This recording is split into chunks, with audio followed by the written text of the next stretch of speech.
Chapter 602. FF37, FF18, XFF33. FF23, OMU 85C0F, 8BF4, 66F4, 65B0, 6700, 5 February, 5C0F, 8BF4, 9605, 8BFB, 7F51. After laughing, Sai Ching's expression turned cold again. He tilted his head slightly.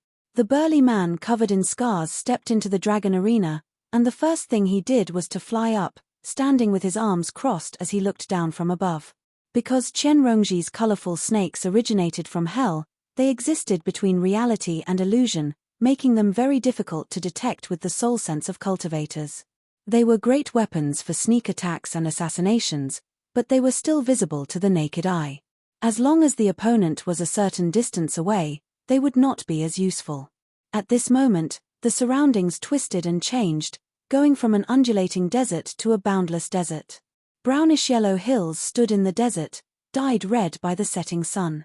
Qian Rongji sat on one of the hills and set up the 3 defensive arcane artifacts. She sat down with her legs crossed, regulating her breathing and recovering. The scarred man spread his fingers and aimed at Qian Rongji, clenching them firmly. Rumble. The hills below Qian Rongji began to tremble, collapsing loudly. Qian Rongji hovered in the air. Suddenly, a huge, earthen yellow hand reached towards her from below. It came from the collapsed hills. Qian Rongji was unfazed. She watched as the 5 fingers closed and clenched tightly. The small, rhombus-shaped shields on the outermost layer shone with resplendent light, but the screen of light constantly twisted under the pressure of the huge, earthen beast. She was like a firefly in the hand of a child, shining futilely and about to be extinguished at any time. However, this time, she focused on her defenses, placing all of her focus on the 3 defensive arcane artifacts. Although there was a difference of 2 cultivation realms between them, defensive arcane artifacts could not be destroyed so easily with just a single technique. The scarred man gave a hideous grin and took out an octagonal hammer with a long handle. Jiyu Yangying said, "A high-grade magic tool. With your subordinate's cultivation, it would be difficult for him to activate a high-grade magic tool. As a Foundation establishment cultivator, controlling a mid-grade magic artifact was already the limit. Even if one were to forcibly refine high-grade and supreme-grade artifacts, one would not be able to unleash their true power. It would be like a child wielding a broadsword. Forcefully using it would damage one's spiritual sense." Sai Ching smiled. If he wants to wield this earth-shattering hammer of the 8 directions, he won't be relying entirely on his soul sense. "Yangying, you'll understand when you keep watching." Jiyu Yangying smiled, but she didn't say anything. She thought to herself, sure enough, it's just as Sai Bao expected. His personality is still like this.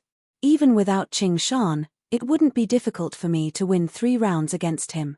The outcome of the duel. Even though it depended on the cultivator's own strength, choosing a suitable environment, arcane artifacts, and battle tactics was also very important. Sai Ching was vicious, so the arcane artifacts he gave to his warriors were all powerful. He pursued a sure kill with a single strike. The scarred man raised the earth-shattering hammer of the 8 directions high above his head and began to swing it. With each swing, the handle of the hammer would grow longer and the head of the hammer would grow larger. With the swish of the wind, an earthen yellow tornado rushed into the air, kicking up sand and dust into the air. Even the setting sun became a dim yellow. As it turned out, not only was the scarred man's cultivation extraordinary, but he was also a powerful practitioner of the body. Using his brute force and spiritual sense, he could wield the earth-shattering hammer of the 8 directions with both of them, which allowed him to unleash startling power. In the tornado, the scarred man's figure blurred and vanished. The earth-shattering hammer of the 8 directions suddenly stopped spinning, but the tornado continued to whistle. A huge, octagonal hammer extended out, smashing towards Qian Rongji. It seemed like the world was collapsing. It was terrifying. Taking advantage of Qian Rongji's immobility, he pushed the power of the move to the limit. If he wanted to break through her 3 layers of defense in one go, he would definitely smash her into minced meat. Qian Rongji's expression did not change. She was not surprised or afraid, and she said 3 words indifferently. Boom. With a loud boom, the earth shook violently. A shock wave raised 100 feet of smoke and dust, spreading into the distance. At the same time, cracks spread in all directions. After a long time, the smoke and dust just now subsided. The scarred man's face was unnaturally flushed. His expression was distorted, and he looked even more ferocious. His chest rose and fell as he panted heavily. However, it was not because of the consumption of this move. He stared at the unscathed Chen Rongji. At the last moment, that earth-shattering hammer smashed into a place several feet away from her. The aftermath alone was not enough to break through her protective magic tools. Chen Rongji simply put away her 3 protective magic tools, leaving her in a completely unprotected state. As long as the scarred man casually used a spell, he would be able to heavily injure her. However, he could only watch as she turned around and left. Chen Rongji said 3 words, "I admit defeat." Although the duel was bloody and cruel, it was not always a life-and-death battle. Otherwise, no matter how many geniuses there were, they would not be able to withstand this kind of consumption. Often, as long as one side admitted defeat, the duel would be considered over. However, the other side absolutely could not kill. Otherwise, it would be violating the iron rules of the duel, and they would face extremely severe punishment. It was not uncommon for them to pay with their lives. If the scarred man had already used this move, in a state where he was unable to control it, it would be too late for Chen Rongji to admit defeat. She could only lose her life in vain. However, she just happened to stop at the moment when he had accumulated his power to the limit and was about to use it. The scarred man had struggled to control this move in the first place. If he had used it as an extension, it would have been fine, but he had forcefully changed his move at the last moment. His arms burned with pain, and his chest felt suffocated. He had already suffered internal injuries. His unstoppable presence had decreased drastically as well.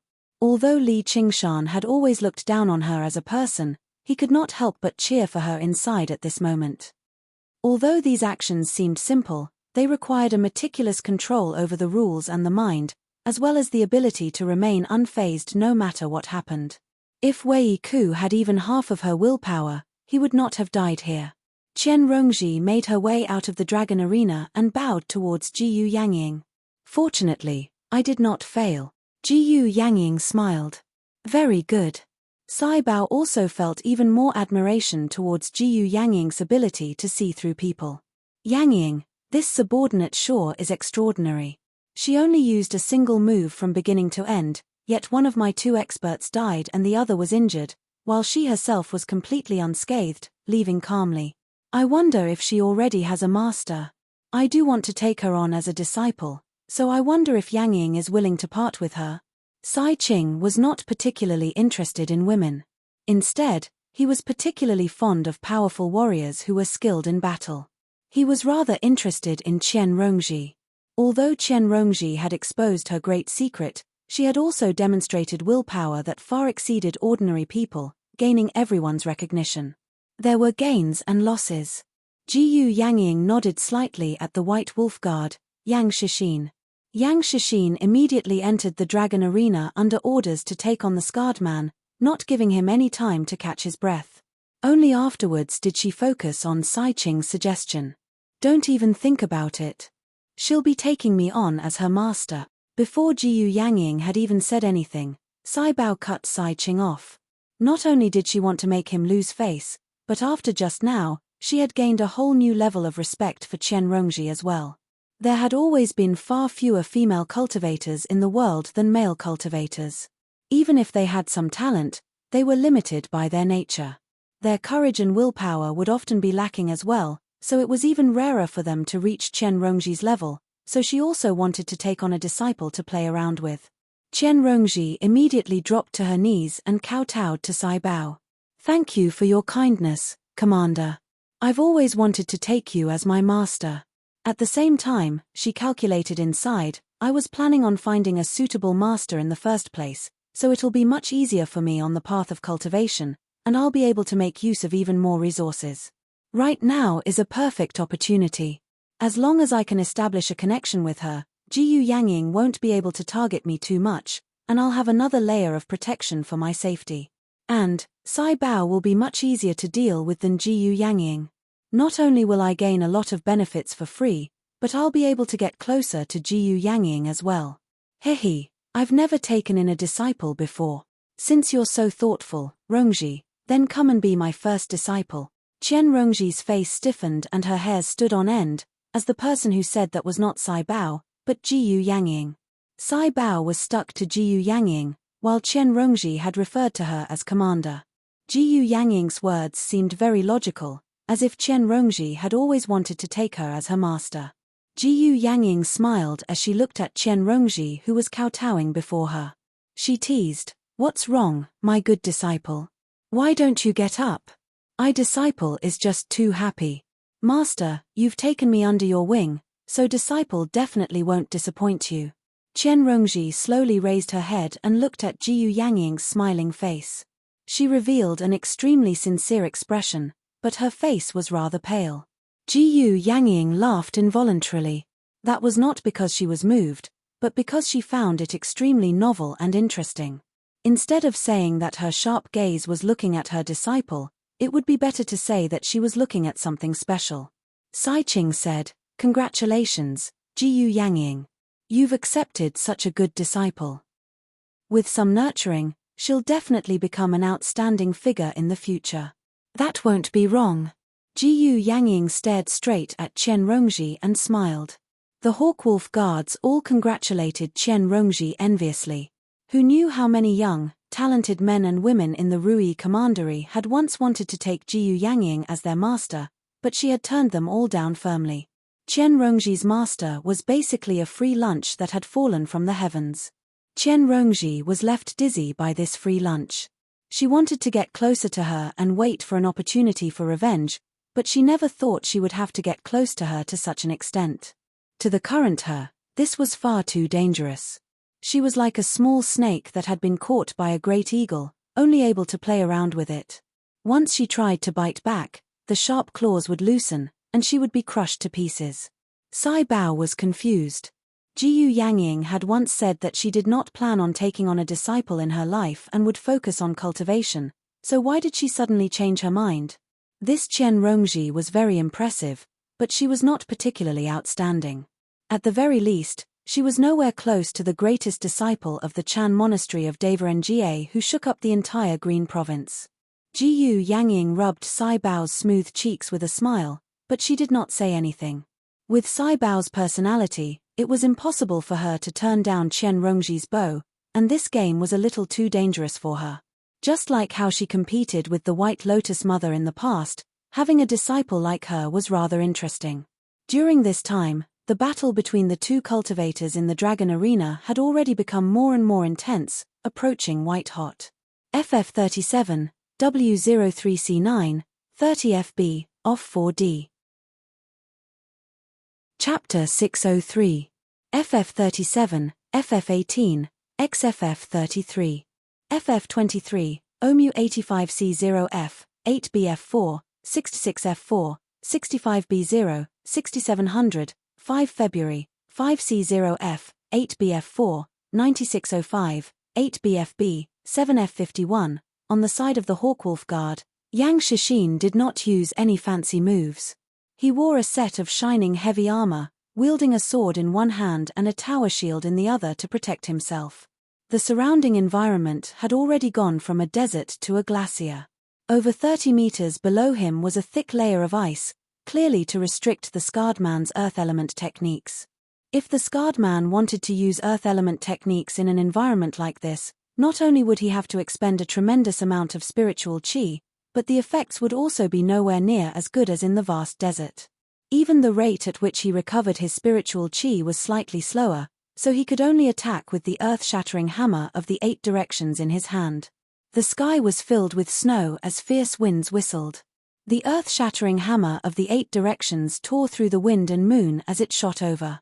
Not only was it fierce, but it was also startlingly fast under the control of the scarred man's soul sense and brute force. Yang Shishin's body slid to the left, but he was still unable to avoid the large attack range of the giant hammer. He tilted the tower shield in his hand slightly, and with a loud bang, icicles filled the air on his right side. The icicles were as sharp as knives, and they ruthlessly cut his body. Fortunately, his armor blocked the icicles. The scarred man felt his chest tighten. A force was repelled, landing on his body. Not only did the tower shield in Yang Shishin's hand block most of his attack, but it even repelled a small portion of it. Originally, this was not much of an injury to him, but when Yang Shishin blocked the attack, he immediately swung out with a flash of his sword. Blood sprayed out from the scarred man's shoulder. He roared out furiously. This small wound was nothing, but this battle was extremely frustrating. He seemed to have gained the upper hand, but he was unavoidably sliding into the abyss of defeat bit by bit. He was extremely experienced in battle. He purposefully exposed openings many times to bait Yang Shishin into attacking, but Yang Shishin fought steadily, completely unfazed. However, as soon as he tried to recover, Yang Shishin immediately closed in. The scarred man swung the earth-shattering hammer of the 8 directions more and more fiercely, but everyone outside could tell that victory had already been decided. This was Yang Shishin's counterattack strategy. Although it was conservative, it was very stable, and it was extremely effective against the opponent's tactics. Its consumption was also much lower than the opponent's. Sai Qing said, "Yang Ying, this is the trump card you've trained, right? I'm not really good at this." Jiyu Yang Ying glanced at Sai Bao with a smile. She was the true master of dueling. Originally, she did not expect Li Qingshan to return at this time. Of course, she had a good chance of winning by arranging for Qian Rongji and the other two. Only then would he agree to this duel.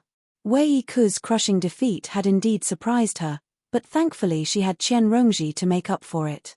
The real trump card was actually Yang Shishin.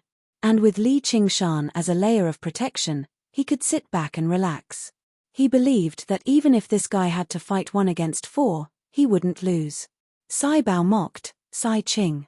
It's been so many years, but you're still such an amateur when it comes to duels. Knowing when to advance and when to retreat, and being able to attack and defend is the way of the king. A strategy like this that shows off temporarily can only win against weaker opponents. Once your attacks are thwarted, you can only admit defeat obediently." Li Qingshan deeply agreed. In his previous life, there was a saying in the world of football that offense wins the fans, and defense wins the championship. Although fierce attacks seemed intense and exciting, fighting steadily was often the key to victory. He also secretly reflected on the way he had always fought. Had he favored the claws and fangs of the tiger demon too much, and overlooked the profound shell of the spirit turtle?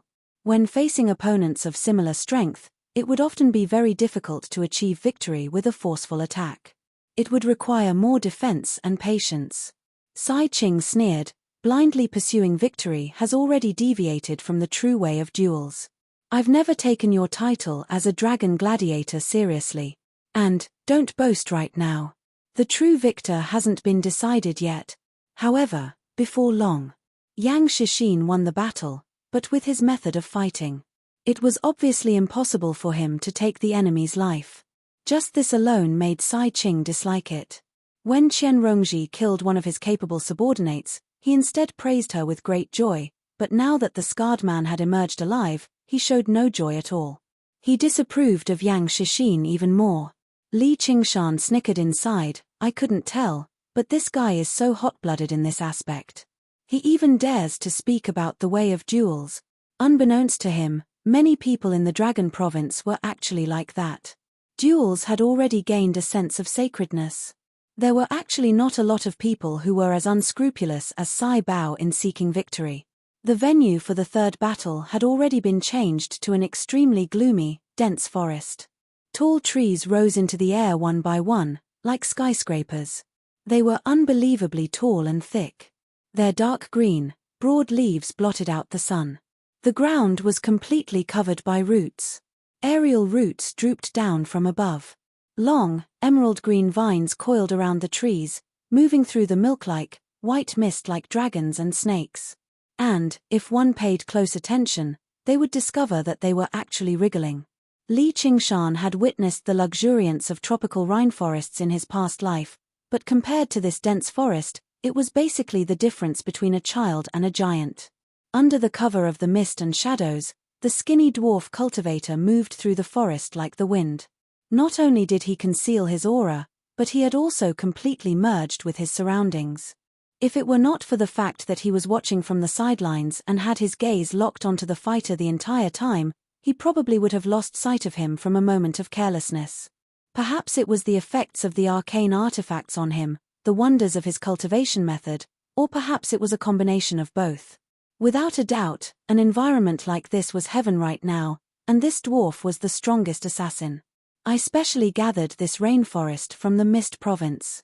It contains a portion of the Banyan Tree King's roots, Sai Ching said proudly. The value of the Dragon Arena did not lie in itself. Instead, it lay in the collection of special battlegrounds. It was like a stamp collector, collecting precious stamps one by one. It was endless fun. The Banyan Tree King, Li Qingshan, was shocked. He had heard of the name of the greatest demon king of the Mist Province, one of the 10 demon kings, for a very long time now. Sai Ching had actually gathered its roots with just him. Sai Bao said, "You're just taking advantage of the Tree King's peaceful nature. Since you've come to the Green Province now, are you bold enough to touch a single scale of the Dragon King?" Jiyu Yangying took a sip of wine and smiled as well. The roots of the Tree Kings stretch for thousands of kilometers. Who knows how many creatures reside in them, so it's nothing strange for them to be able to collect 1 or 2 roots. However, since there's a spiritual item like that, this arena won't be a normal arena. That's right. If you can find the Banyan Tree King's roots and absorb its sap, you'll be able to rapidly recover your spiritual chi, and you'll be in high spirits as if you've just stepped into the battleground. Conversations outside could not be transmitted into the Dragon Arena, but Sai Ching's words echoed clearly through the rainforest, letting the 2 fighters know and ensuring the fairness of the battle. Li Qingshan was even more shocked. Although banyan trees had the beautiful reputation of a single tree that formed a forest, just how large was this Banyan Tree King that stretched for thousands of kilometers? He frowned. Isn't that unfair? The forest is so dense, so your people will obviously be extremely familiar with the Banyan Tree King's roots, but how are we supposed to distinguish them? As long as you have eyes, you won't be able to miss them. Sai Ching laughed aloud. With a wave of his hand, the scene broke away from the 2 fighters and rose into the air, overlooking the entire rainforest of the Mist Province. A colossal tree leapt out from the boundless sea of trees. It was actually much taller than those huge trees that resembled skyscrapers. Its crown was like a cloud, blotting out the sun. It was because of it that the rainforest seemed so gloomy. Edan sneered. Country bumpkin. Li Qingshan could not be bothered to bicker with him. He stared at the colossal tree with widened eyes and thought, if this thing is called a root, then what's the main body? He found it even more difficult to imagine just how majestic the Banyan Tree King's figure was. The key to the outcome of this duel was clearly to see who could obtain the most sap from this root. Yang Shishin flew out of the sea of trees as quickly as possible, determining his direction and hurrying towards the colossal tree in the center of the sea of trees. The dwarf moved through the dense forest, moving even faster. He arrived near the colossal tree, but he did not approach it. Instead, he hid in the path that Yang Shishin had to pass through, preparing to launch a sneak attack. Sai Ching continued, although the Banyan Tree King's roots are peaceful, unable to retaliate even if they're damaged, the sun vines on him aren't that easy to deal with. Yang Shishin shivered inside. Sure enough, he saw withered, yellow vines coiling around the colossal tree. Apart from being extremely thick, they were not particularly eye-catching. However, in the rainforest of the Mist Province that stretched for hundreds of thousands of kilometers, there was no lack of vicious carnivorous plants, but the sun vines were the most notorious. If a cultivator was entangled by one, their entire body would be paralyzed. In the blink of an eye, all of their cultivation would be gone, followed by all of their essence blood. It was rumored that in the end, even their souls would be unable to escape, forever bound to the sun vines. These sun vines only grew on the roots of the Banyan Tree King, and only the Banyan Tree King could be parasitized by them for extended periods of time. Any other tree that was entangled by them would wither and die very quickly. Just as Yang Shishin pondered, a black figure shot out from the sea of trees, moving as quickly as lightning. He had been secretly vigilant the entire time, so he immediately blocked with his huge shield. With a clang, the two of them brushed past each other, and a mark appeared on the tower shield. Alarmed, he thought, this dwarf is too fast. I actually can't predict his attack in time, so I can't redirect his attack and repel it. The two of them clashed in the air. The dwarf's attacks were sharp, but Yang Shishin maintained a stable defense, so he would not be defeated so easily. He thought, he'll always be a little more draining than me to maintain this kind of speed and attack. However, after a moment, the dwarf suddenly turned around and shot towards the towering tree. The withered yellow vines suddenly came to life and crazily extended towards the dwarf. In an instant, it was as if dragons and snakes were dancing chaotically. The dwarf used his startling speed to weave through the crazed sun vines. He was almost caught many times, so he would suddenly shrink back. Just now, he dodged. His body had always been different from normal people, so when he shrank back like that, he was like a ball, catapulting onto the colossal tree. There was a flash in his hand, and the thick bark was ripped open. A stream of green sap splashed out, landing in his mouth. He immediately roused with vigor, and his spiritual chi recovered. He catapulted out again, distancing himself from the colossal tree to fight with Yang Shishin. From beginning to end, he did not stop for a single moment. FF37, W03C9, 30 FB, off 4D. Chapter 604. FF37, FF18, XFF33.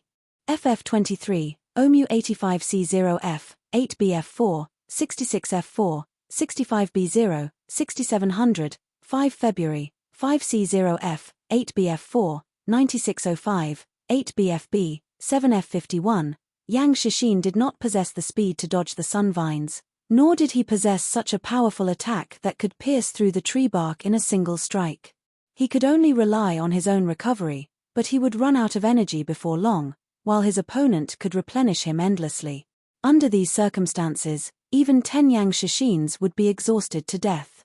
The situation was extremely disadvantageous.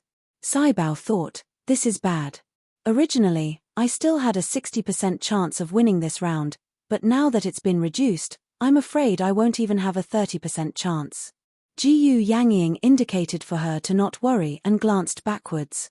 Li Qingshan had already refined 5 arcane artifacts. As he drank, he stared at the battle in the dragon arena.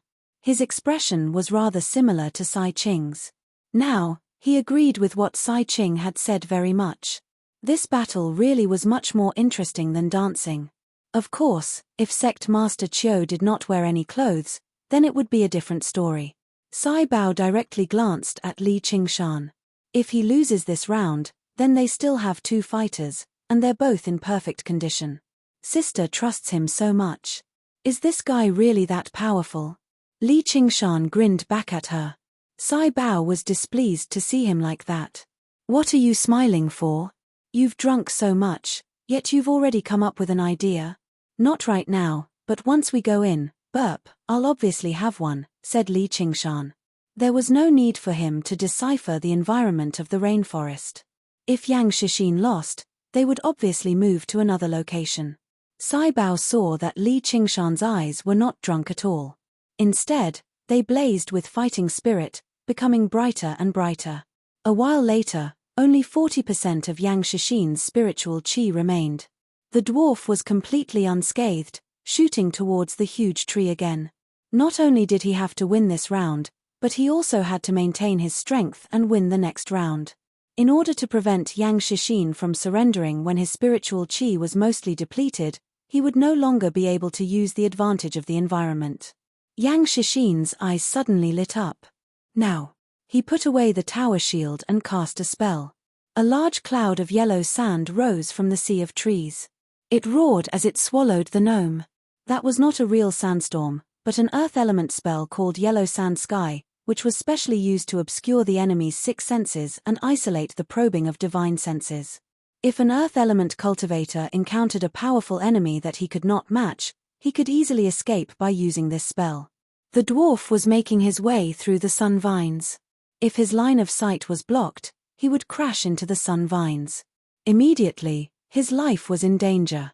It could be said that he was playing with fire and burning himself. The dwarf smiled coldly. There was no fear on his face at all. He watched the yellow sand sweep over, but before it could even approach him, the sun vines all extended and glowed faintly. While Yang Shishin was casting the spell, he suddenly felt that his spiritual power was rapidly being consumed. If he were to forcefully maintain this spell, it wouldn't take long for his spiritual power to be depleted. Sai Ching smiled and said, Yang Ying, your subordinate's move isn't too great. Even if it's a spiritual or arcane artifact, it'll lose all of its spiritual nature before long once it's entangled by the sun vines. It'll be even more difficult for techniques to be of any use. Qian Rongji took a look. The sun vines were rather similar to the heaven-climbing vine in her possession, which was not strange at all. Many vines were parasitic plants, so absorbing spiritual qi could be regarded as an instinct. Wondrous plants like the sun vines and the heaven-climbing vine only amplified this instinct countless times over, while the heaven-climbing vine had the ability to pierce through dimensions. It was much more powerful than the sun vines, but it was just far too difficult to nurture. After reaching foundation establishment, she had basically spent all the resources she had accumulated over the years to buy spiritual water to nourish the heaven-climbing vine, but it had only grown by less than a foot. Although the rate at which it absorbed spiritual qi had become slightly faster, she did not take any from it at all. She let the heaven-climbing vine nourish itself. This required extremely great willpower. The spiritual qi that the heaven-climbing vine absorbed was so pure that it was extremely tempting to cultivators. It was basically like a drug in her past life, where they would become addicted after just a single try. Chu Tian understood the principle of accumulating spiritual qi, but he was unable to resist the temptation of the pure spiritual qi. Coupled with the fact that he wanted to maintain his title as a genius, he was even more eager for instant success. Every bit of restraint and accumulation he had now would mean more benefits in the future. If the heaven-climbing vine could grow to the level of the sun vines one day, who in the world would be her opponent? This thought flashed through her mind. The dwarf swung his sword again and drank a mouthful of tree sap. The yellow sand, which had been drained of spiritual power, rushed towards him. Yang Shishin was still diligently casting spells, but a simple sandstorm, for a cultivator like him, was not an interference at all. The dwarf shot back. As soon as he emerged from the range of the sun vines, he felt the sand suddenly thicken, shooting towards him like hidden weapons. However, this move was not an offensive technique that pursued damage in the first place, so it obviously could not pierce through his protective light. A streak of light whistled over. The dwarf had already expected him to use this opportunity to launch a sneak attack, so he dodged it easily. Afterwards, a huge sandman charged out from the sand, spreading its arms and lunging towards him. The dwarf swung his hand and broke through the sandman. A figure suddenly charged out from the sandman's chest. It was Yang Shishin. He hid in the sandman as he charged out. The dwarf felt disdain inside. Petty tricks. Do you want to force me back into the range of the sun vines? Let alone the fact that you can't do that, even if I do retreat, what can you do to me? He drifted backwards, and the influence of the sand immediately decreased. If Yang Shishin pursued him again, it would be equivalent to walking to his own death. He would definitely be entangled to death by the sun vines. However, Yang Shishin charged over without any hesitation. He cast aside his sword and shield, spreading his arms and embracing the dwarf firmly. The dwarf paled in fright. If they were somewhere else, he would be able to dodge, but he had already entered the range of the sun vines. The dancing vines attacked him from all directions, basically sealing off all space for him to advance or retreat. Coupled with the fact that he had never expected Yang Shishin to be bold enough to charge in, he was unable to dodge the embrace despite his speed. The two of them charged towards the towering tree together. Before they had even approached the tree, sun vines wrapped around them madly, wrapping them up into a ball in the blink of an eye. It was easy for the dwarf to break free from Yang Shishin's embrace, but it was impossible for him to break free from the sun vines. He felt the spiritual qi in his body pour out like a broken dam. His entire body was numb and sore, so how could he muster the strength to resist? He was shocked as he called out with difficulty. The spiritual qi in my body far surpasses yours. If you don't admit defeat quickly, not only will you not be able to defeat me, but you'll even lose your life for nothing. Even your soul won't be able to escape. Yang Shixin said calmly, I'll die, but your cultivation will basically be crippled as well. Moreover, my body is tough, and I'm full of vitality. I might not be the one to die first. The dwarf's expression changed drastically. If he really dragged things out until Yang Shixin died, not only would his cultivation be crippled, but he would also be heavily injured. His path of cultivation for the rest of his life would basically be destroyed. To cultivators, this was basically a matter as terrifying as death. Li Qingshan was filled with admiration. Yang Shixin did not speak much, and he did not possess Wei Ku's confidence at all, but he was more than 10 times more vicious and resolute than Wei Ku. He had forcefully dragged a battle that he was certain to lose into mutual destruction. The dwarf's viciousness was roused too. Then let's see who gives out first. However, in an instant, the spiritual qi that the dwarf had recovered from the banyan tree sap was drained clean. Tiny vines directly stabbed into his body, sucking away. However, Yang Shixin's face was in pain, but there was no fear or hesitation at all. Seeing how his cultivation was about to go down the drain, the dwarf finally ran out of patience. He called out, I admit defeat.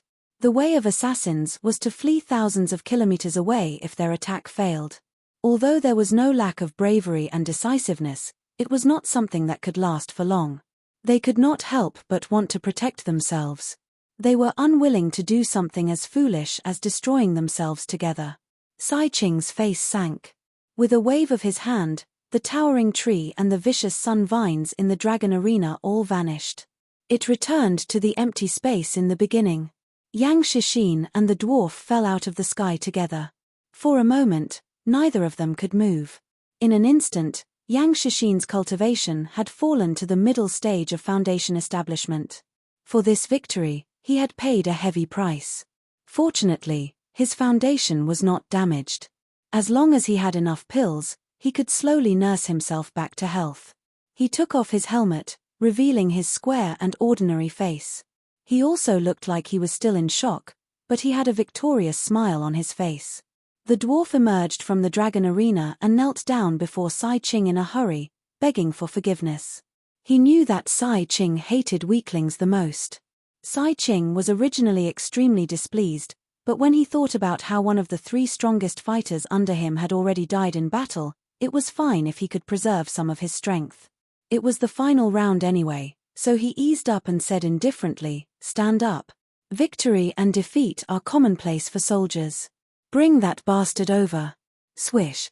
There was the clanking of chains from behind the hall.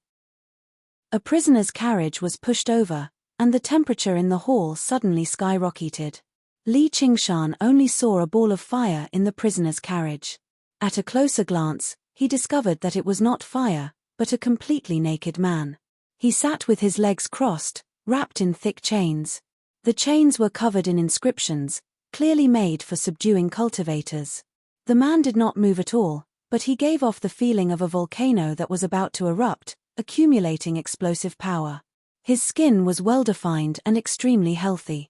His skin was extraordinarily large, reddish-yellow, like roaring flames.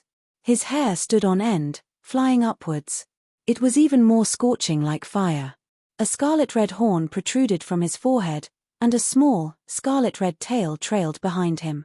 He did not seem human with a single glance. Li Qingshan was surprised. So this is my opponent. I didn't think he'd be another folk. Jiyu Yangying was perplexed. The Dragon Province had many other folk, but fire devourers were violent and belligerent, so they could not survive in the Dragon Province at all. Most of them lived in remote, untamed places, mostly in the Mist Province. How did he end up in Sai Qing's hands? Sai Qing said, "This is one of the spoils I obtained when I was searching for a suitable battleground in the Mist Province." Capturing him took quite some effort. He turned around and said to the other folk, "Julai, I'll only ask you this. Do you want to live or die? I've already run out of patience. If you want to die, I'll grant you your wish today. If you want to live, pick up your weapon and fight." FF37, W03C9, 30 FB, off 4D. Chapter 605. Ever since Sai Ching captured Zhu Lai in the Mist Province, he had been very impressed with his battle prowess. He was basically a natural-born fighter, so he wanted to take him in as a servant. However, Zhu Lai was like a trapped beast, constantly wanting to escape. Sai Ching had to go through various punishments to grind away his wildness. At the same time, he gave him exquisite food or even enchanting beauties that the Mist Province lacked to soften his resolve. Today, all of this effort had finally come to fruition. Under Sai Ching's stern and eager gaze, Zhu Lai opened and closed his mouth. Just now, he spat out 2 words, "I want to live." Sai Ching laughed aloud, utterly delighted. He swung his sleeve. There were a few clicks, clatters, and clangs. The shackles on Zhu Lai were unlocked, and he fell to the ground with a clang. The door to the cage opened too. With a whoosh, Zhu Lai transformed into a ball of raging fire, rushing out of the cage. Waves of heat swept out in all directions. The flames rushed straight towards Sai Ching, and the hot wind caused his robes to flutter loudly. Sai Ching did not move at all. He met Zhu Lai's scorching eyes and revealed unshakable determination. If you try to escape again this time or suffer a backlash, then only death awaits you. Faced with this determination, Zhu Lai finally lowered his head. Where are my weapons and armor? This person sure is a tough opponent. If I didn't have the demon suppression statuary and only had the arts of the boundless ocean to defeat him, Li Qingshan thought. Other folks' talent had always surpassed that of regular people, and fire devourers were renowned for their belligerence among other folk too. It was almost impossible for someone in the middle stage of the Foundation Establishment realm to defeat a mutant who was equivalent to the peak of the Foundation Establishment realm. Jiyu Yangying said without even looking back, "Li Qingshan, if you lose this round, I'll never spare you." The corner of Li Qingshan's lips curled. Victory and defeat are commonplace for soldiers. "Commander, may I ask if there's any reward for winning this final round?" Jiyu Yangying smiled.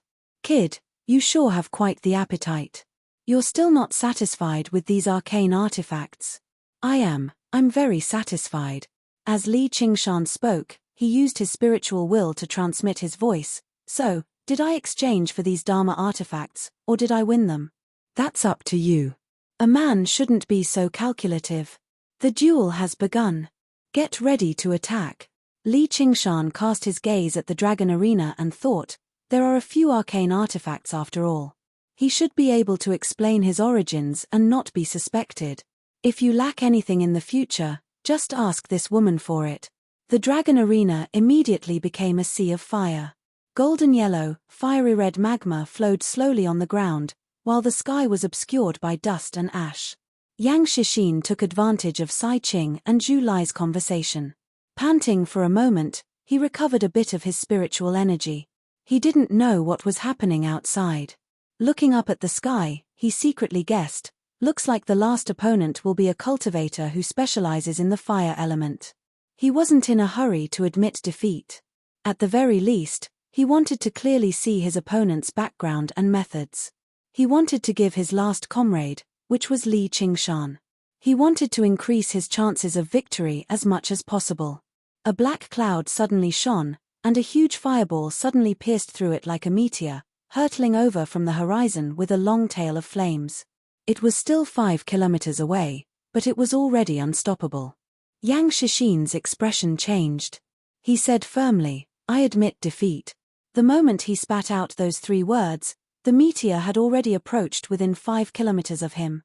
Waves of heat surged over.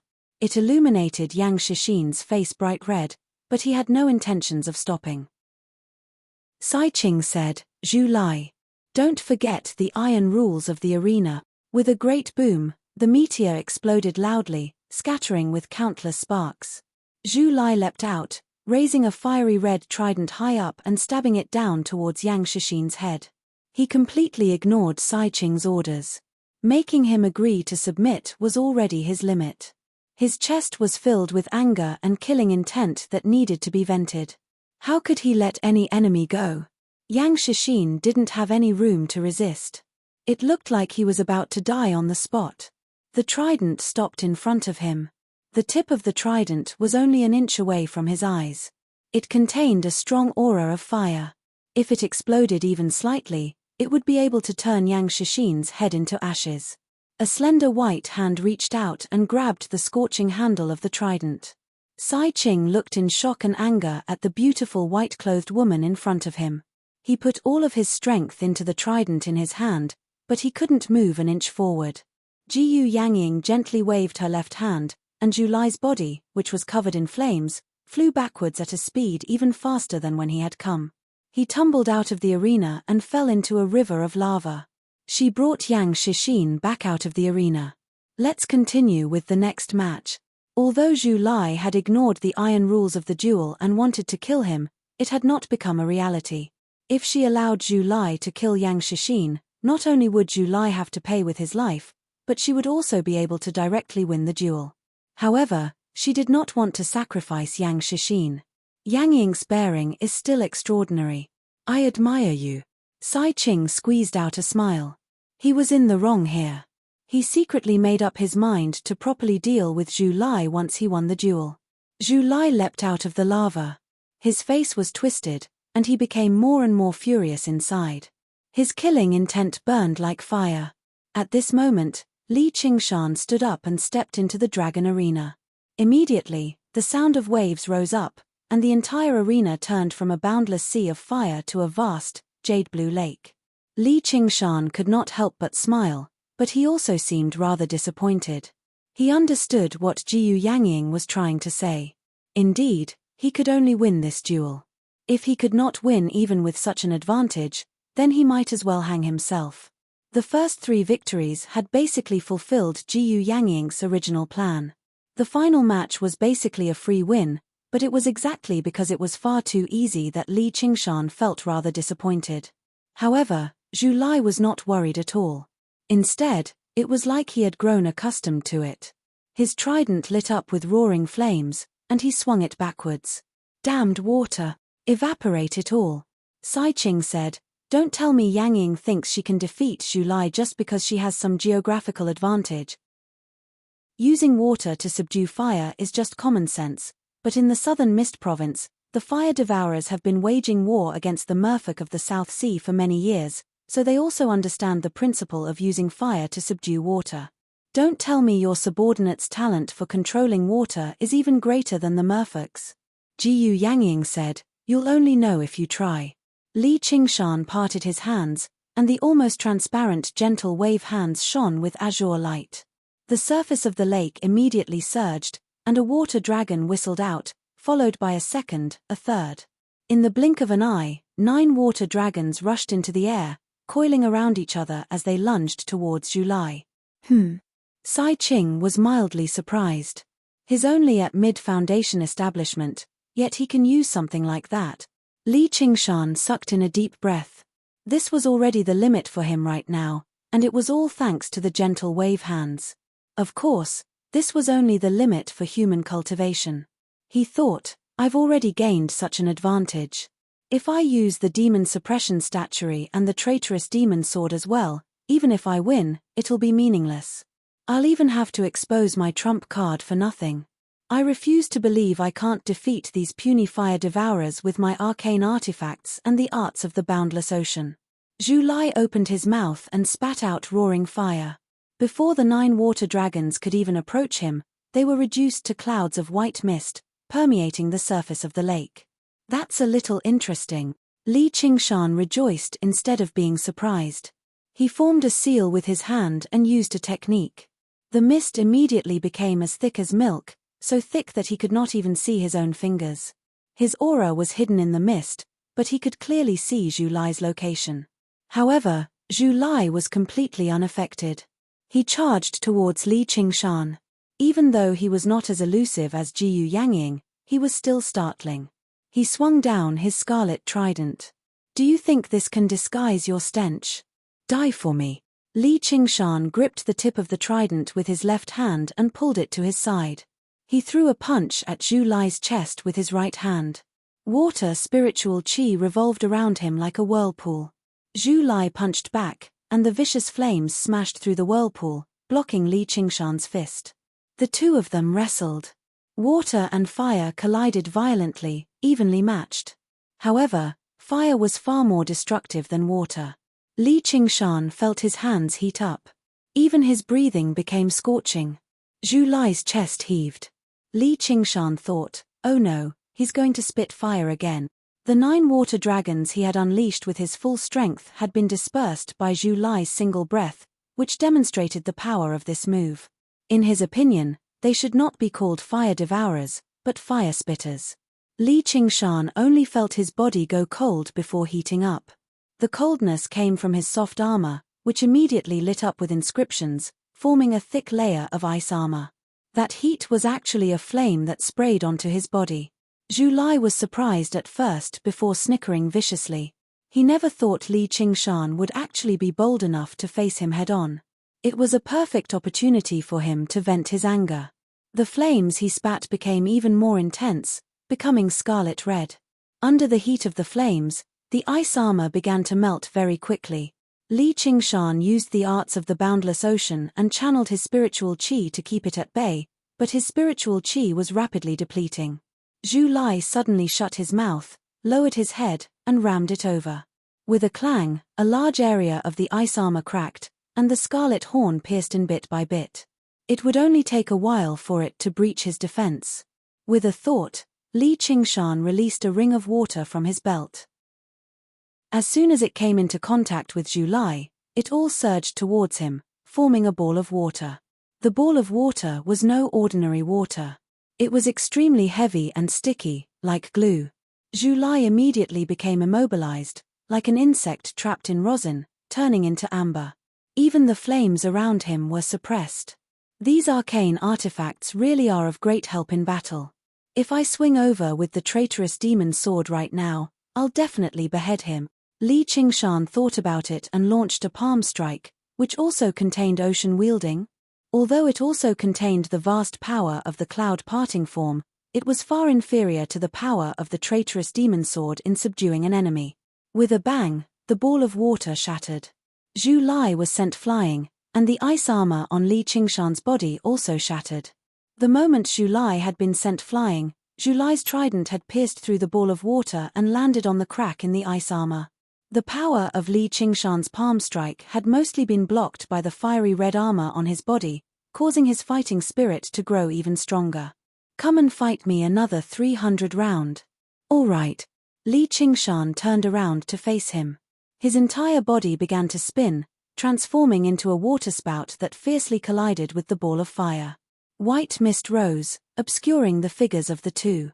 All that could be seen was the clash of water and fire, their figures flashing, and the sounds of collisions incessantly. In that instant, who knew how many times they had exchanged blows?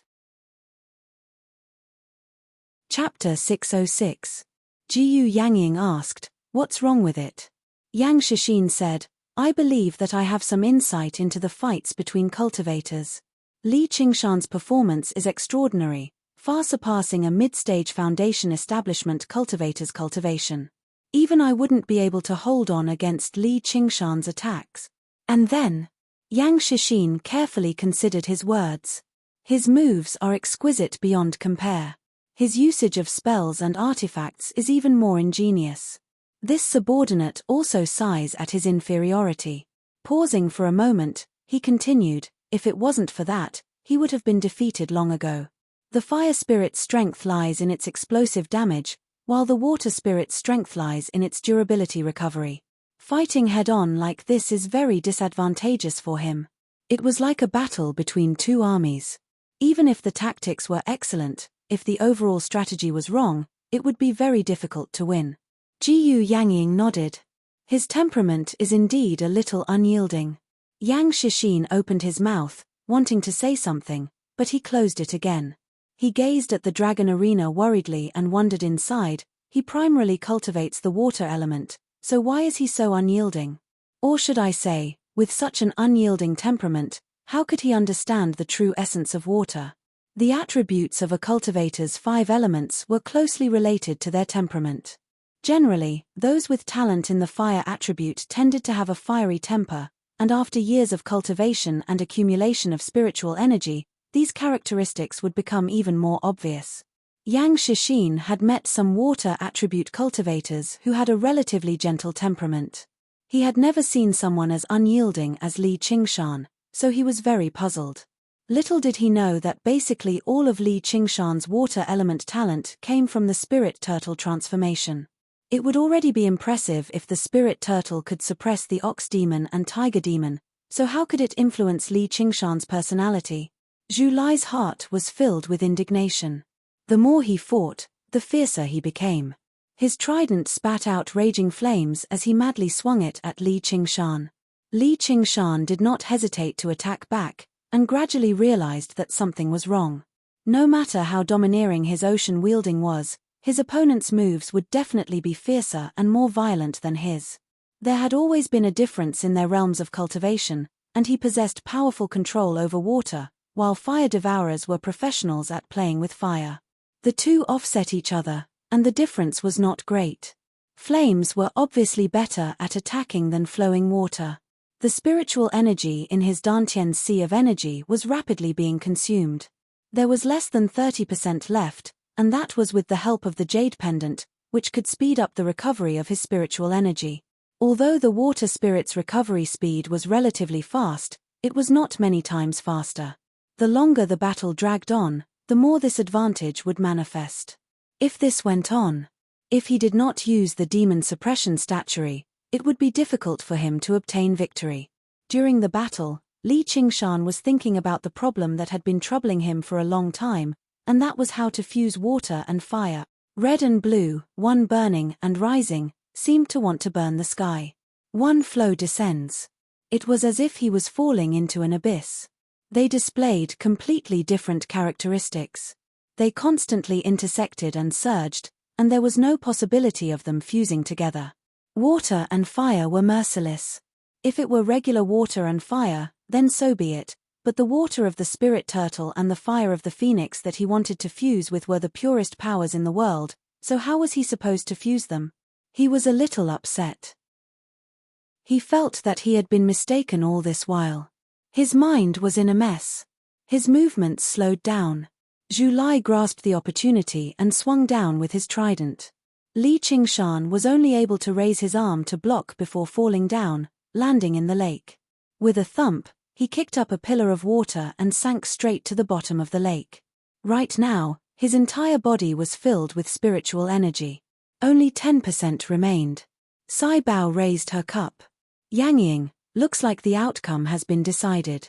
Anxiety appeared on Han Qiongji's face. Yang Shixin was even more nervous. He had risked his life to create such a great situation. If he lost, then all his efforts would be for naught. This Li Qingshan had some talent, but he was not necessarily worth Commander Gu's attention. Sai Bao looked at Jiyu Yangying as if she was saying, "Look at the person you've chosen. He's not as powerful as you say he is."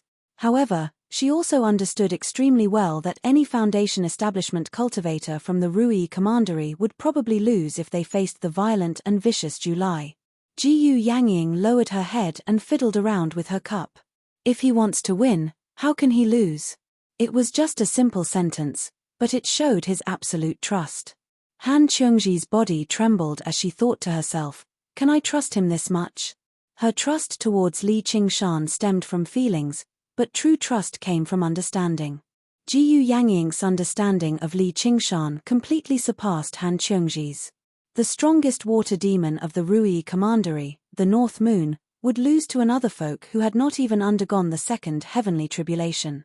What a joke! Even if he could not win with his human cultivation, he only needed to use his demon abilities slightly, and he could immediately turn the tables. Zhu Lai followed closely behind Li Qingshan, diving straight down. The firelight illuminated the surface of the lake, and waves of heat rushed over rapidly.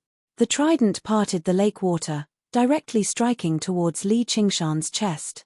Li Qingshan shook his head and tossed all the distracting thoughts out of his head.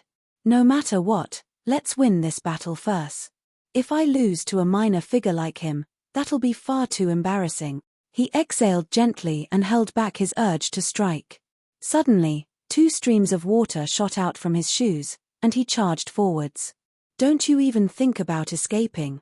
Zhu Lai bellowed out furiously and sprayed out. A streak of fire pierced the lake water, burning towards Li Qingshan.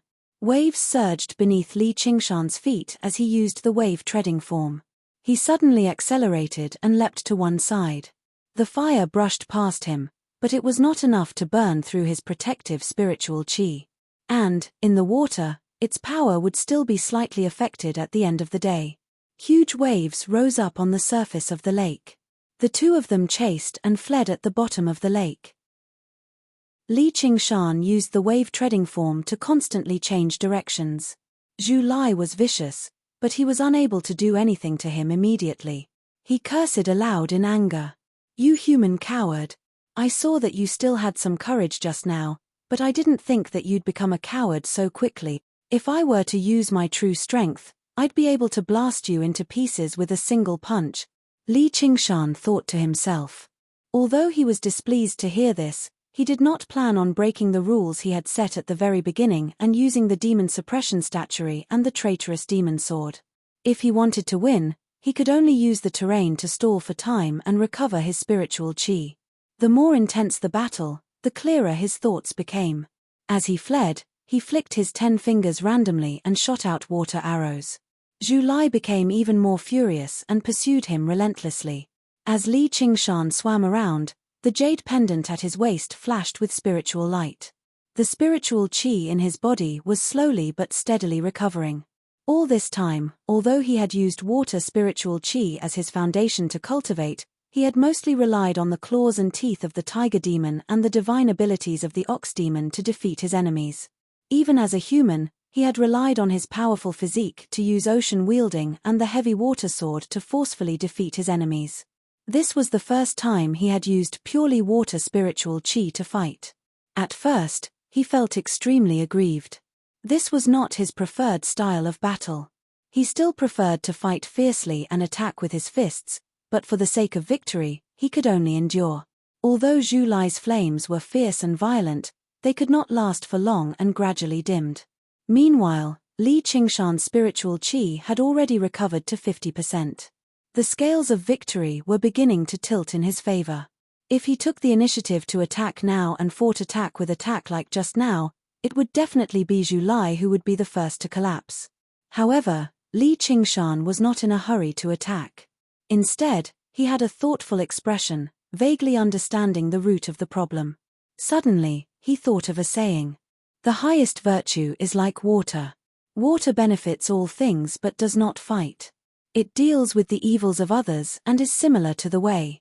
The highest virtue is like water, but I am vicious and domineering. Water wants to not fight, but I am filled with fighting spirit. The way of the water element is about conquering strength with softness, keeping a low profile and enduring patiently, letting fate take its course. However, I advance valiantly, wanting to do whatever I want. Even if I temporarily endure and retreat, it's only because I'm forced by the situation. As soon as I have the opportunity, I have to do everything I can. The entire time, my temperament and water's temperament have been the complete opposite. I have an unyielding temperament. Even when I practice a water element cultivation method, I pursue the destructive arts of the boundless ocean. Although I possess the godlike talent of the spirit turtle, and I control large swathes of water in the Rui Commandery, I've never truly mastered the way of the utmost softness of water. It's no wonder that I've reached a bottleneck after reaching the 4th layer of the spirit turtle transformation. I've always wanted to merge water and fire, but I haven't even mastered the single word water." Li Qingshan sighed inside, but his spirits were roused. He had finally found an answer to the question that had been plaguing him all this time. His expression suddenly became calm and serene, and the movements of his body also became gentle, like a fish swimming in a lake. He no longer purposefully used any techniques either. As he retreated, he swung his hands freely, drawing circles freely. The water wrapped around Zhu Lai like ribbons. Zhu Lai swung his trident, easily ripping it apart, but the ribbons of water wrapped around him endlessly. Zhu Lai wanted to catch up to Li Qingshan in a battle to the death, but under the entanglement of the ribbons of water, he was unable to approach Li Qingshan any further. The flames on him grew even weaker, and even his roars became rather hoarse. Jiyu Yangying struck her palm gently with her jade folding fan and smiled. The outcome has been determined. Sai Qing frowned. Losing this battle had completely exceeded his expectations. He stared at Li Qingshan. Such control over water was not something a mere foundation establishment cultivator could possess. A while later, Li Qingshan had already gained the upper hand. Zhu Lai struggled to hold on, but even his fighting spirit was mostly worn away. He would not abide by the iron rules of the arena, nor did he have any thoughts of admitting defeat. All he wanted was to die in battle here so that he would not be humiliated by Sai Qing again. At this moment, Li Qingshan only needed a few punches and kicks to emerge victorious. However, he resisted the urge. Since he already understood where the problem lay, he had to think of a way to resolve it. Since their personalities were incompatible, he would start from their personalities and change his way of doing things. He swore to himself, from today onwards, I'll be like a tortoise. Oh no, I'll be like a spirit turtle. Sigh, it's about the same anyway. Based on his usual personality, he would have rushed up a long time ago and cut Zhu Lai into pieces, digging out his heart and lungs to vent his anger. But now, he took deep breaths continuously and murmured to himself. Li Qingshan, take it slow. There's no rush. There's still plenty of time. Even though this mutant's mouth isn't too clean, he's still a pitiful person who was oppressed by that bastard Sai Qing. Why must I kill him? Take a closer look. Isn't he rather handsome as well? Zhu Lai's face was ferocious.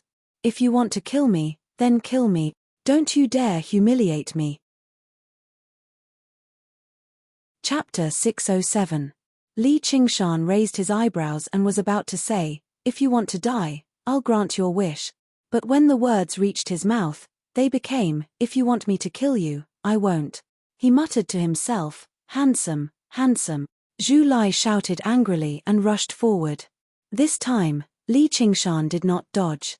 Seeing the trident sweeping towards his waist, he straightened his right hand and the flexible water stopped the trident. The water coiled along the trident and wrapped around Zhu Lai's body, trapping him in the water. Surrender now and I'll spare your worthless life. Zhu Lai cursed. His voice passed through the water and became unclear. Li Qingshan made a helpless expression. His rough and powerful hand instantly plunged into the water and strangled Zhu Lai's throat. Li Qingshan roughly pulled Zhu Lai closer to him and said in a low voice, my patience is limited. I'll ask you one last time, do you want to live or die? All of Zhu Lai's hair stood on end. He stared at Li Qingshan's eyes in surprise. A dark red light seemed to flash through them, and a sliver of violent malice filled his heart. Originally, he would not have been afraid even if he died in battle, but in that moment earlier, he could not help but feel a sliver of fear. That was the natural fear of a weak creature facing a predator. This person is not as simple as he looks. Li Qingshan threw all kindness like water and the path of extreme gentleness to the back of his mind. As long as Zhu Lai dared to say the words want to die, he would immediately twist his head off and kick it like a ball. If a tiger doesn't show its power, do you really think I'm a vegetarian? Finally, Zhu Lai's survival instinct prevailed. He said in a low voice, I want to live. Li Qingshan said, and then? I surrender. Zhu Lai said unwillingly. That's right. Li Qingshan smiled as gently as he could. He let go of Zhu Lai and thought to himself, it is rare that I want to adjust my temperament. If you dare to provoke me again, how can I let you die so easily? However, compared to the ferocious expression just now, this smile was even more hair-raising to Zhu Lai. It was like an extremely ferocious beast trying to pretend to be kind. It was extremely strange. Li Qingshan stepped out of the dragon arena and said to Jiyu Yangying, fortunately, I didn't let you down. It's good that we won. Well done. I thought you were dead for sure. You are indeed qualified to sit behind me. Sai Bao patted Li Qingshan's shoulder in praise. Li Qingshan glanced past them, and all the Hawkwolf guards nodded towards him, acknowledging his right. His gaze finally stopped on Han Qiongji's face. Her face was filled with joy and pride. Pa pa pa. Sai Qing was the first to applaud. He said with a smile, Yangying, Your subordinates really are full of hidden talents. I concede defeat. Yi Dan and Jiozhen's faces were both sunken. This meant that they had suffered a setback in their first battle in the Rui Commandery. They had gained tremendous benefits that regular cultivators could not even imagine. It would also go down the drain with the outcome of this battle. Jiyu Yangying smiled. That's no problem. Even a powerful dragon cannot crush a snake in its own territory, so you don't need to take it to heart. Sai Qing, when do you plan on holding the enthronement ceremony? Let me do my part as the host and help you with it. Sai Qing stowed the dragon arena away and purposely said in a magnanimous manner, the outcome is nothing. What matters is that I've witnessed the heroes of the Rui Commandery and witnessed a few fascinating battles. However, I'm still rather unsatisfied. Oh, why's that? The Rui Commandery stretches across tens of thousands of kilometers. Who knows how many geniuses there are? You probably won't even be able to witness 100th of them through this battle alone. I've heard that the Rui Commandery has always had the tradition of the exhibition matches of the 9 prefectures, but because of the invasion of the Clear River Prefecture diamonds, it had to be stopped. Since I've inherited the position of Marquis of Rui, I'll reconvene the exhibition matches of the 9 prefectures. Summon the heroes of the 9 prefectures and demonstrate the strength of the Rui Commandery to deter the diamonds. As Sai Qing said that, he exchanged glances with Yi Dan and Jiozhen. The 3 of them smiled slightly. Clearly, they had planned this speech for a very long time. This was the Marquis of Rui's authority. There was no reason for Jiyu Yangying to stop him. However, she understood that the exhibition matches of the 9 prefectures this time would probably not be as simple as before. She sighed inside. Sai Qing is vicious and bloodthirsty. Him becoming the Marquis of Rui probably isn't a blessing for the Rui Commandery. After the banquet ended and bidding farewell to Sai Qing, Li Qingshan made his way towards Han Qiongji. Yi Dan suddenly said sternly, "Little bastard, you better be careful when you walk at night in the future." Li Qingshan frowned. Right when he was about to curse back, he was stopped by Han Qiongji, who shook her head gently at him. Her face was filled with worry. As a Foundation Establishment cultivator, he had no idea when a vicious Golden Core cultivator would descend upon him if he was targeted by such a vicious Golden Core cultivator. Sai, as a person, I still have to be kind to others. Kindness is like water. Why should I bicker with a dead person? Li Qingshan thought. He no longer paid any attention to Yi Dan, leaving with Han Qiongji. Yi Dan even thought he was afraid, so he let out a few more wild laughs. His vicious gaze stopped on Han Qiongji again. Thumpage, I'll deal with the Han family sooner or later. The guests dispersed, and Sai Qing's face sank. He invited Yi Dan and Jiozhen into a secret room again for a discussion. Sai Qing said, I never thought we'd actually get off to a bad start. This Jiyu Yangying is still so difficult to deal with. I really want to crush her head. Yi Dan clenched his fists, his thoughts running wild. However, he also knew that putting aside her identity, who would dare touch her? Unless they had undergone the 3rd heavenly tribulation, there was probably no one who had the confidence to say they could kill her. Jiozhen shook his head and said, from what I see, Jiyu Yangying is not our enemy. She is a cultivator wholeheartedly, and has no interest in fame, wealth, power, or even morality. Everything she does is for the sake of raising her own cultivation. As long as we don't go overboard, she probably won't take the initiative to make trouble for us. Sai Qing nodded. Her personality has always been like this. If she wasn't confident that she would definitely win this duel, I wouldn't have set up this banquet. What do you think of that subordinate of hers, Li Qingshan? Yi Dan said, a conceited genius who doesn't know the immensity of heaven and earth. I'll make him die a horrible death sooner or later. Jiozhen said, don't worry, he won't be able to survive the exhibition matches of the 9 prefectures this time. There's no need for you to be in such a hurry either, just in case you give yourself away. Our priority right now is still dealing with that wretched demon, the North Moon. Sai Qing said, how can I allow someone to snore next to my bed? Li Qingshan arrived at the estate of the Han family in the commandery city with Han Qiongji, which was also the great general's estate in the past. Raising his head, He saw that the scale of the structure was so grand that it was only second to the Marquis of Rui's estate. It had also been managed by the Han family for generations.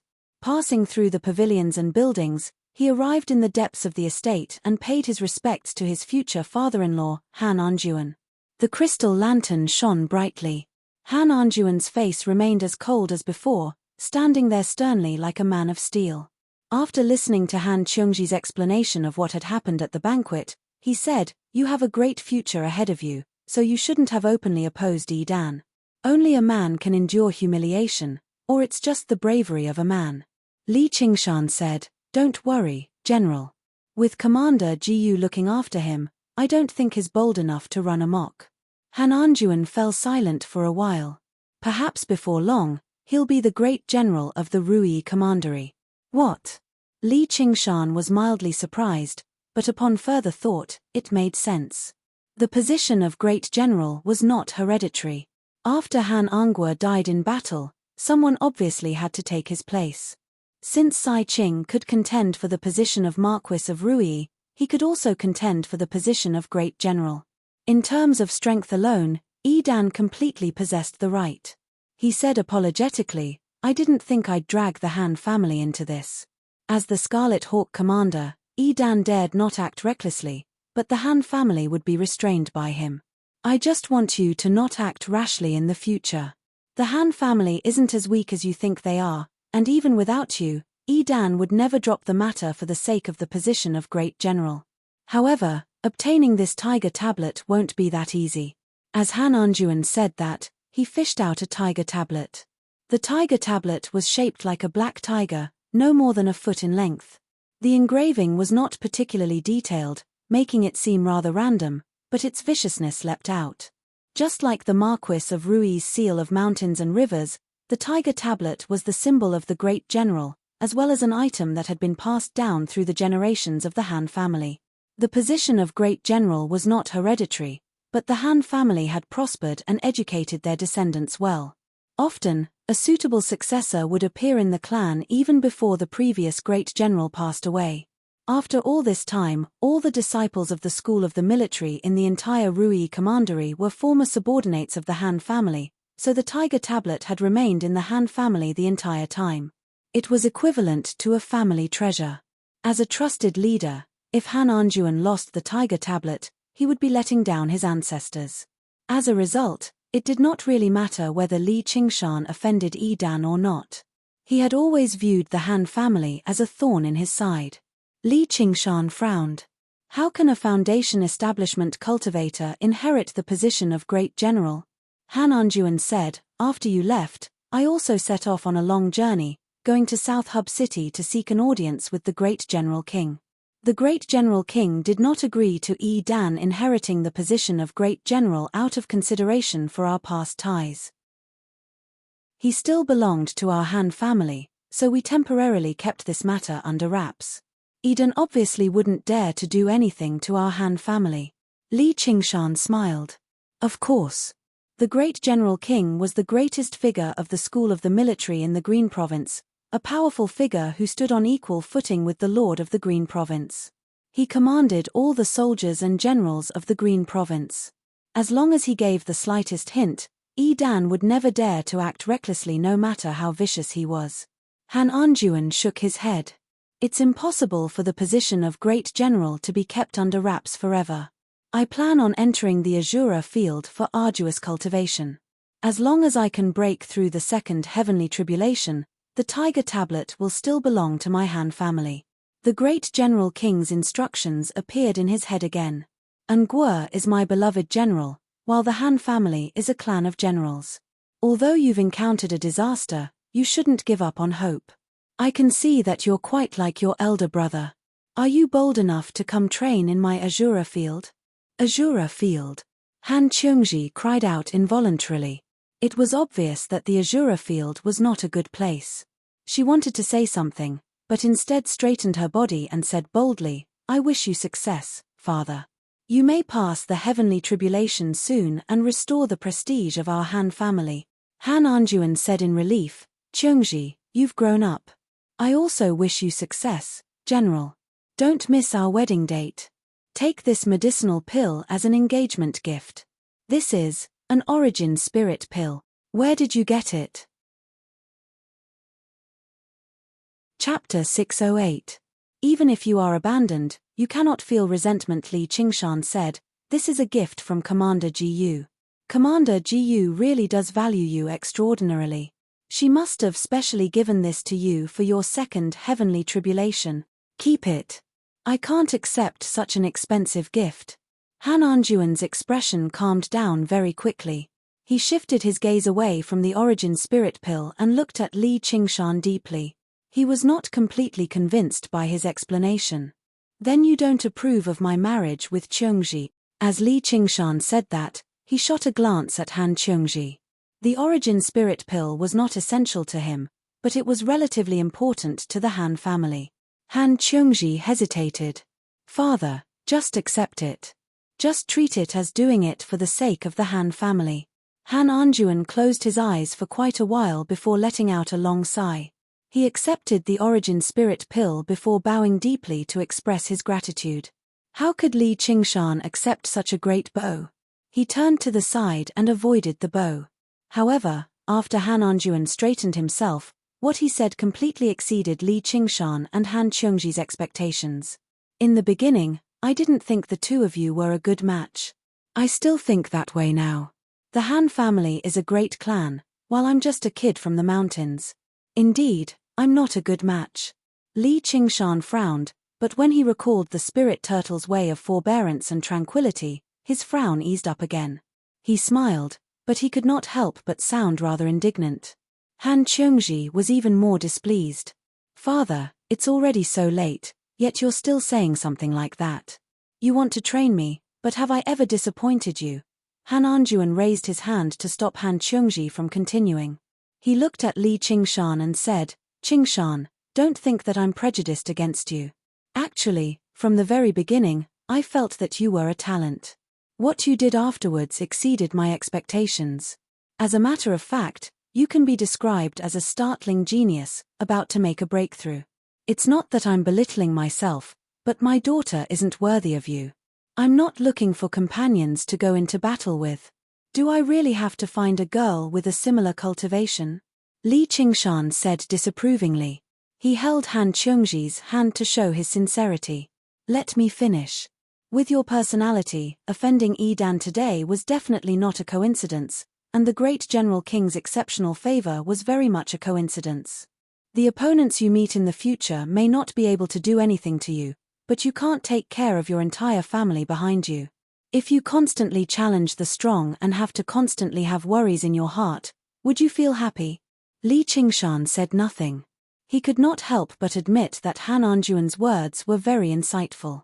It could be described as a thorough analysis of his personality. Even he had no idea just how many more powerful enemies he would encounter on his path to the 9 heavens. He was confident that he could protect Han Qiongji, but what about her family? He felt Han Qiongji's hand tighten slightly. She said, "General, I also feel that my personality has been too intense recently. I've been purposefully restraining myself a little and comprehending the way of water's gentleness. That way, I might not necessarily offend a lot of people."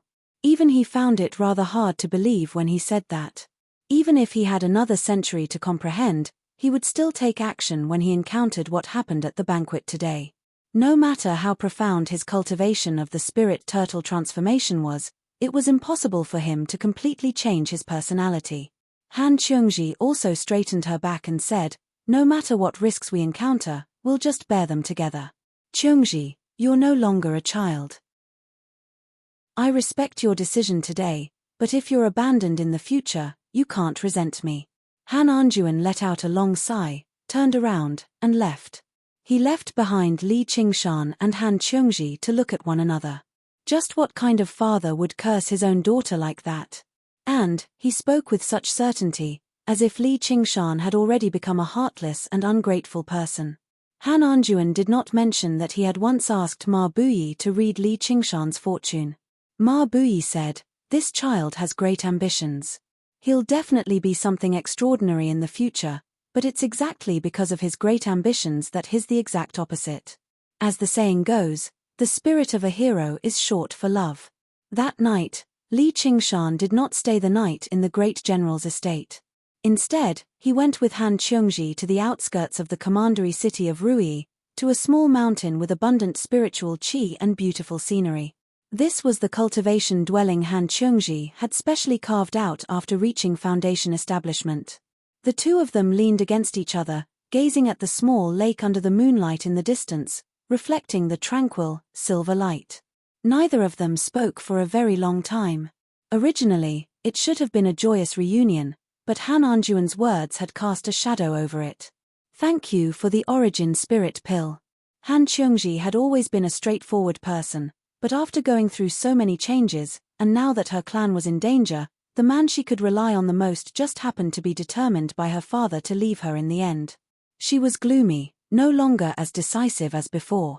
Indeed, he could not stay here for too long either.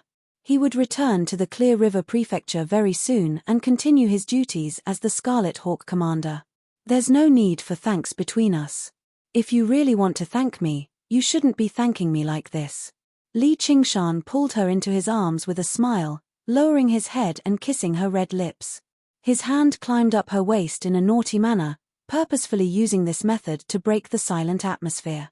However, as the exquisite figure entered his arms, the lust that had been suppressed for so long could not help but rise again. Han Qiongji's reaction was unexpectedly intense. She wrapped her arms around his waist firmly and said softly, "Love me." Li Qingshan picked her up and cast aside the moonlight on the mountain peak, turning towards the dwelling. The warmth of the red silk tent was unavoidable, until Han Qiongji ran out of strength and begged for mercy from exhaustion. Just now, they let it go and fell asleep in each other's arms. Just now, the tiny unhappiness seemed to have been washed away completely, but Han Qiongji repeated that sentence in a complicated manner inside. Even when she fell asleep, it still lingered around her. If you've been abandoned, you can't resent me. Li Qingshan had completely cast this matter to the back of his mind. After Han Qiongji fell asleep, he still felt full of energy. He did not feel sleepy at all, so he continued to focus on the path of water. In the waterside pavilion of Listening Wind, Jiyu Yangying studied her new disciple with great interest. My good disciple. Should I call you Qian Rongji or Shangguan Rongji? Obviously Qian Rongji. Qian Rongji shuddered. This was the secret that she did not want anyone to know the most. It was not because she felt ashamed. Even in the world of cultivation, people would bear a deep grudge against a person who had killed all of their family and loved ones. If Chu Tian knew about her past, he probably would not have fallen for it so easily. Looks like you really detest the word Shangguan. Ancient Wind City was destroyed by the White Lotus sect, but Shangguan town was burned to the ground for no reason at all. Not even a dog managed to escape. Don't you know why? I don't know. It must be because of the fire element diamonds. Qian Rongji did not purposefully feign ignorance. She just said that calmly. In order to completely destroy everything, she had taken advantage of the war between humans and diamonds to return to Shangguan town again. Jiyu Yangying stared at Qian Rongji for a very long time before smiling in the end. She changed the topic. That hell snake. You must be a gift from the White Lotus mother, right? Qian Rongji fell silent for a very long time before replying, yes. She hates me for betraying her, which is why she placed such a vicious curse on me, making me suffer pain and torture day and night. Jiyu Yangying said, do you need me to find a way to remove it for you? The venomous snake is firmly attached to my soul. Blades and swords struggle to injure it, so it'll probably be very difficult to remove. Some painful disciple still if I can endure it, there's no need for master to worry. Qian Rongji's heart trembled, and the gorgeous little snake also moved restlessly on her body.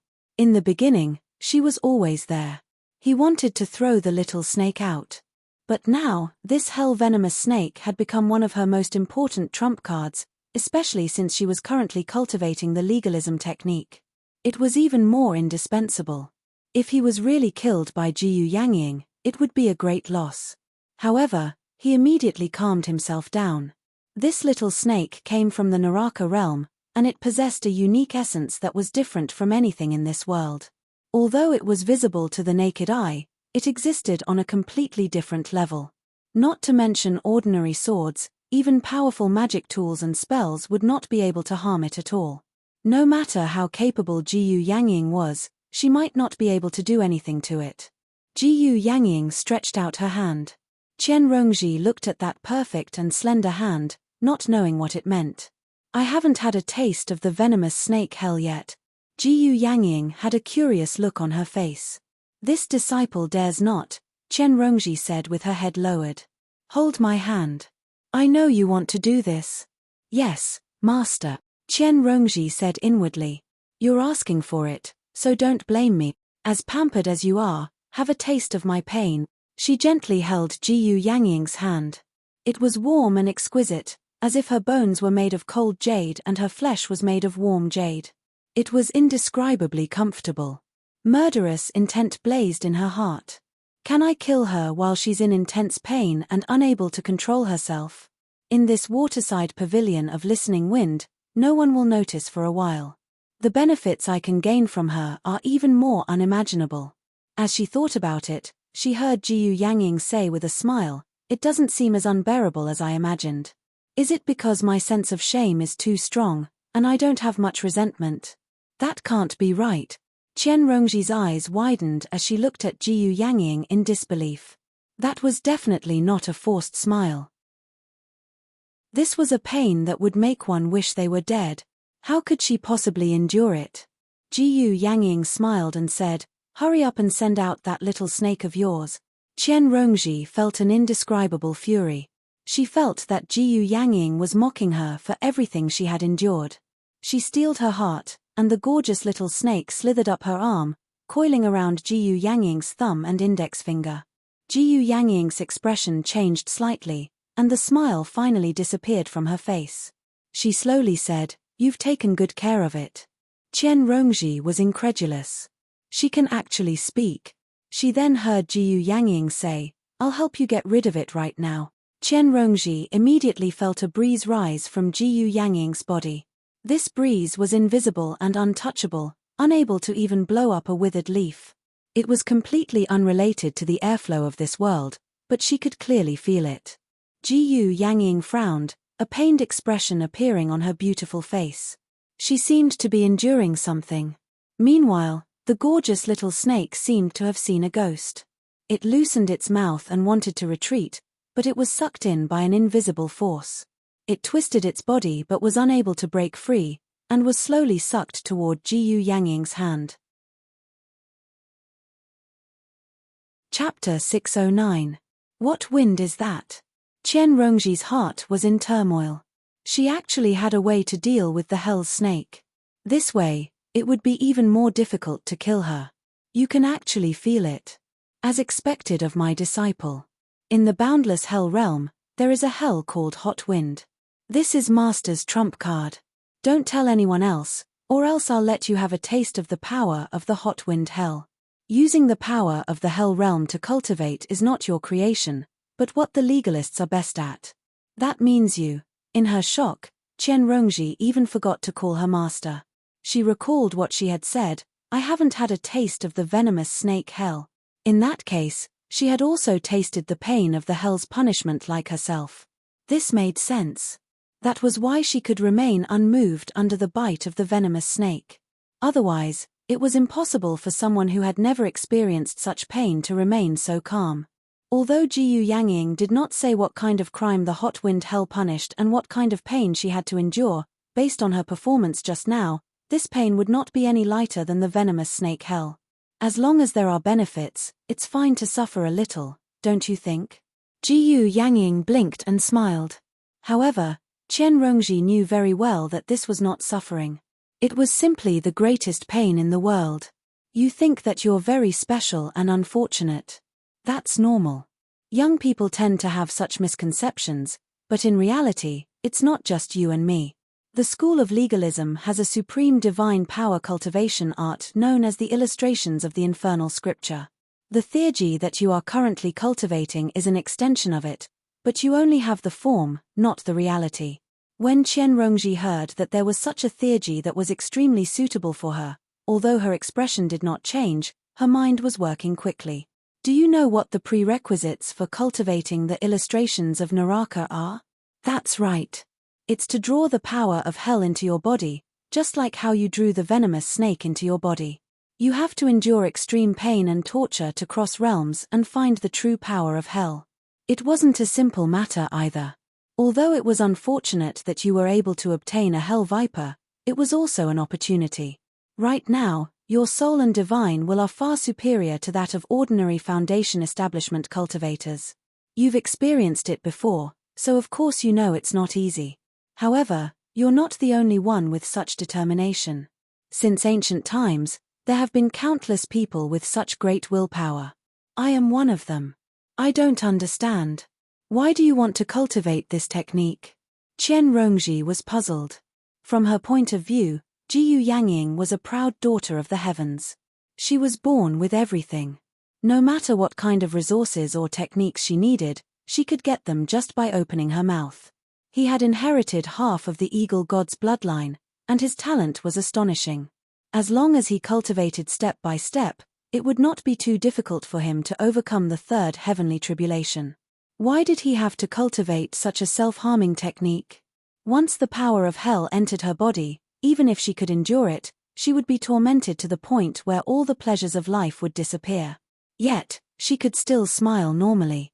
It's because this technique is strong enough. Jiyu Yangying looked up at the sky. Her sharp eyes seemed to look into an extremely high place.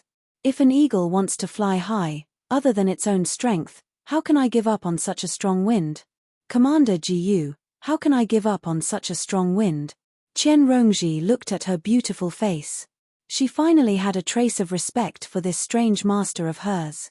She said calmly, Commander Jiyu, you clearly know that I'm not a good person. You clearly know that I'm not a good person, so why did you still take me as your disciple? Are you purely making fun of me? To the woman in front of him, any kind of acting or disguise was useless. Since she already knew about his past, he might as well cut through the layer of paper and make things clear. Jiyu Yangying lowered her head and lightly knocked on Qian Rongji's head with her jade fan. Why aren't you calling me master anymore? This made Qian Rongji feel extremely uncomfortable. Those who knew her true colors were either afraid of her or despised her. Why would they act so intimately? For a moment, she didn't know how to face her. She could only obediently call out, Master. Jiyu Yangying said seriously, I don't hate you. As a cultivator, you're more qualified than most of the people I've met. Just based on this, you're qualified to be my disciple. And you can indeed bring me a lot of fun. This disciple can only let Master make fun of me. Qian Rongji silently said in his heart. Those who dared to make fun of me are all dead. From a human's point of view, you've already committed all the major crimes by killing your parents and brothers. But there's still one more, which is to kill your master. If there's a chance in the future, you might as well try it. Jiyu Yangying smiled and patted Qian Rongji's shoulder. In her big and round eyes, it seemed like she was already imagining how Qian Rongji would look like when her wings were fully grown and she bared her fangs at her. At that time, would she be swallowed by her, or would she tear her into pieces? When others accepted a disciple, they were eager to make their disciple swear an oath of eternal loyalty to them, but she did the exact opposite. To her, danger was an integral part of the game. The White Lotus Mother had been expelled from the world a long time ago, while the North Moon that should have posed the greatest threat had instead become an important ally. Qian Rongji smiled gently. If Master has any orders, this disciple will do everything she can. Jiyu Yangying smiled extremely happily. Logically speaking, since you've accepted me as your master, I should give you a gift for our first meeting. However, this gift isn't too easy to obtain. I need to prepare it. As a result, a few days later, still in the waterside pavilion of Listening Wind, Jiyu Yangying took out the gift she had prepared. Disciple, what do you think this is?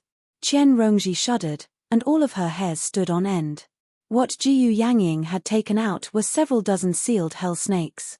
Even though she believed she could already endure the pain of being bitten by venomous snakes, the consequences of being entangled by them were still unimaginable. All she could do was grit her teeth and say reluctantly, Thank you for your kindness, Master. It really hasn't been easy for Master to find so many hell snakes for you. Come and try it. Jiyu Yangying's gaze was earnest. Her smile was as innocent as a child's, which made Qian Rongji shiver even more. She actually wanted Qian Rongji to draw out several dozen hell snakes all at once, instead of drawing them out one by one in an orderly manner. Qian Rongji was unable to turn her down. In the moment before her consciousness was completely ruled by pain, she heard Jiyu Yangying say, "If you can survive, I'll pass on the illustrations of Naraka to you." Han Qiongji woke up from her dream and discovered that Li Qingshan was no longer by her side. She could not help but feel lost. She put on her clothes and stood up, arriving outside the dwelling. From afar, she saw him standing in the small lake between the mountains in the distance. The lake was as smooth as a mirror, without any ripples. Han Qiongji tidied up her clothes and came to the lakeside. "What are you doing here so early in the morning?" Li Qingshan smiled and said, "Early in the morning. You slept for the whole day." In the depths of the lake beneath his feet, a red shadow streaked across the bottom of the lake. He split his consciousness to control the doppelganger. He restrained all his aura and swam towards the mouth of the lake. With Han Qiongji's cultivation, it was naturally difficult for her to detect him. Han Qiongji looked at the sky. Just now, she discovered that it was already dusk. Thinking of last night's entanglement, she could not help but blush. She had really exhausted the last bit of energy in her body. It was not only because of the desire accumulated over the years of separation, but also because of indescribable anxiety and unease. "What's wrong? You're not in a good mood. Are you still thinking about your father's discouraging words? Weren't you still very energetic last night?" Li Qingshan came forward and gently embraced her in his arms, smiling ambiguously. At the same time, the clone sped up after leaving the small lake, entering a large river very soon. That was already one of the bodies of water that Li Qingshan had refined. The water god seal shone brightly, connecting with the various bodies of water once again. The mirror clone did not stop at all. Instead, it sped up again, swimming in the direction of the clear river prefecture. After being away for so long, he wondered how the night roamers under him were doing. He wondered how the sisters, Yi Liusu and Yi Liubo, were doing. When he thought about the intimacy he had with them in the past, he just felt like it had happened a very long time ago. Of course, this period of time was not actually that long to cultivators. Although he had developed some romantic feelings in the past, he would only focus on what was right in front of him once he was separated. He rarely had any time to reminisce. Just like what Ma Buyi had said, a person's energy would always be limited. Most of his time was spent on cultivation or gazing at the heavens. He could not afford to be too distracted by matters related to romantic feelings. "You went too far last night." Han Qiongji rebuked and randomly pinched Li Qingshan's waist a few times. Towards the end of last night's revelry, she had completely submerged in her sea of desire, allowing him to do whatever he wanted. Li Qingshan laughed aloud. "If you can't satisfy me, don't blame me for finding someone else." After the entanglement last night, he had not completely released his lust. Now that he held her, he was stirred up again. A certain part of his body immediately changed. Li Qingshan originally thought she would fly into a rage like she did in the past, forcing him to swear an oath that he would never have a second woman in his life. He never thought she would push him away. "Go find your own pleasure in the parlor of clouds and rain. Don't bother me. I don't have the time to do something like that with you. You saved the great parlor head Chiu, so I guarantee you that she won't take any spiritual stones from you. You can choose any disciple under her. She might even be willing to accompany you personally." Li Qingshan did not know that Han Anjuan had forcefully ordered Han Tieri to take on concubines as soon as Han Anggua's mourning period ended. As it was not a formal marriage, it did not violate the rule of 3 years of mourning. He wanted to produce as many children as he could so that the Han family could flourish. Li Qingshan instead became rather embarrassed. "Don't overthink things. I was just momentarily angered. It's not like I'm actually interested in her." HMPH, men. Han Qiongji was filled with doubt. Li Qingshan's thoughts ran wild. Begonia was a beauty. If she insisted on repaying him with her body, it would probably be very difficult for him to turn her down. However, If he really had to talk about the most carefree and satisfying things like this, it would definitely be Helicoverpa rosa. Just as he thought about it, he took a punch to his stomach from Han Qiongji. Li Qingshan also acted like he was in pain sensibly. He spent a few more days in Han Qiongji's dwelling, deciding on a time to meet again before returning to Clear River City in search of a person. This person was talented as well. He was skilled in the water, and he had probably grown up in it. Chapter 610. Li Qingshan arrived in the Chain Mountains first. He called out a few times in front of Ayushin's dwelling, but he received no response. He thought, she's probably in the 100 schools of thought. He turned around and returned to his dwelling. Gazing at the two words, Qing Xiao, he could not help but sigh. I wonder how little An is doing in the Chan Monastery of Devarengye? He had already returned to the Clear River Prefecture, but a part of his heart remained in the Chan Monastery of Devarengye. Thinking about the past and thinking about the future, he actually became rather overwhelmed with thoughts for a moment, unable to control himself. He let out a long breath and suppressed his emotions. Right now, she was definitely working hard to break through to the second heavenly tribulation, and he believed that it wouldn't be long before they met again. He also had to focus on cultivation, and he couldn't lose to her. He did not enter his dwelling either.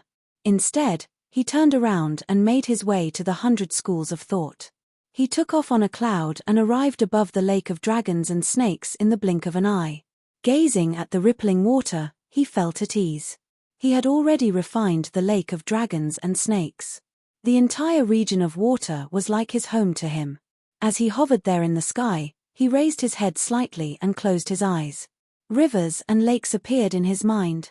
All of the water bodies he had refined were like blood vessels, and he could sense their existence. They surrounded him, and he could sense their warmth. When he opened his eyes again, they were filled with confidence.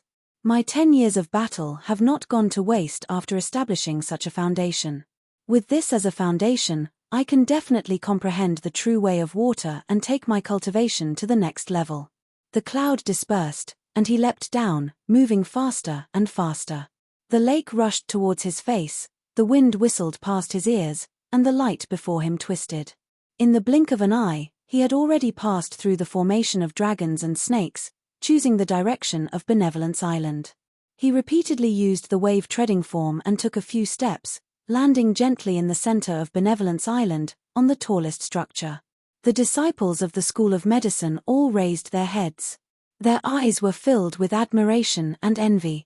Most of them had joined the 100 schools of thought even longer than Li Qingshan. It could be said that they had personally witnessed this unlucky disciple of the School of Novels rise up like a comet, ascending to the position of Scarlet Hawk Commander. Commander Li, have you come for Senior Sister Ayushin? A young disciple of the School of Medicine asked. Not bad. Is she here? Li Qingshan flew down and landed in front of the medical disciple. Senior Apprentice Sister Ayushin is currently studying medical manuals with Master Hua CI in preparation for the exhibition matches of the 9 prefectures. No one is to disturb them. Commander, I'm afraid you'll have to wait for a while. I'll go bring some tea over. The medical disciple hurriedly bowed. No need, I'll go take a look. Li Qingshan couldn't sense Ayushin's aura. She must be in the middle of a formation, but he sniffed. Immediately, he smelled the trace of her aura and strode over. What did the medical disciple want to say? But in the blink of an eye, Li Qingshan had vanished from sight. He had circled around a rockery, passed through a garden, and arrived at the back of the hall, in front of a stone door. Feeling the obstruction of the formation, Li Qingshan shouted, Ayushin, are you inside? I have something important to discuss with you. In his mind, studying medical manuals isn't anything important. I'm going to gift you a mid-grade magic cauldron. Hurry up and come out to greet me. After a while, there was no reply. Just as Li Qingshan was getting impatient, the stone door suddenly opened. He walked in, and the stone door closed with a loud bang. In front of him was a long passage. The walls emitted a milky white light, revealing every detail. Li Qingshan followed the passage all the way to the end and saw a vast space. There were many books placed on bookshelves. Inside the glass containers, there were all kinds of strange organs. But none of these could attract Li Qingshan's attention. All of his attention was focused on Yushin, no, the naked man behind Yushin. The man was around 20 years old. His appearance was average, but his physique could be considered robust. Li Qingshan cried out involuntarily, Chu Tian. Yes, that man was Chu Tian. His eyes were closed, and he was motionless, as if he was already dead. He was soaked naked in a large glass container. The glass container was filled with a light blue liquid, and Li Qingshan found it slightly familiar. A series of bubbles floated in the container, and the outside was covered with runes that extended to the ground, forming a large formation. Other than Yushin, there was also a black old man standing in the room. It was the original head of the medical school, Hua Ci. He was frowning, staring at Chu Tian in the glass container, as if he didn't notice Li Qingshan's arrival. Yushin let out a sigh of relief and made her way over to Li Qingshan. She seemed slightly exhausted, but a gentle smile appeared on her face. From her appearance alone, she really was the best representation of gentle as water, but Li Qingshan knew that this was just a false impression.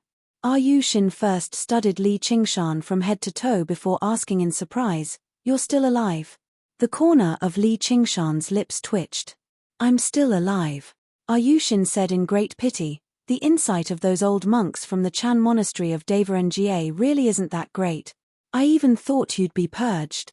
Even if I die, I'll drag you down with me. Even if you're so infatuated, I can't accept it, because I've already seen another man's body." Yushin's eyes flickered as if she was very touched. In the end, she turned her head away in sorrow. Li Qingshan immediately lost control of his facial muscles. He had no idea how to react, and the urge to choke her to death arose spontaneously once more. He sucked in a deep breath and asked, "What's going on exactly?" He had always believed that Qian Rongji had already devoured Chu Tian, but as it seemed now, he still had a breath left in him. Yushin laid out her hands helplessly. "Master said that since he's on Benevolence Island, he's a patient of the School of Medicine. We have to take responsibility until the very end." The two of them left together. Li Qingshan asked in surprise, "You're just treating and saving someone. Why are you so sneaky about it?" Obviously it's because she's afraid that a certain person will come looking for trouble. She's already Great Commander Gu's disciple, and her future is bright. If she learns that there's still a chance for Chu Tian to be cured, she'll definitely come and visit him. Li Qingshan also deeply agreed. Based on Qian Rongji's current means, even if Chu Tian was alive and kicking, he probably wouldn't be her opponent, let alone a half-dead Chu Tian. He couldn't help but walk towards Chu Tian. "You've been trying to save him all this time?" "Yes, we've thought of many ways. Spending so much effort to save an idiot, it's really not worth it. Just think of it as studying medicine. Moreover, if he can really wake up, he might not necessarily be an idiot. Maybe he'll suddenly become smarter than you. Do you notice the water inside? Don't you think it's a little familiar? This is water of recollection. You want him to regain his past life's memories?" Li Qingshan suddenly remembered. He had a deep impression of the effects of water of recollection. But does this thing have such a great effect? "Yes, we've increased the dosage, but I don't think it'll be of much use. I've looked up a lot of books, and there are many cases of celestials regaining their past life's memories, but that's only when their own cultivation has reached a certain level. It's like trying a dead horse as if it's alive. In any case, his consciousness has completely collapsed. If he can't find his past life's memories, even if he wakes up again, as you said, he'll become a real idiot, the kind that can't even eat, drink, and poop." Li Qingshan turned around and asked, "Can it succeed?" Yushin shook her head. "Who knows? Let's go, let's talk outside." Ignoring Hua Ci, she called out to Li Qingshan and walked out. Li Qingshan looked at Chu Tian for a while, waved goodbye, and was about to turn around and leave. Chu Tian's eyes suddenly opened, and he stared straight at Li Qingshan. His eyes were so persistent that they didn't blink even for a moment. Li Qingshan said loudly, Hey, he's awake." Yushin had already walked into the passage, and without turning her head, she said, "It's just an intermittent muscle reaction. Let's go, don't dawdle." Li Qingshan looked carefully. Chu Tian's eyes were lifeless, and after a while, they slowly closed again. He couldn't help but curl his lips and use his divine sense to say, "Although you've offended me quite a bit, and you deserve to end up like this, I still wish you can come back from the dead. Hehe, I'm really a good person. It seems like I've already understood some of the true meaning of kindness is like water." Li Qingshan turned around and chased after Yu Xin, but he didn't know that this voice spread out in the depths of Chu Tian's sea of consciousness, stirring up a round of ripples in a pool of stagnant water. Hua Ci and Yu Xin had also tried to use this method to wake Chu Tian up, but it had never worked. The strength of Li Qingshan's divine sense was so strong that even Golden Core adepts might not be able to match it, and Yu Xin and Hua Ci were far inferior. Hua Ci looked at Chu Tian for a while and shook his head. He had used almost all the methods he could.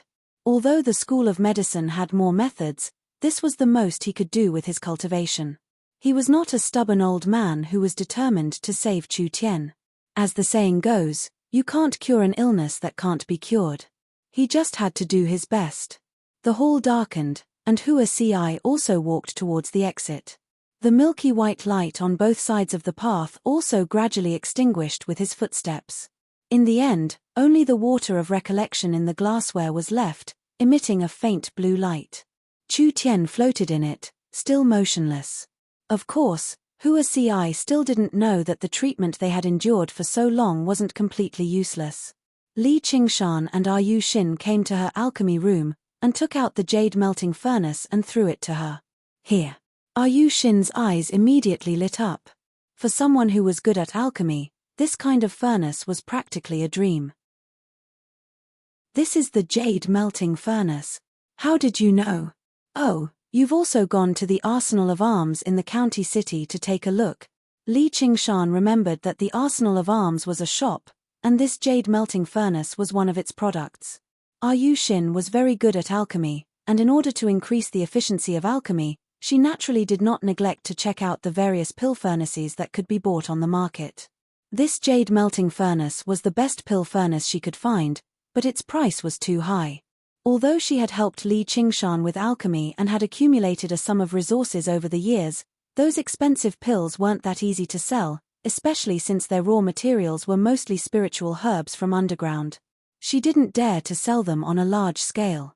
She played with the jade melting furnace in surprise. "This is for me," Li Qingshan said. "Of course not, I'm just letting you see it, then I'll take it back." "That's great." Yu Xin ignored his words, and revealed a happy smile like a child. Li Qingshan felt that it was worth it, and said with a smile, "As long as you like it." Yu Xin stared at Li Qingshan, and suppressed her excitement, seriously organizing her words. Chapter 611. Filial your mother, give it back. Li Qingshan cursed and reached out to grab the jade melting furnace. "How dare you take advantage of me at this time?" Yu Xin turned around and coughed twice. She said in an old voice, "Good son, with this care, I feel much better from my headache." Li Qingshan grabbed her shoulder, and her shoulder flashed with light. A layer of flexible, blue light appeared. He actually lost his grip, and it slipped out of his grasp. Yu Xin's feet slipped and she slid 7 to 8 steps away. She scolded, "You want to take back what you gave away? Is this what a man should do? Whether I'm a man or not, I don't need you to tell me." Li Qingshan reached out and grabbed. His palm gave off a spiritual light and it spun and expanded like a whirlpool. A strong suction force emerged. Yu Xin's body tilted and she held the jade melting furnace in one hand. She waved her sleeves behind her and a ribbon of blue light also spun into the center of the whirlpool. The whirlpool immediately collapsed. Li Qingshan cheered, "Good, now watch this move." In this small space, the two exchanged moves and each used their own methods. Li Qingshan displayed all his understanding of the Tao of water these days. He used the water spiritual force to create all kinds of changes. Whether it was entanglement or forceful attacks, they were all deftly resolved by Yu Xin. None of the bottles and jars in the alchemy room were damaged. Of course, this was also because Li Qingshan did not use his full strength. This was not a duel, he just wanted to see Yu Xin's understanding and methods of the Tao of water. The result did not disappoint Li Qingshan. If she transformed into a mermaid, she should be more profound. The two fought for a while in the alchemy room. In the end, Li Qingshan's reaction was faster. He trapped her, and to prevent her from escaping, he wrapped one arm around her and grabbed the jade-melting furnace with the other. He smiled. "Let's see where you can run now." Yu Xin suddenly shouted for them to stop. Li Qingshan was stunned for a moment. He realized that the two of them were a little too intimate. She was in his arms, as if she was nestled in his embrace. Her hair was like clouds, and her slender neck was like jade. Everything was within reach. Li Qingshan wrinkled his nose and caught a whiff of a heavy medicinal fragrance, mixed with a faint, indescribable fragrance. Yu Xin smiled and asked, "Does it smell good?" Li Qingshan quickly let go of her, and she turned around. His face was mischievous. At a time like this, shouldn't a woman be shy? Why did he feel a little embarrassed instead?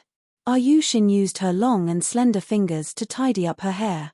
"Could it be that you are tempted by lust, fickle-minded, fickle-minded, fickle-minded, fickle-minded? You want to let down the eldest miss of the Han clan, right?" Li Qingshan said, "That's definitely not the case. I am fickle-minded, fickle-minded, fickle-minded, fickle-minded, fickle-minded. Although I am tempted by lust a little, fickle-minded is far from fickle-minded. In another 3 years, it will be our wedding day. At that time, I will definitely invite you to attend." The smile on Yu Xin's face faded a little. She looked at Li Qingshan with her gentle eyes. Li Qingshan felt like there was smoke and clouds changing. He couldn't figure it out.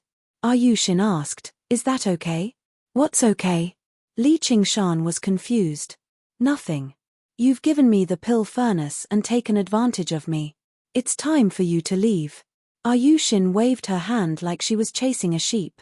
"You want to chase me away after taking advantage of me? Besides, who took advantage of you? I have something else I need your help with." "What is it?" "I want to comprehend the path of water more deeply." "Doesn't that mean you're much stronger than me?" "That's only because of my talent. In terms of comprehension, I'm nowhere near you." After a few days of thought, Li Qingshan understood why he still lacked sufficient comprehension of the path of water after reaching the 4th layer of the spirit turtle. Because the talent that the spirit turtle gave him was just too powerful. He could control the water element as if it was his own arm. It was because everything came too easily. Instead, he lost his desire to explore. Most of his attention was placed on refining more water to increase his own strength. Instead, it was those regular cultivators who lacked talent who had no choice but to strive for perfection and diligently comprehend in order to increase their own cultivation and the power of their techniques. There were gains and losses. However, he believed that this loss was not difficult to make up for. Yu Xin glanced at the jade-melting cauldron in her hand. "All right, for the sake of your filial piety." Li Qingshan said, "I feel like I'll choke you to death with my own hands sooner or later." At this moment, Liu Chuanfeng's call rang out from outside the alchemy room. "Qingshan, are you in there? If you are, answer me. I have something to discuss with you." Yu Xin said, "It's probably about the exhibition matches of the 9 prefectures." "Go ahead. I'll refine the jade-melting cauldron first. Once you're done with your matters, we'll find a suitable place to cultivate. Can you not be so weird?" "Forget it, I'm leaving." Li Qingshan shivered. She really had become gentle. Her voice, speech, and expression were all extremely gentle, basically enough to melt his heart. However, he was used to her cursing, so he was very unaccustomed to this. Yu Xin smiled. "My good son, piss off." Li Qingshan shook his head with a bitter smile. He really had asked for it. After watching Li Qingshan leave, Yu Xin sat down cross-legged and began to refine the jade-melting cauldron. However, her mind was unable to calm down as she muttered to herself, "Is this all right?" When Li Qingshan arrived outside the door, he discovered that Liu Chuanfeng was not the only one waiting outside. Sun Fubai's face was flushed as he stood at the side, chuckling. "Uncle Fu, you've successfully built your foundation. Congratulations." Li Qingshan quickly walked up to him and congratulated him. It's all thanks to your help, Qingshan. Fellow Taoists, why have you all come to find me? Li Qingshan then turned to look at Liu Changqing, Hua Sengzon, Chu Danqing, Han Tieri, and the others, smiling as he asked. Li Qingshan had descended from above. The entire 100 schools of thought knew that he had returned. He was no longer the insignificant figure of the past anymore. Many matters required him. Hua Sengzon had come to find him to handle the matters of the Hawkwolf Guard. As a vice-commander, he could handle matters for him, but there were still many matters that required him to make decisions as the commander. Liu Changqing had come to find him to discuss how to deal with the exhibition matches of the 9 prefectures. Something as important as the Clear River Prefecture's honor directly involved him, the Scarlet Hawk commander. A large group of Foundation establishment cultivators surrounded him, wanting to pull him away to discuss the important matters first. There was also Han Tieri, who remained silent, while Chu Danqing hesitated to speak. There were also a few familiar faces who stood to one side in the distance. Among them were Hao Pingyang, Li Long, and so on. Clearly, their cultivations were insufficient, so they were afraid to approach them and stand beside these school leaders. Li Qingshan shook his head inside. Sure enough, there were many matters he had to deal with after returning this time. After a moment of thought, he said, "How about this? Fellow Taoists, I'll return to Cloud Wisp Island first, and then I'll visit each of you." He nodded at Hao Pingyang and the others in the distance. Liu Chuanfeng felt like he had gained a lot of face. He felt like Li Qingshan really did have a conscience and was loyal to his friends. Returning to Cloud Wisp Island, the bamboo forest was still as gloomy as before, but the path had been swept clean. As he approached the bamboo building, he heard the voices of people. Quite a few disciples had joined them again, making it much livelier. It was no longer as cold and cheerless as before. Sun Fubai recalled the past and could not help but sigh in amazement. He had gone from the miserable situation where he could not accept any disciples, where even the school leaders were Qi practitioners, to the current situation where he had 3 Foundation establishment cultivators and disciples had begun to gather. It was basically a world of difference. "It's all because of you, Qingshan." Li Qingshan smiled. "I've only come up with a few ideas. Why, you're the one who's managed things well." Liu Chuanfeng said, "The entrance examination is right around the corner. When the time comes, we'll have a few more disciples online. It'll probably be even livelier." Li Qingshan said, "Really?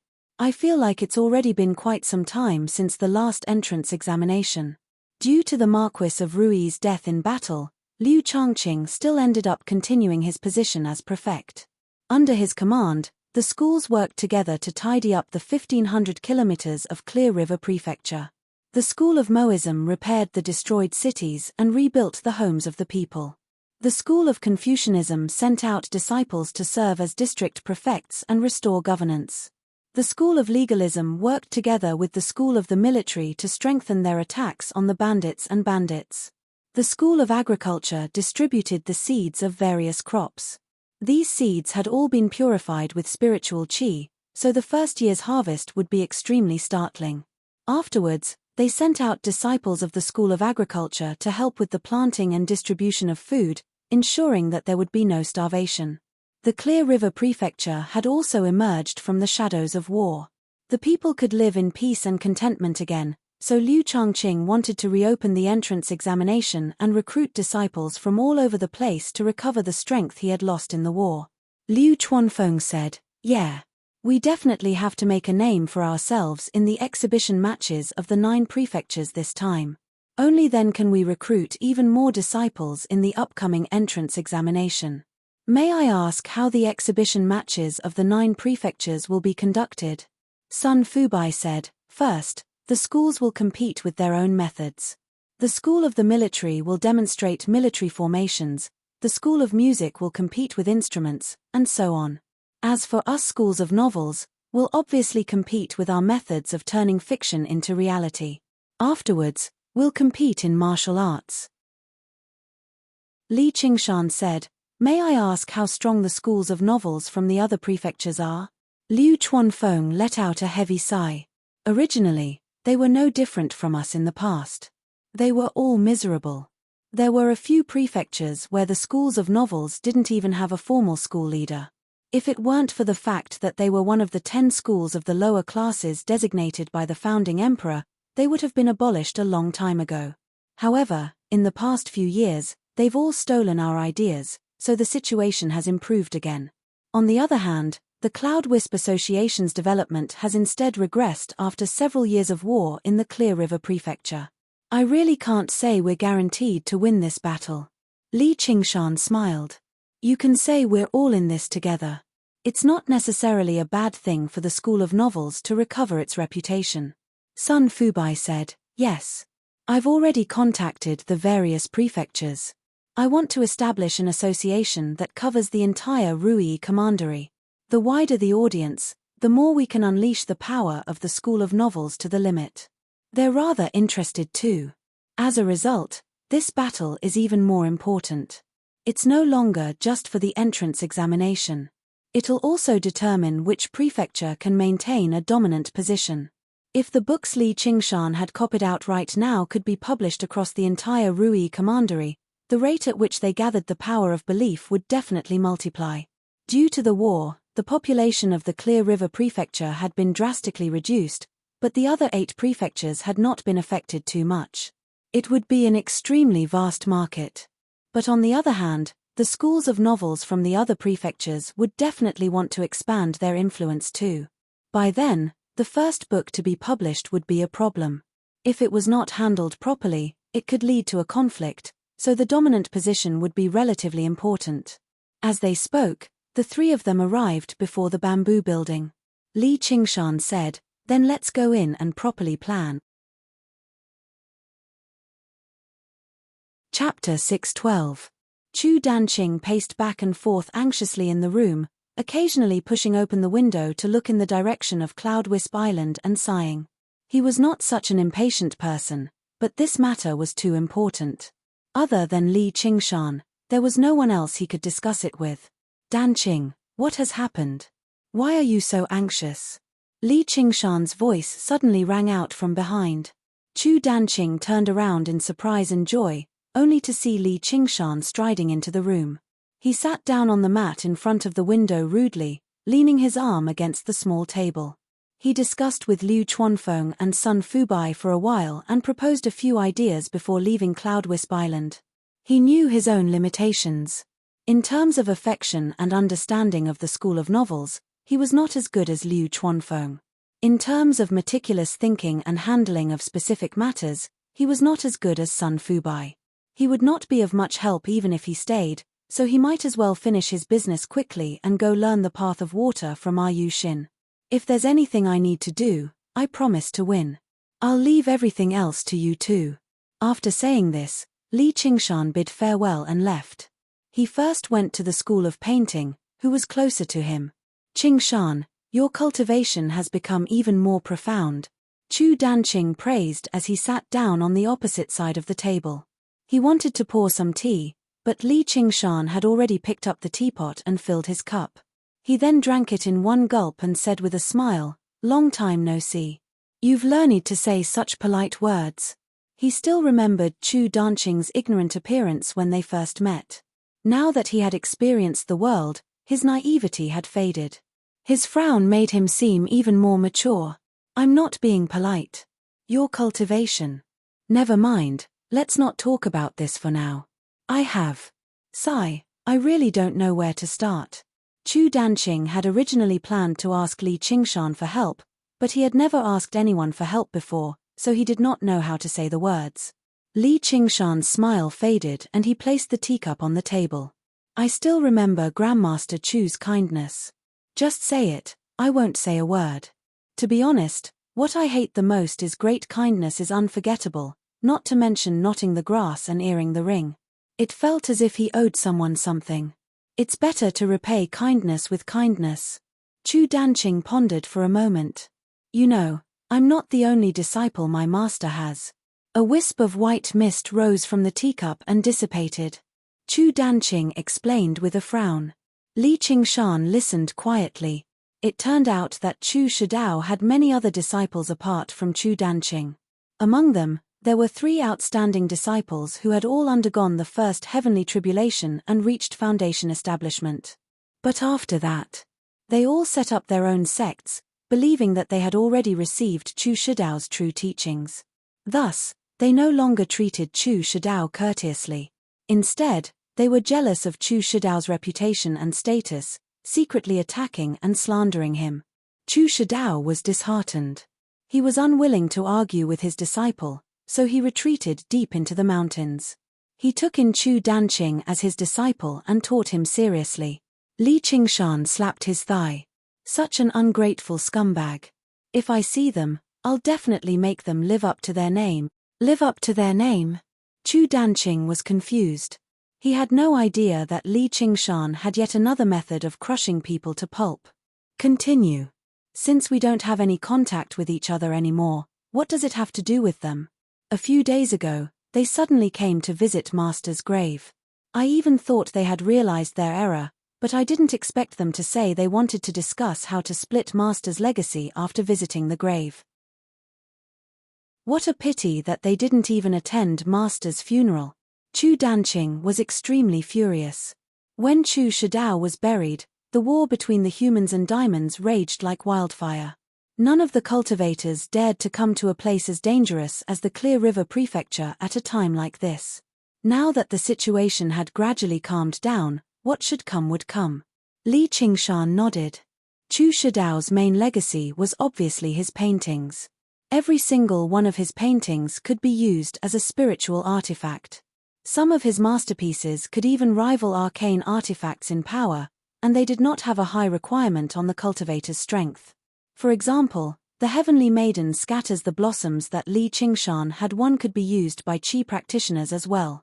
The Heavenly Maiden they summoned could rival a foundation establishment cultivator in power, so it was even more valuable than regular arcane artifacts. It was no wonder that Chu Danqing's senior brothers and sisters would become envious of a legacy like that.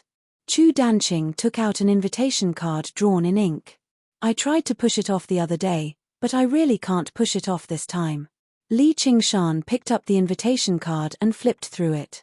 An inky black carp suddenly began to swim around in fright. He said in confusion, "Don't tell me they can just ask for this legacy just because they want it. And, you're in the Clear River Prefecture right now. You have the support of Prefect Liu and the other fellow cultivators, so how can the 3 of them touch you? Why must you be so impatient?" Chu Danqing said, "This is an internal matter of my school. I shouldn't let outsiders interfere. Qingshan, you might not be a member of my school of painting, but my master trusts you very much. Sai, my senior brothers and sisters are people with status now. If it's just these paintings, they won't fight over them so shamelessly. It's related to a secret treasure too. If I insist on ignoring them and they leak it out of anger, it'll be a great disaster." Li Qingshan became curious too. What secret treasure? Chu Danqing sucked in a deep breath. The secret of the painting tomb. The painting tomb. In the past, the 5 Absolutes Immortal left behind everything he knew in the 5 Absolutes tombs of the sword, zither, chess, calligraphy, and painting to await the fated. This is an extremely widespread legend across the 9 provinces, but it can't really be called a legend either, as every few decades or centuries, a cultivator will be fortunate enough to enter one of them and obtain his legacy, allowing him to rise up in a single stroke. Yearning filled Chu Danqing's eyes, but it was not because he wanted to rise up in a single stroke. It was rumored that it was all thanks to this 5 Absolutes Immortal that the School of Painting was able to survive until now. As a disciple of the School of Painting, being able to see a single painting from him was already a great blessing. As soon as Li Qingshan heard it was this person, he became spirited. Even the murals in the main hall of the Chan Monastery of Devarengye originated from this person, which only went to show just how powerful he was in the past. The legacy he left behind was basically priceless. Even he was interested when he heard about it. In other words, you know where the painting tomb is? Chu Danqing shook his head. No one knows. The 5 Absolutes tombs don't actually exist in this world. Otherwise, after all these years, People would have explored it completely and taken away what's inside. Why would we even get a chance? It's said that the 5 Absolutes tombs are all independent spaces, drifting through the 9 provinces. No one knows where they are, nor do they know how to enter. Even third heavenly tribulation powerhouses can't force their way in. They can only rely on their own luck. Even if cultivators are fortunate enough to enter, they'll often only be able to catch a glimpse of the tip of the iceberg before being transported out. Li Qingshan said, in other words, Master Chu has only obtained some clues. Yeah, it's just some groundless clues. I don't know how it reached the ears of my 3 senior brothers and sisters. If I knew where the painting tomb is, I would have gone in a long time ago to accept the legacy. Why would I be troubled by them? Chu Danqing smiled bitterly. Li Qingshan noticed that Chu Danqing's expression was rather unnatural. Clearly, he was not telling the truth. Chu Danqing's understanding of the painting tomb was definitely not limited to that, which made him slightly displeased. However, with some thought, he came to an understanding. With such a great fortune on the line, even brothers could fall out with each other. He was not related to Chu Danqing at all, so he had to be vigilant. All he needed to do was help him deal with his senior brothers and sisters, and that would be repaying Chu Shidao's kindness. The rest was out of his hands. Right as he thought that, Chu Danqing's voice directly rang out in his head. He said through soul sense, actually, I know when and where the painting tomb will appear again, as well as how to enter it. I'm afraid they have methods to eavesdrop, so I purposely told them. Li Qingshan could not help but laugh. Was this scheming or not? He felt much more comfortable and also transmitted, aren't you afraid that I'll turn against you and take away your opportunity? My master said that you're ruthless, but you're not someone who forsakes righteousness for the sake of profit. Also, the painting tomb is very big. Maybe we can enter it together to take a look. However, I can't guarantee anything. Chu Shidao smiled. He still had the naive look of the past and appeared even more honest. Li Qingshan slammed the invitation on the table. Since they want to discuss, then let's discuss it with them. Chu Danqing said, even if I die, I won't let them take advantage of me. Li Qingshan left the school of painting. After a moment of thought, he went to the school of legalism to see Hua Sungzon. As soon as Hua Sungzon saw Li Qingshan, he remembered his other identity, the North Moon. However, he also remembered how he had saved his life. If it were not for him, peace would not have returned to the Clear River Prefecture, and he had just saved Begonia in the Marquis estate. Even if he had to repay him with his life, it was only right. As a result, he secretly made up his mind to never tell anyone about this. Qingshan, you've finally come. Let's go to the pavilion. Why are we going to the pavilion? Haitang told me to contact her as soon as you returned. She's holding a banquet in the pavilion to thank you. Sigh, in other words, it's just a formal thank you. What promise of marriage? It's all a lie. Li Qingshan sighed inside, but it was just a man's imagination at the end of the day. He was not actually disappointed. He smiled. If that's the case, let's invite a few more people. Let's have some fun. As a result, Li Qingshan invited Hao Pingyang, Li Long, and so on to the pavilion for a banquet. Apart from Han Thierry, they all went with him happily. Hua Chenglu sighed inside. When Hua Chenglu learnt about this, she also insisted on going. Li Qingshan obviously agreed to it. Thinking about how he had never been involved in anything ever since he became a commander, nor did he get close to his subordinates, he just called the Hawkwolf Guards of the Clear River Prefecture. With that, it became quite a disturbance. Even the various school leaders who had some ties with Li Qingshan in the past heard about this and joined in. In the end, they arrived at the pavilion together. There was already a large group of people. Standing in front of the pavilion again, he thought about the past few times. Both his identity and mental state were completely different now. The pavilion glowed with lanterns, illuminating the sky. Begonia had already come out personally to receive them. Begonia was surprised to see so many people. All she saw was Li Qingshan standing in front of everyone. Beside him were the reputable foundation establishment cultivators of the 100 schools of thought. They all seemed to treat him as their leader. Even Prefect Liu stood to one side. She sighed inside. After a few days, I'll naturally look at you in a different light. Chapter 6:13. Begonia was also dressed splendidly. She bowed gracefully. I thank the commander for risking your life to save me. Your kindness is as vast as the ocean. I will never forget it. If you ever need me in the future, I will repay you. Li Qingshan and Chu Danqing exchanged glances. They could not help but laugh aloud. Begonia asked in confusion, "Why are you laughing, Commander? You've said the words I hate the most in a single breath." Li Qingshan waved his hand and laughed loudly. "There's no need to mention the word thank you anymore. There's a saying that great kindness cannot be thanked with word. Since you're not willing to repay me with your body, it's useless even if I thank you 1,000 times more." The surroundings fell silent. Since when would a benefactor say things like great kindness cannot be thanked with words or repay me with my body? Begonia was even more taken aback. Her face reddened slightly as she gazed at Li Qingshan with mixed emotions. She thought, don't tell me he's interested in me. Could it be that he's interested in me? That's right, I thought myself to be smart, but I never thought that this would happen. If he didn't have feelings for me, why would he be willing to take such a huge risk to help me? Not only did he stop Yi Dan, he even went as far as to form a death grudge with him. Sigh, he offended Yi Dan for me. Who knows when he'll die to schemes and schemes? Even if I repay him with my body, it's only reasonable. However, I heard from Chengzan that he's already engaged to the young lady of the Han family. Begonia thought quickly. Li Qingshan had once risked his life for her sake. She could not let him lose face in front of everyone no matter what. Just as she was considering how to reply, she heard Li Qingshan follow up right away. There's no need to say anything more.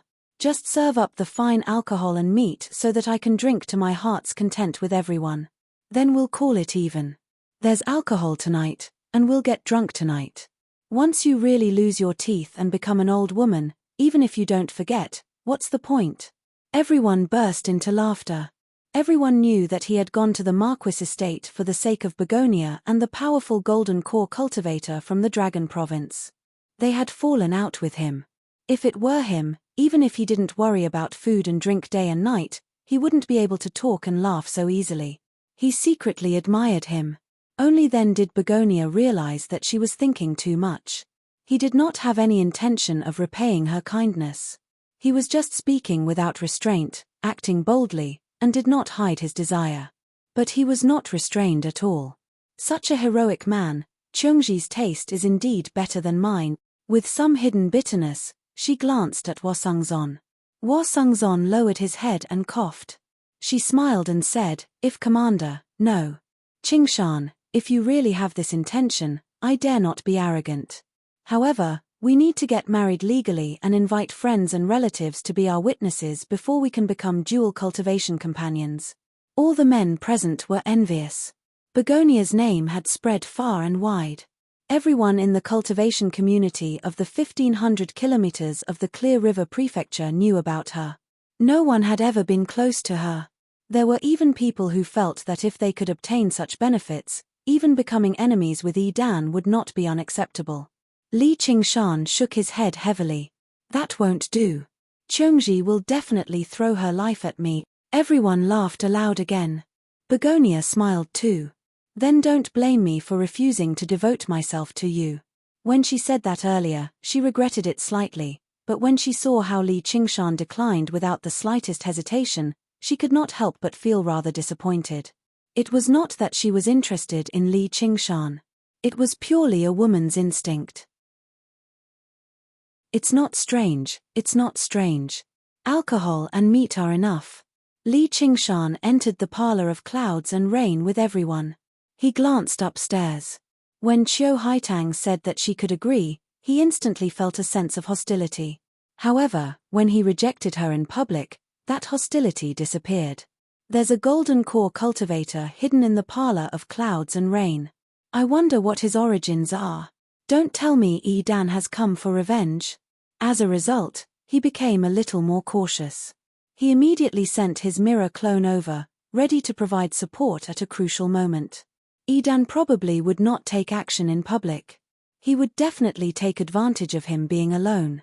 No, there was no need for him to be alone at all. All he had to do was kill all the witnesses. He definitely possessed the strength and viciousness to do that.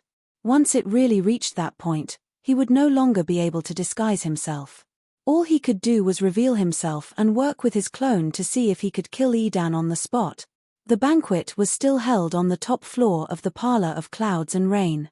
Not only could they admire the flowers and the moon from there, but they could also see the lights of the entire prefectural city in the distance. Everyone took their seats, and Li Qingshan naturally sat at the head of the table. After all, this banquet was held by Qiu Haitang to thank him. If it was in the past, Qiu Haitang would have done her duty as the host and toasted to the various patriarchs so that the guests and the host could enjoy themselves. But today, she sat together with Li Qingshan and specially poured wine to accompany him. Li Qingshan did not hold back either. He emptied the wine as soon as it was poured. Although he would not mess around, it was extremely gratifying to have a beauty with such a devilish figure and enchanting bearing to urge him to drink softly. It also made others envious. As expected, Begonia did not mention a single word of thanks. She only told him about when they first met.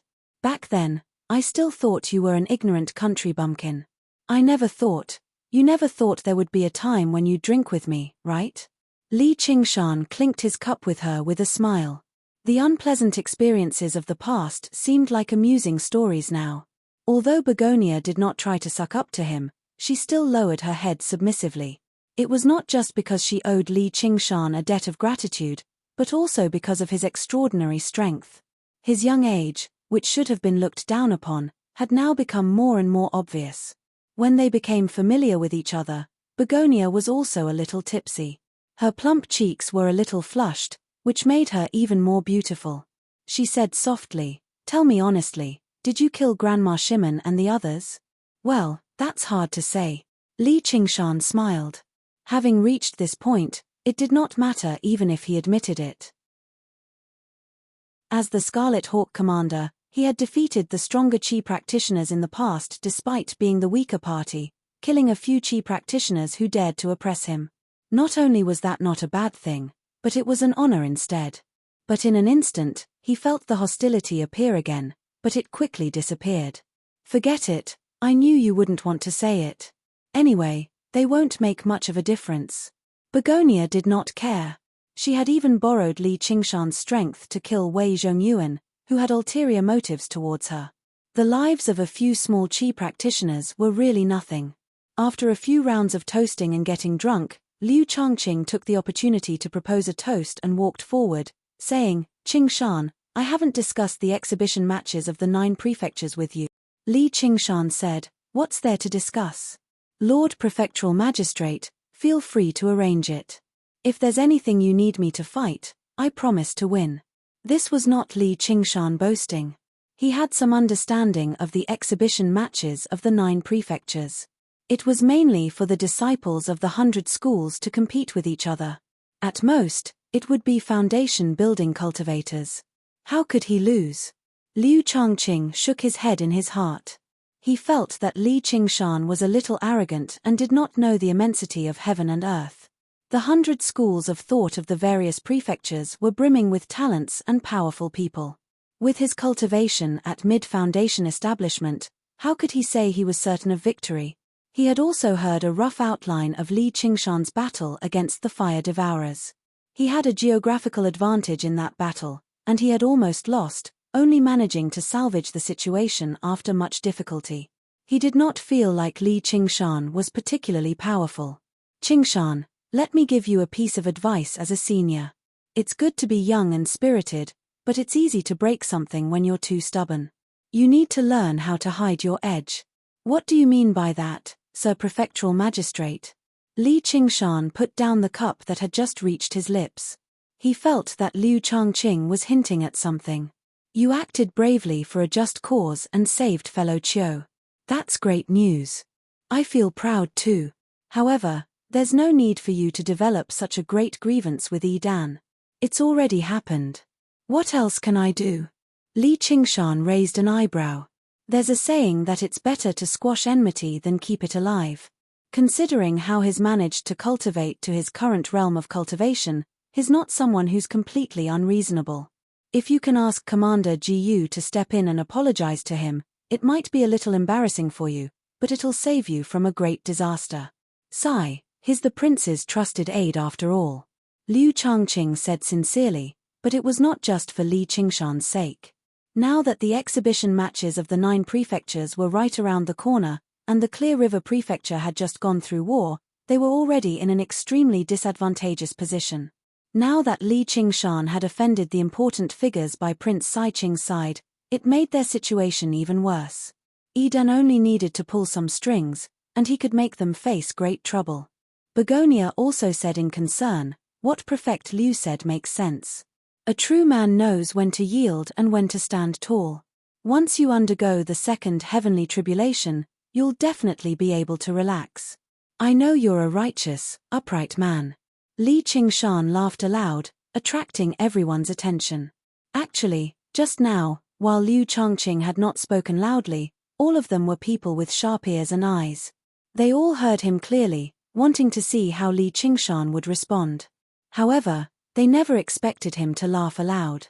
"Qingshan thanks the two of you for your kindness.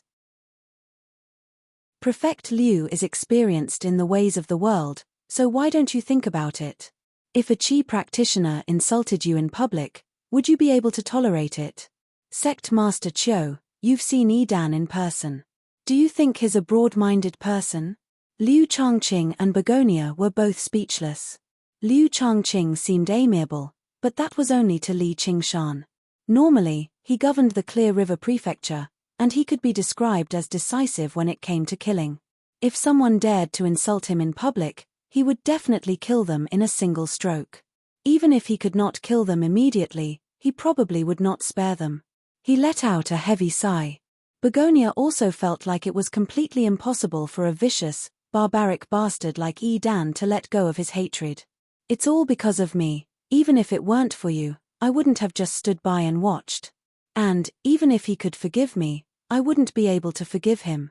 You don't have to worry. That old dog alone can't take my life." Li Qingshan squinted his eyes, and killing intent flickered. "Little bastard, how dare you insult my master?" There was an explosive bellow, and a few cultivators in black descended from above, dispersing the song and dance. They rested their hands on their weapons as they stared at Li Qingshan murderously. Begonia recognized them. These people happened to be the ones sitting behind Yidan in the Marquis estate. As it turned out, they were Yidan's disciples. The music stopped, and the cultivators all stood up. The atmosphere on the top floor immediately became tense. Only Li Qingshan remained seated, drinking by himself. He said, "So it's a group of puppies led by that old dog. Esteemed guests have arrived. I've failed to welcome you from afar. Haitang, why don't you take the esteemed guests to their seats?" At this moment, an old woman with white hair and a face covered in wrinkles suddenly appeared. She was benevolent and courteous. Apart from Li Qingshan, no one present saw where she had come from. The aura that she gave off inadvertently stunned everyone present. A golden core cultivator. Chapter 614. Begonia went up and bowed rather reluctantly. "Sect Master." The cultivators in black were all dressed in tight robes and radiated with murderousness. You could tell with a single glance that they were people who had gone through life and death battles. The leader was a fierce man in his 30s. He went up and studied the old woman. "My surname is Yi, and my name is Feng. So you're Sect Master Yu of the Sect of Clouds and Rain? Sure enough, you do have some bearing. You can't be compared to some little bastard." As he said that, he glanced at Li Qingshan. Li Qingshan continued drinking by himself as he thought, "These people probably haven't come specially to deal with me, or they wouldn't be so impatient. Let's see what they're trying to do. What Sect Master Yu? You can just call me Granny Yu. Why have you specially visited our Sect of Clouds and Rain from so far away?" Yi Feng's rude words angered Granny Yu slightly, but she remained polite, as she knew the people standing behind them were Yidan and even Prince Saiqing. Although she had undergone the second heavenly tribulation after some difficulty, she was one of the weakest golden core cultivators. Because of her withered appearance, even the arts of charm she was most skilled in could not be unleashed to much effect. She knew she no longer had the opportunity to take another step forward, so why would she be bold enough to offend the most powerful figures in the Rui commandery? Yifeng saw how Li Qingshan did not retort, so he thought he had become afraid. He thought, this little bastard will die sooner or later anyway, so it's not worth it to waste my breath on him here. Today, I'll show you that the person you want to save still can't escape from our hands. I'll slap you viciously in front of so many people. Our master has taken a liking to a little mistress of your sect of clouds and rain. These are the betrothal gifts. Hurry up and get her to return with us and marry master. We'll have to call her little mistress too. The cultivators in black roared with laughter. As Yifeng spoke, he took out a great pile of gold, silver, and jewels from his 100 treasures pouch, forming a small mountain in the blink of an eye. The jewels shone brilliantly. Granny Yu had made up her mind to maintain peace, but her expression could not help but change slightly. The cultivators of the Clear River Prefecture all frowned. Perhaps these treasures were priceless to mortals, but they were simply like dirt to cultivators, and they could get as much as they wanted. In the mortal world, it was like a pile of scrap metal. Saying that one wanted to marry someone's daughter was a blatant humiliation. Yidan was publicly rejected by Begonia. After being humiliated by Li Qingshan, it was clear that he couldn't take this lying down and had come to seek revenge. As the person involved, Begonia said coldly, I've already said that I won't marry your master. Take these things and go back. Don't want to marry? Yifeng rolled his eyes with a ferocious look. It was a true disciple of Yidan. Granny Yu, what do you think? This, thou master, is about to become the great general of the Rui commandery. He's basically showing your sect of clouds and rain enough respect by coming with a betrothal gift. Don't tell me you're going to disappoint him. Yifeng narrowed his eyes at Grandma Yu. He did not fear her identity as a golden core cultivator in the slightest, nor did he conceal the threat in his words. How is this a cultivator? He's basically like a local ruffian. With a disciple like that, it goes without saying what the master is like. Qingshan, you're right. I was far too naive. Liu Changqing frowned deeply and communicated to Li Qingshan secretly. The school of Confucianism had always placed great importance on etiquette, so they could not tolerate people like this the most. Li Qingshan smiled and said nothing. Who said cultivators should be cultured and refined? Polite and courteous. Those demonic cultivators who rampaged through the 9 provinces in the past. Just how many of the things they did were utterly devoid of conscience? Utterly devoid of humanity? Cultivation was about understanding one's own nature. No one was born a virtuous person. From a certain perspective, people like Yidan basically followed their own natures. As for me, I'll obviously follow my own natures and slaughter all of these eyesores. How would I dare? Granny Yu personally believed she was a good talker, but against such a vicious and stubborn person, she dared not say anything. There was nothing she could do at all. Granny Yu, the rise and fall of the sect of clouds and rain all depends on you. You can't bear to part with this disciple right now, but she won't be the only one you'll have to part with in the future. Are you going to agree or not? Yifeng took another step closer, actually suppressing a golden core cultivator as a foundation establishment cultivator. He was not completely relying on his master's authority.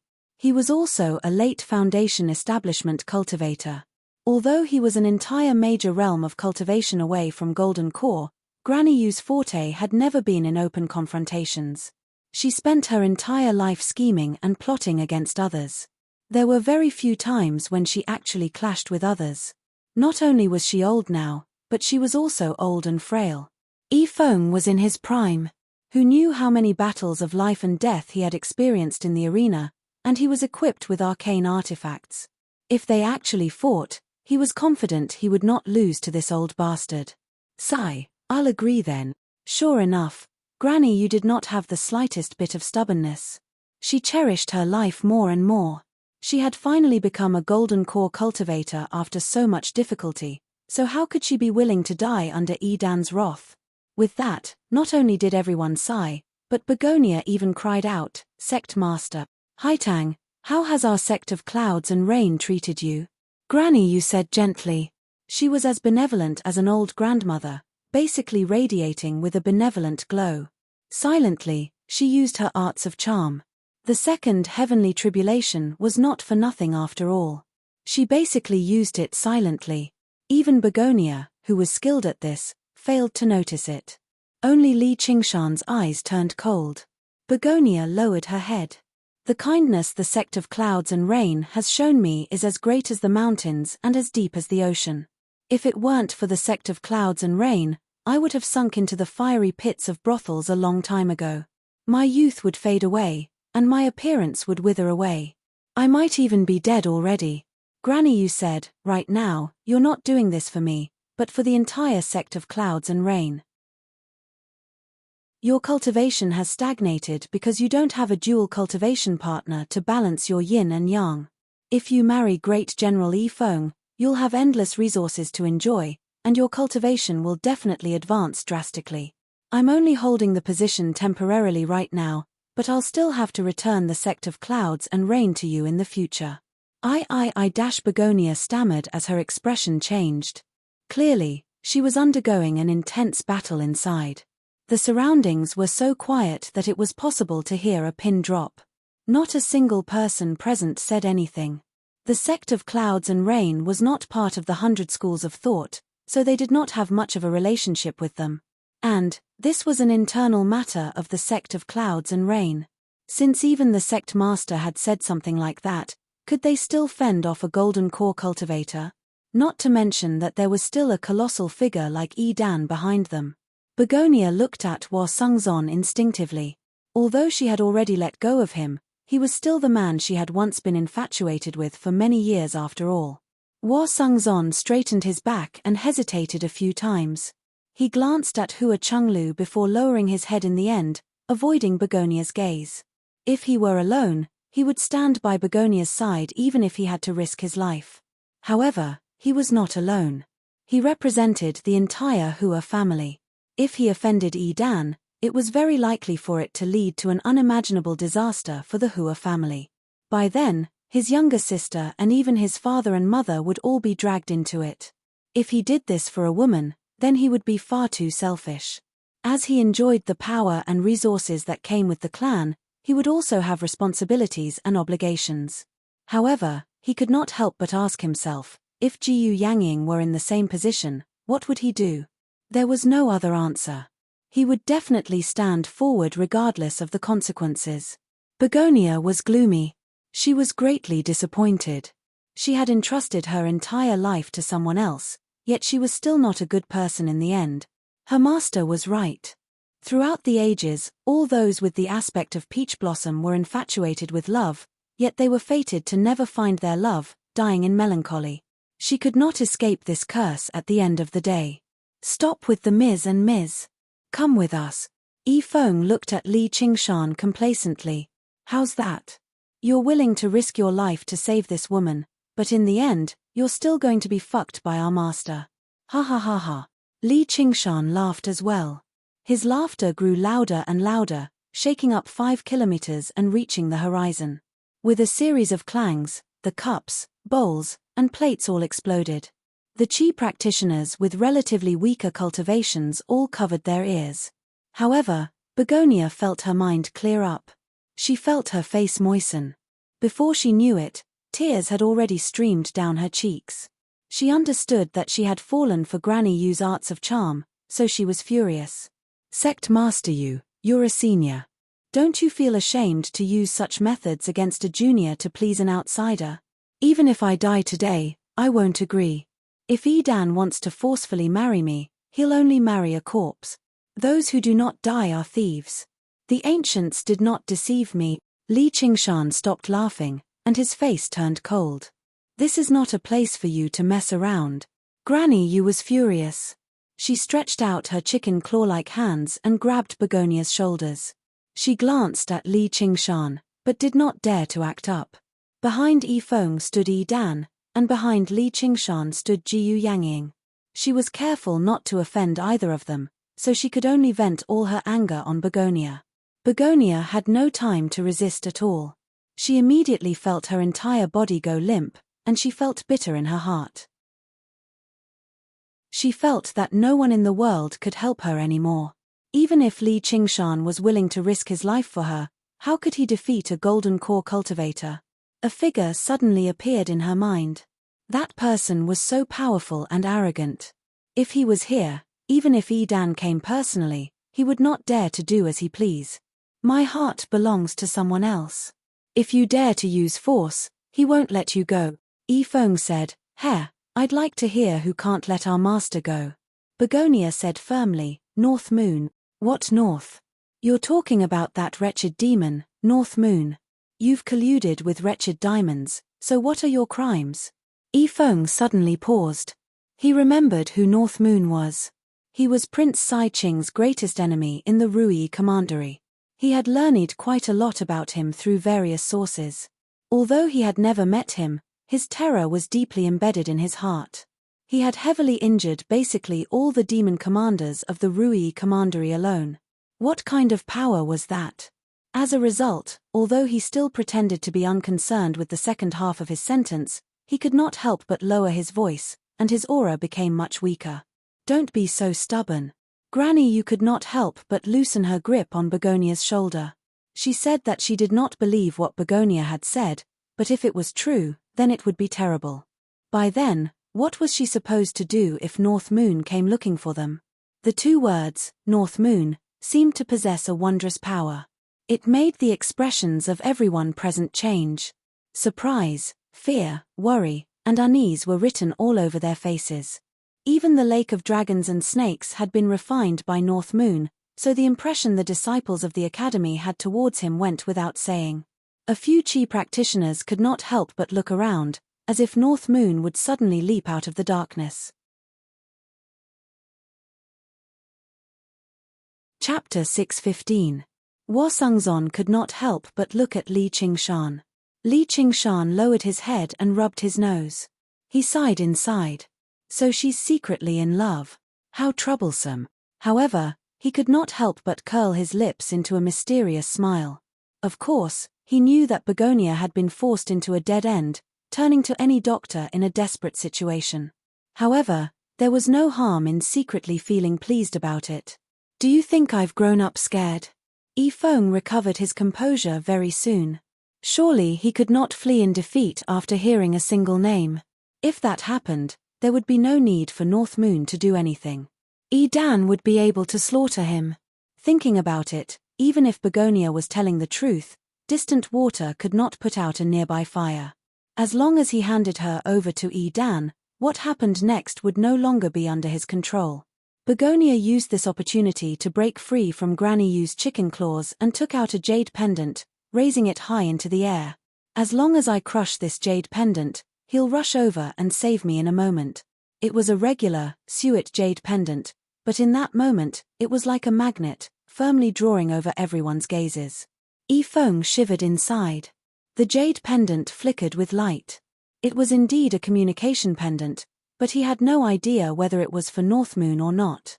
All he could do was carefully study Begonia's expression. However, women were born with natural abilities when it came to acting, and Begonia was one of the best among them. Having practiced the arts of charm for several decades, her expression and bearing were flawless. Feng could not help but become rather hesitant.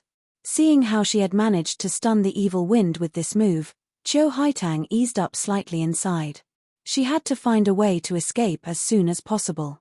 She could no longer stay in the Rui Commandery, but how to escape was a problem.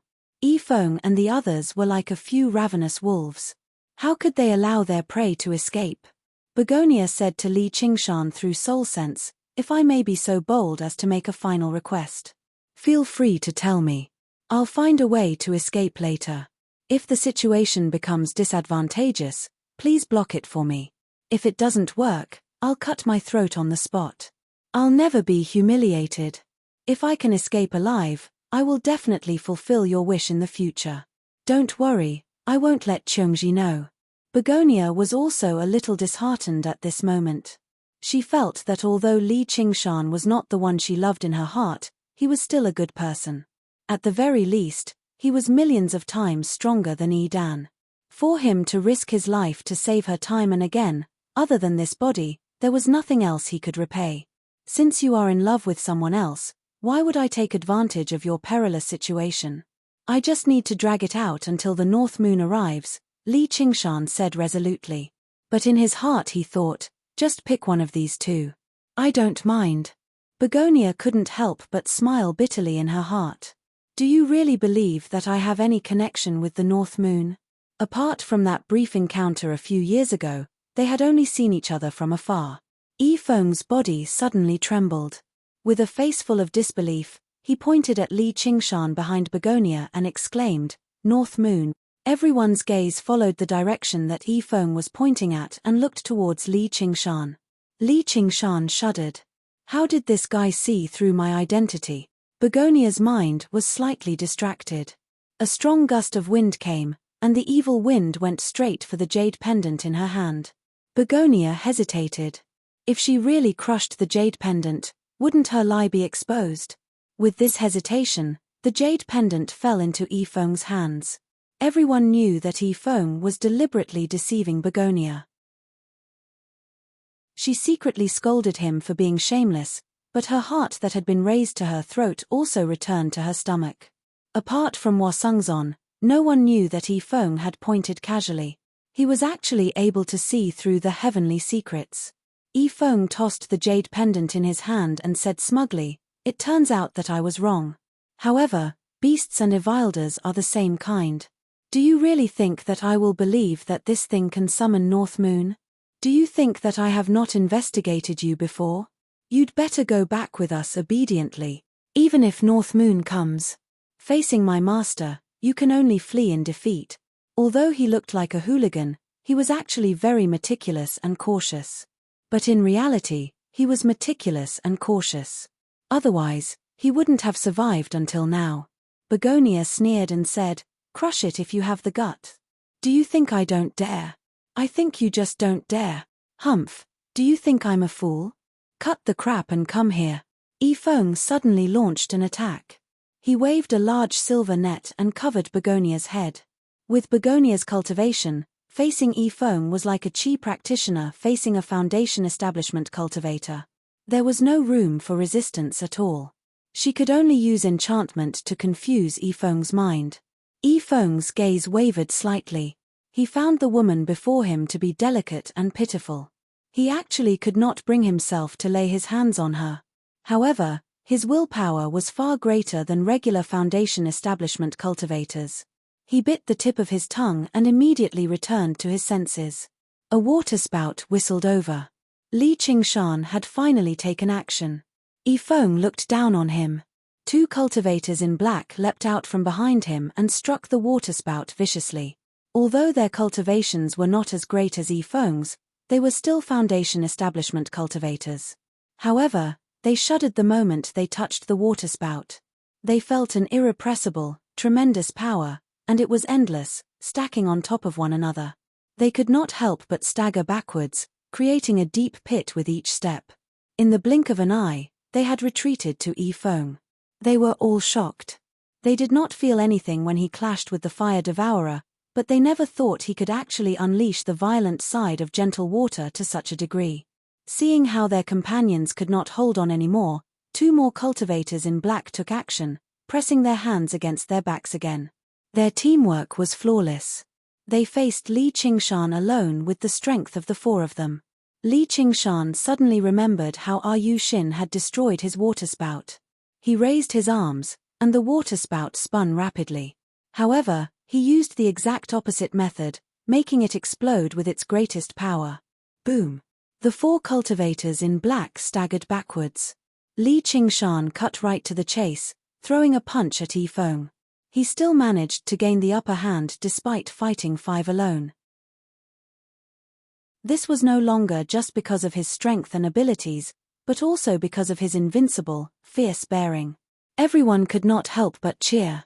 The Hawkwolf guards cheered the loudest. You little bastard! Yi Feng cursed furiously as he drew his blade to receive him. Li Qingshan's bearing suddenly withdrew, and all of the light gathered towards his right hand, turning into an extremely resplendent droplet of water. With a flick of his finger, the droplet of water shot over, piercing through Yifeng's protective light and landing on the jade tablet with great precision. The jade tablet immediately shattered. Ocean wielding. The water drop stance. He condensed the boundless power of the ocean into a droplet of water, unleashing startling power. Li Qingshan had studied this move a long time ago, but he had always been unable to grasp its main points. Today, he had a flash of inspiration and improvised it on the spot. Originally, there should have been an 80 to 90% chance of failure, but he just happened to succeed. Li Qingshan laughed. "Since you're afraid, I'll help you out." Yifeng was alarmed, becoming even more infuriated. The blade in his hand pulsed with a blade aura that was several meters long as he swung it towards Li Qingshan. Li Qingshan swung his hands about wildly, and the space before him immediately became filled with streaks of blue light that flowed like turbulence. With each streak, the blade aura would be drawn over. Yifeng even felt like he was losing control of the blade in his hand.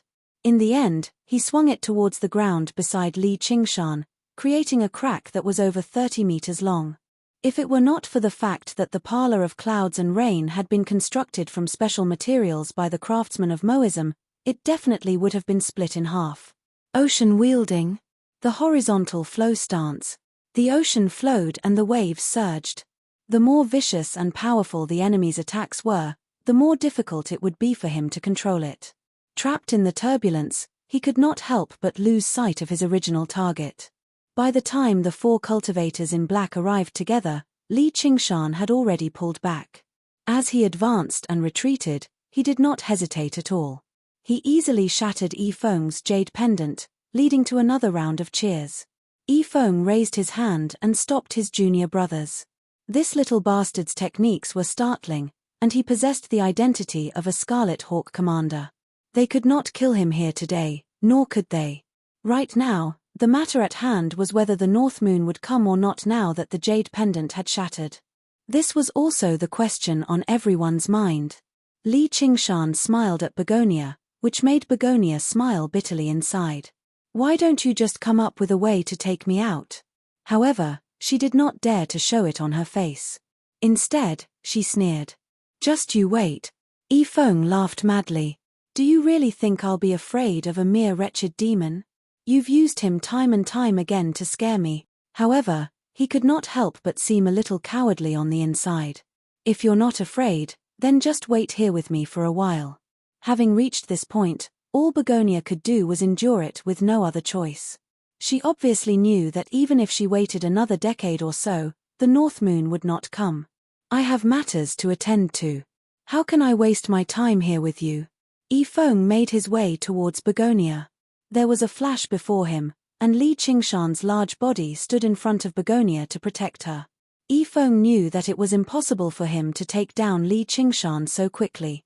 He said to Granny Yu, "Sect Master Yu, this is an internal matter of your sect of clouds and rain.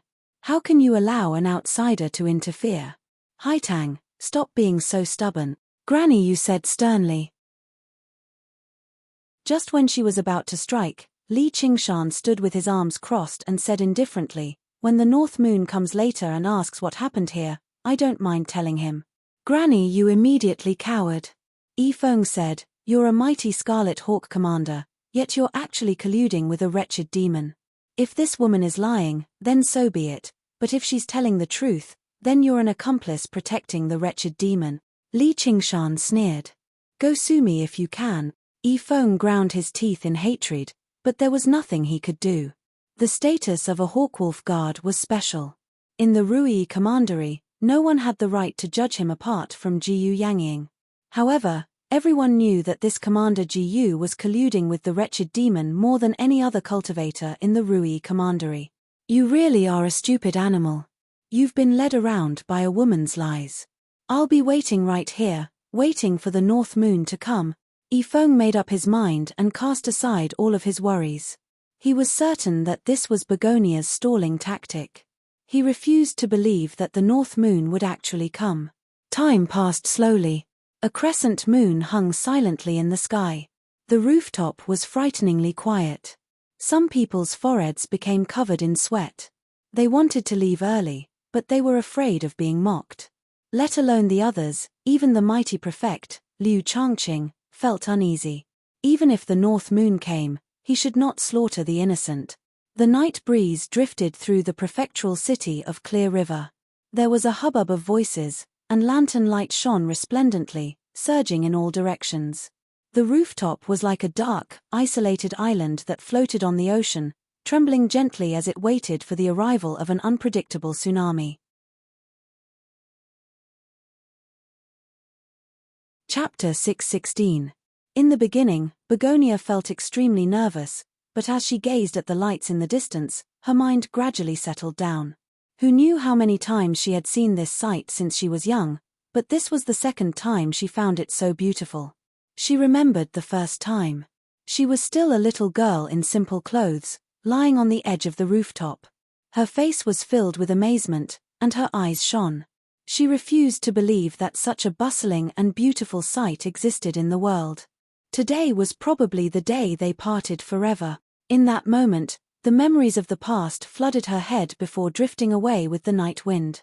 The little girl rapidly grew up like a willow twig. Until now. She smiled faintly, letting go of life and death. Instead, she remained calm, standing among everyone like a goddess, cold and inviolable. Yifeng's vicious smile gradually became more pronounced. In the end, he could not help but laugh aloud. His wild laughter was like the howl of a jackal. He spread his arms and spun around. "Ha, tell me, where's that wretched demon? Didn't you say he'd come to save you a moment later? Why haven't I seen a single trace of him after so long?" Then he arrived before Begonia. "Don't tell me you're lying to us. Come on, just admit it. Or, you little bastard, how does it feel to be tricked by a woman?" Everyone eased up as well. They all discussed, why would North Moon come? She's just putting up a front at the end of the day.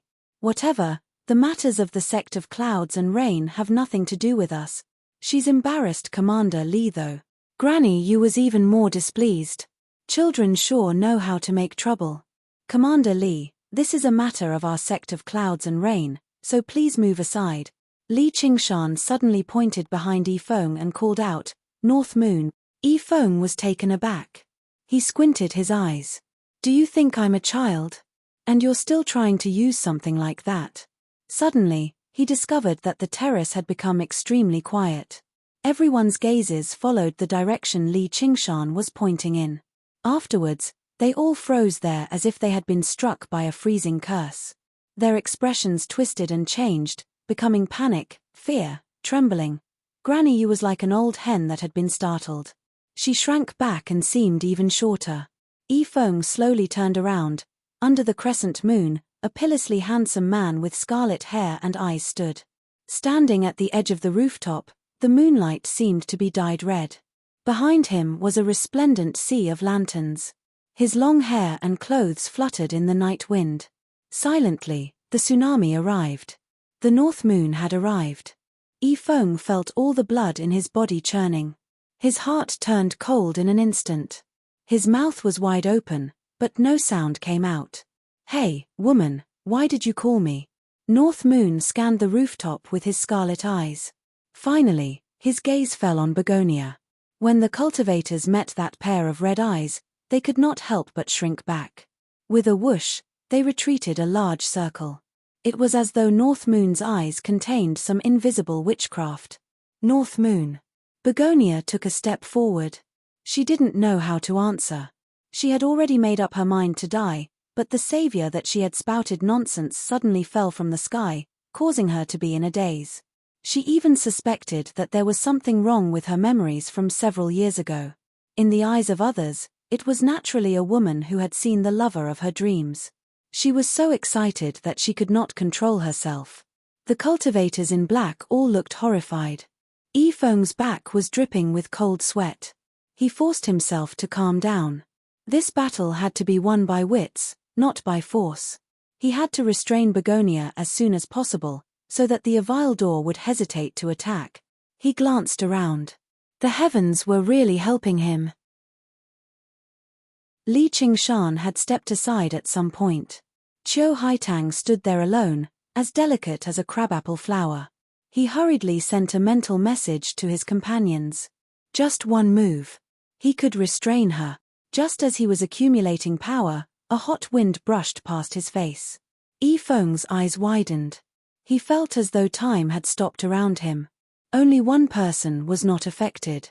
North Moon swept past him like he was taking a stroll in the park and came to Begonia's side. I can't win.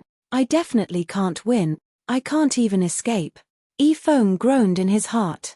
North Moon naturally wrapped his arm around Begonia's exceptionally slender waist. Why aren't you saying anything? He glanced at the pile of gold, silver, and jewelry. What's going on with these things? Begonia's delicate body stiffened. Her cherry lips parted slightly as she looked at North Moon. The memories from a few years ago became incomparably vivid. It was as though he had directly jumped out of her memory. However, she could not read anything from those crimson eyes. However, at this point, she had to act even if she did not want to. She simply leaned on him and said in a coquettish tone, "These people want to force me to marry Yi Dan. These gold and silver are all my betrothal gifts." She rambled on about the cause and effect of the matter, especially describing the scene of Yi Feng scolding North Moon as a demon. She said things like, "I'm not afraid of that demon even if he comes, and I have to flee at the sight of my master," in a vivid manner. Although she did not lie, she inevitably added details to make Yi Feng and the others seem even more detestable. With every sentence that Begonia said, Yi Feng and the others trembled all over. Every sentence was simply heart-wrenching. Begonia's eyes flashed with the joy of revenge. No matter what North Moon had come for, after hearing these words, these people would not be able to escape death. North Moon listened silently and could not help but laugh. "Oh, this is very interesting." Half-jokingly, he reached out and caressed Begonia's plump cheeks. He said gently, "I've made you suffer. This is all a misunderstanding. We have no intention of becoming enemies with you. Our master is Great General Yi Dan, and we have long admired you. We never thought fellow Qiu would actually have a partner, so we thought she was just bluffing. If we have offended you in any way, please forgive us, fellow Qiu."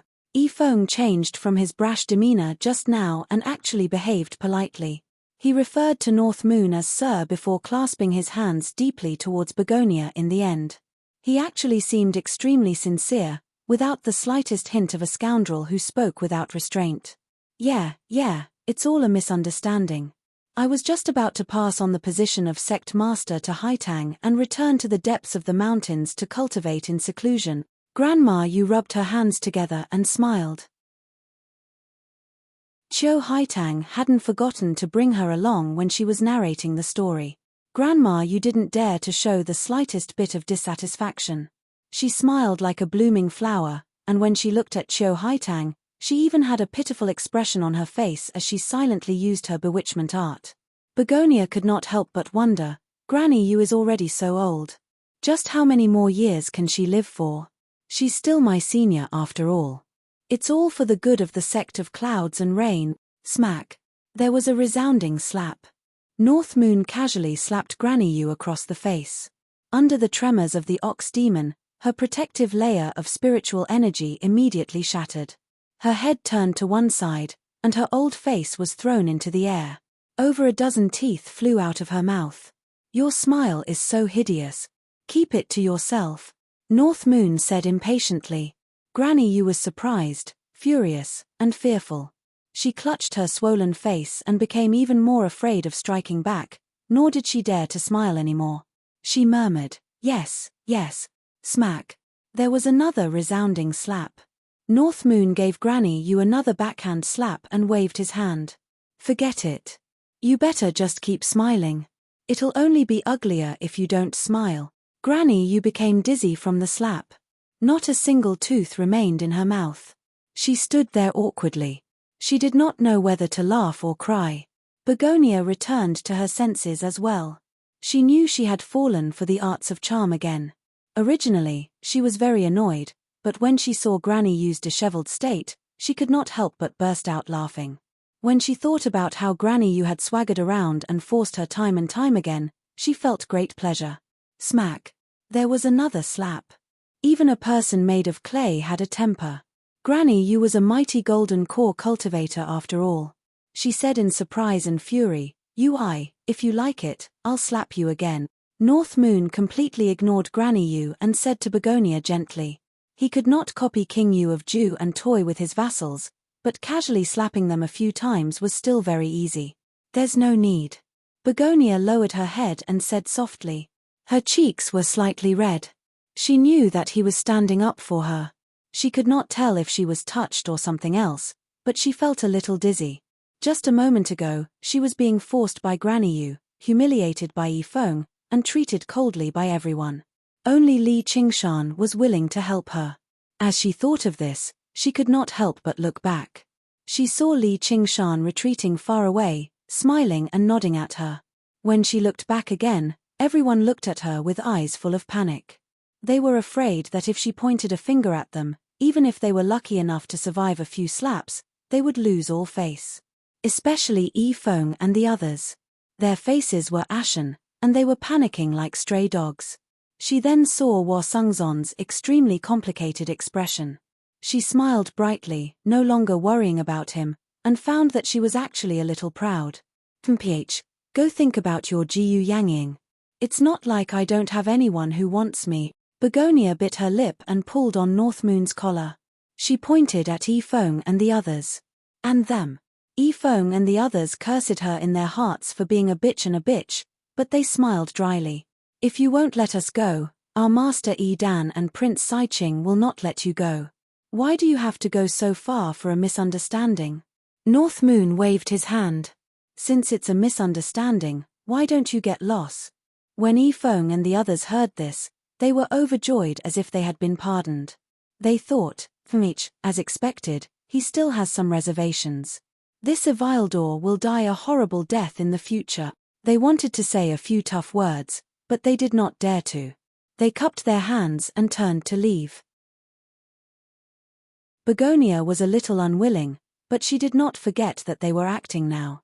If they did not agree with each other and made him unhappy, it would not be worth it. Wait. Yifeng and the others had already arrived at the edge of the rooftop. If they took a few more steps forward, they would be returning to the sea, and they would be entering the mountains.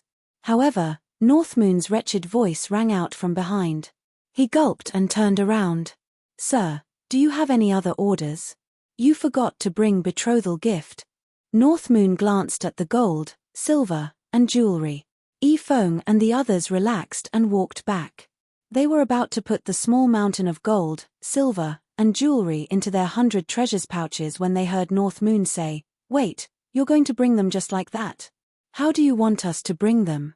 North Moon raised his chin at the pile of gold, silver, and jewelry. "Eat them." "What?" Yifeng was shocked and angry. How could these gold, silver, and jewelry be eaten? North Moon smiled and said, "You have to take back what you said. You have to eat the things you brought. You can't eat one less silver. P.S. Wow, the Dragon God is so smart. Congratulations, Dragon God Messenger. HMPH. Daowu. Tipping 3 Alliance Masters and being promoted to the Great Alliance Master has made all my wishes come true. Alright, I have to do something.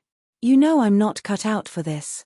But from tomorrow onwards, I'll be back to my daily update schedule of 8 in the morning and 6 in the evening." Chapter 617. An enchanting smile immediately appeared on Begonia's face. She agreed. "That's a good idea." Yifeng's face twisted, and veins popped up on his forehead. "North Moon, don't go too far." "Go too far? Are you talking about me?" North Moon asked Begonia beside him. "Do you think I'm bullying them?" "Of course not. Then I'll bully them a little more seriously." "Eat it." North Moon grabbed a golden ingot and tossed it casually. Although the mirror clone only possessed a fraction of his strength, the strength of the ox demon was still terrifying even if it was reduced slightly. The moment the golden ingot was tossed out, it twisted and turned into a streak of golden light. It pierced the protective arcane artifact of a cultivator in black before piercing his body. The cultivator in black lowered his head and glanced at the hole in his chest in disbelief. He let out a high-pitched shriek. Rather than pain, it was more accurate to describe it as fear. He was not afraid of dying in battle, but the feeling of being casually crushed sapped all of his courage. Only after the golden ingot flew into the distance did a sharp whistle reach his ears.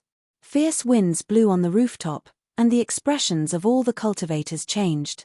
In Northmoon's hands, a mere golden ingot was a terrifying killing weapon. He could kill Foundation establishment cultivators like slaughtering chickens or dogs. "Let's fight it out with him," Yifeng roared, but he did not sound confident at all. "Looks like you won't eat obediently, so I'll have to help you out." A pair of magnificent, fiery wings suddenly unfurled behind Northmoon.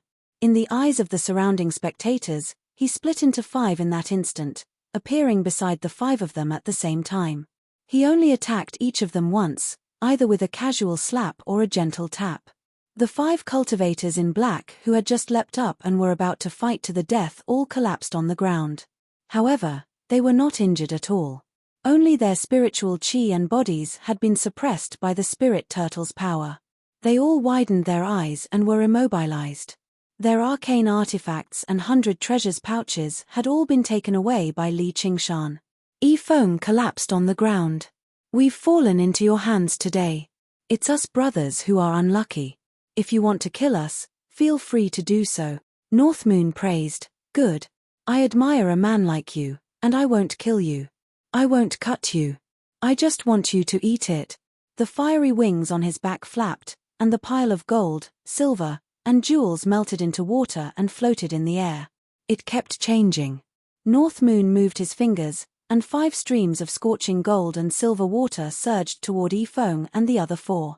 They gritted their teeth and closed their mouths. However, his lips and teeth were instantly melted, and a wave of boiling heat went straight into his lungs. This pile of gold, silver, and jewelry that they had used to humiliate Begonia had instead become a talisman that hastened their deaths.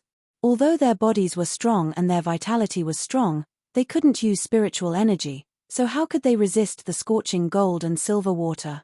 Their strong bodies only prolonged the pain. With a sizzling sound, white smoke rose, and after a while, a burnt smell could be smelled. The gold and silver water burned through the lungs. It flowed through their bodies. Li Qingshan blew again, and the gold and silver water immediately cooled and solidified, turning them into 5 gold and silver people. None of the cultivators present dared to breathe loudly after witnessing the cruelty of the fiendish demons. However, many were cheering in their hearts. "You guys are so arrogant and look down on us. You deserve to die a horrible death." Northmoon turned to Begonia and said, "Have you calmed down?" Actually, he was trying to calm his anger. "A bunch of bastards, little bastards, little bastards, and so on and so forth. Now you know how important it is to keep your mouth shut. I'll kill you little dogs, and then I'll go kill that old doggy Dan." Begonia was very touched. "It's gone. Should I kill this one?" Northmoon pointed at her, and Granny Yu leapt up like she had been scalded. She called out, "Spare me, Sir Northmoon. Lord Northmoon, spare me." Begonia finally could not bear to do it.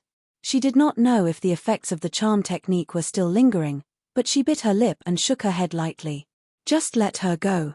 Grandma Yu was overjoyed. Northmoon appeared in front of her in a flash, grabbing her by the throat. With a light squeeze, an old head flew into the air as she screamed, "I'll take you down with me." She wanted to detonate the golden core, but Northmoon's other hand had already reached into her abdomen and dug out the golden core. Then he took her 100 treasures pouch and shoved her corpse into the 100 treasures pouch along the way. He had saved up a little so that he could give Xiaoan as a gift in the future. As for Yifeng and the others, he would just treat them as performance art and leave them to Yi Dan as a reference. He then reprimanded Begonia, "You really have long hair but short eyes. If you let her go, do you think she'll let you go?" Begonia felt wronged. "Then why are you asking me?" "I'm just asking. Let's go." Northmoon extended his hand towards her. "Go." A sliver of confusion appeared on Begonia's face. "Don't tell me you want to stay here." Northmoon tilted his head. I'll go with you," Begonia called out, going up and grabbing his hand. North Moon took advantage of the situation to wrap his arm around her waist and take off into the air. She looked back, only to see the rooftop rapidly grow further and further away. Everyone's faces blurred very quickly. All she saw was Li Qingshan waving at her from afar. The resplendent sea of lanterns of the Clear River Prefecture gradually grew further away too, all the way until they reached the sky. The wind whistled past her ears. She turned around and looked at the side of his face. "Where are you taking me?" Her voice was so gentle that even she was surprised. "You'll know once we get there. What are you going to do to me? What do you want me to do to you?" North Moon could not help but smile. Begonia found the smile to be rather familiar, but it was concealed by the inherent malevolence of diamonds, so she was unable to guess his true identity no matter how hard she tried. Li Qingshan was forthright, while North Moon did whatever he wanted and did whatever he wanted. Begonia felt her heart pound heavily. She was afraid to make eye contact with him. "I want to return to the dwelling and pack my things." How troublesome. "Where's the dwelling?" The two of them suddenly turned around and flew off in the southwest direction. After North Moon left, everyone on the rooftop could not help but let out a sigh of relief. Their bodies relaxed. Although North Moon had never targeted them the entire time, his vicious and heavy presence weighed heavily on everyone's hearts. Everyone discussed what had happened just now. Hua Sungzon said to Li Qingshan secretly, "I hope you can treat her well." Li Qingshan's attention was completely focused on his mirror clone. He was currently enjoying Begonia's soft, delicate body. When he heard that, he smiled without saying anything. He called out, "Bring the alcohol." Granny Yu had been killed, and Begonia had left. The disciples of the sect of Clouds and Rain were all unsettled. They dared not disobey Li Qingshan's orders, so they cleaned up the rooftop and brought up fine alcohol and delicacies. However, none of them dared to approach the gold and silver figures. Li Qingshan raised his cup high into the air. "Everyone, the performance just now has been extremely fascinating. Let's keep drinking." After experiencing what had happened just now, most of them were no longer in the mood to drink.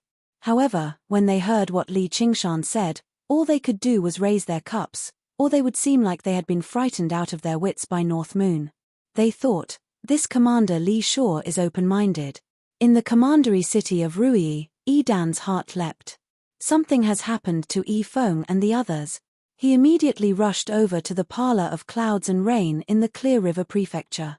The banquet continued on the rooftop, except everyone seemed rather forced as they drank and laughed. Only Li Qingshan truly became more and more excited as he drank. He seemed like he was drinking alone, but the person beside him had not actually left. Instead, they grew closer. Dan descended from above, wiping away everyone's last bit of interest in drinking. His gaze first stared viciously at Li Qingshan before landing on the 5 gold and silver figures. "What's going on? Who did this?" There was silence. No one was bold enough to answer him. Li Qingshan stood up with a jar of alcohol and said drunkenly, "Those disciples of yours came to help you find a wife. Those disciples of yours came to help you find a wife. Unfortunately, fellow Daoist Chio's heart already belonged to someone else. Those disciples of yours were too pressuring him, so he came to you and started a little killing. That's the result. Who was it? Tell me clearly. I'll definitely tear him to pieces." Dan's face was scarlet red, like a volcano that could erupt at any time. These disciples were all the most capable of him. It had not been easy to raise them either. Originally, he thought carrying out a mission like this would be a piece of cake, but he never thought they would fall prey to someone. He did not believe that Li Qingshan was capable of such a thing. Logically speaking, if Feng and the others worked together, they would not be completely helpless even against a golden core cultivator. The terrifying aura that Dan gave off was even stronger than North Moon's just now. He was like a ferocious beast in human form that was currently in a state of rage. All the cultivators broke out in cold sweat for Li Qingshan. Li Qingshan was unmoved. He burped and spat out 2 words, "North Moon." He's probably at Mooncourt Lake. If you want to take revenge, you'll probably be able to make it in time if you hurry up. Liu Changqing could not help but sigh inwardly. How could this be possible without heroic courage? Although Dan was very conceited about his own strength, he did not have absolute confidence in defeating that North Moon. He could only dispel his thoughts of immediately seeking revenge, leaving behind the 5 gold and silver figures that seemed to be mocking him. Furious, he waved his hand, and the 5 gold and silver figures were reduced to dust. Li Qingshan chuckled and tried to persuade him.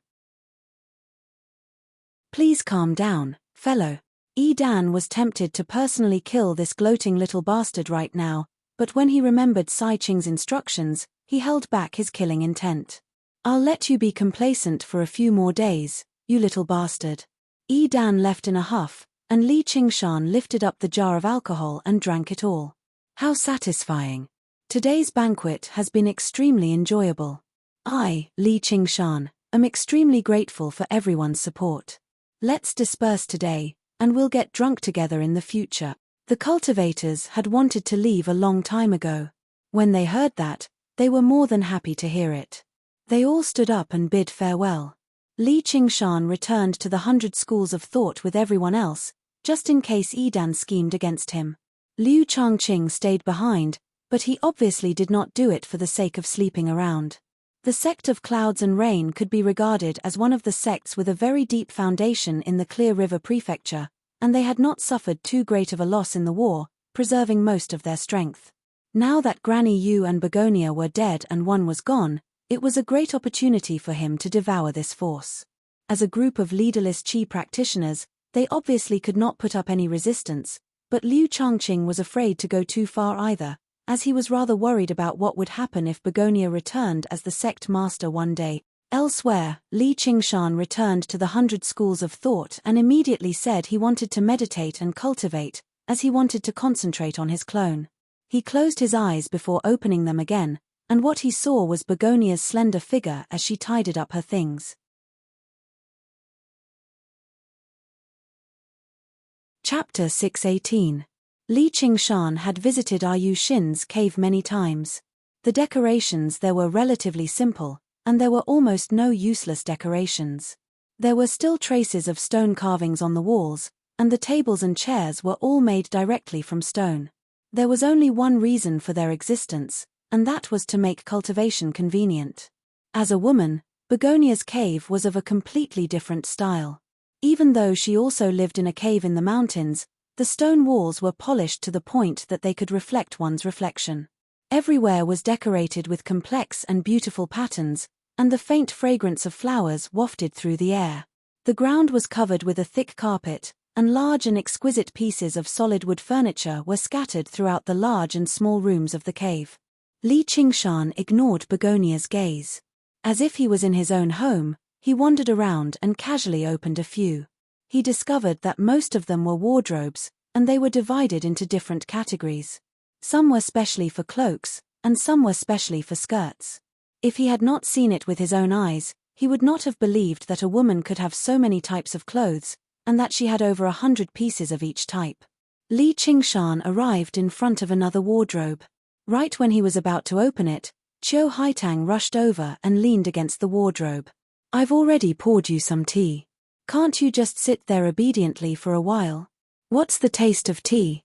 If you want to drink, drink wine. Li Qingshan raised his eyebrows. Because of Yi Feng and Yi Dan, the banquet had to be interrupted twice, and ended prematurely in the end. However, he had not drunk to his heart's content yet. Rather, it could be said that he had become even more excited. If there was anything more enjoyable than watching an arrogant enemy lose his composure in anger, it would definitely be to kill the enemy with his own hands. Tonight, he had experienced both of them. All right, I'll get you some wine. Begonia could not do anything to this powerful demon in front of her. She could only lower her head and rummage through her 100 treasures pouch. She found a jar of spiritual wine and handed it to him. Li Qingshan opened the mud seal and gulped down a few mouthfuls. This should be fine, right?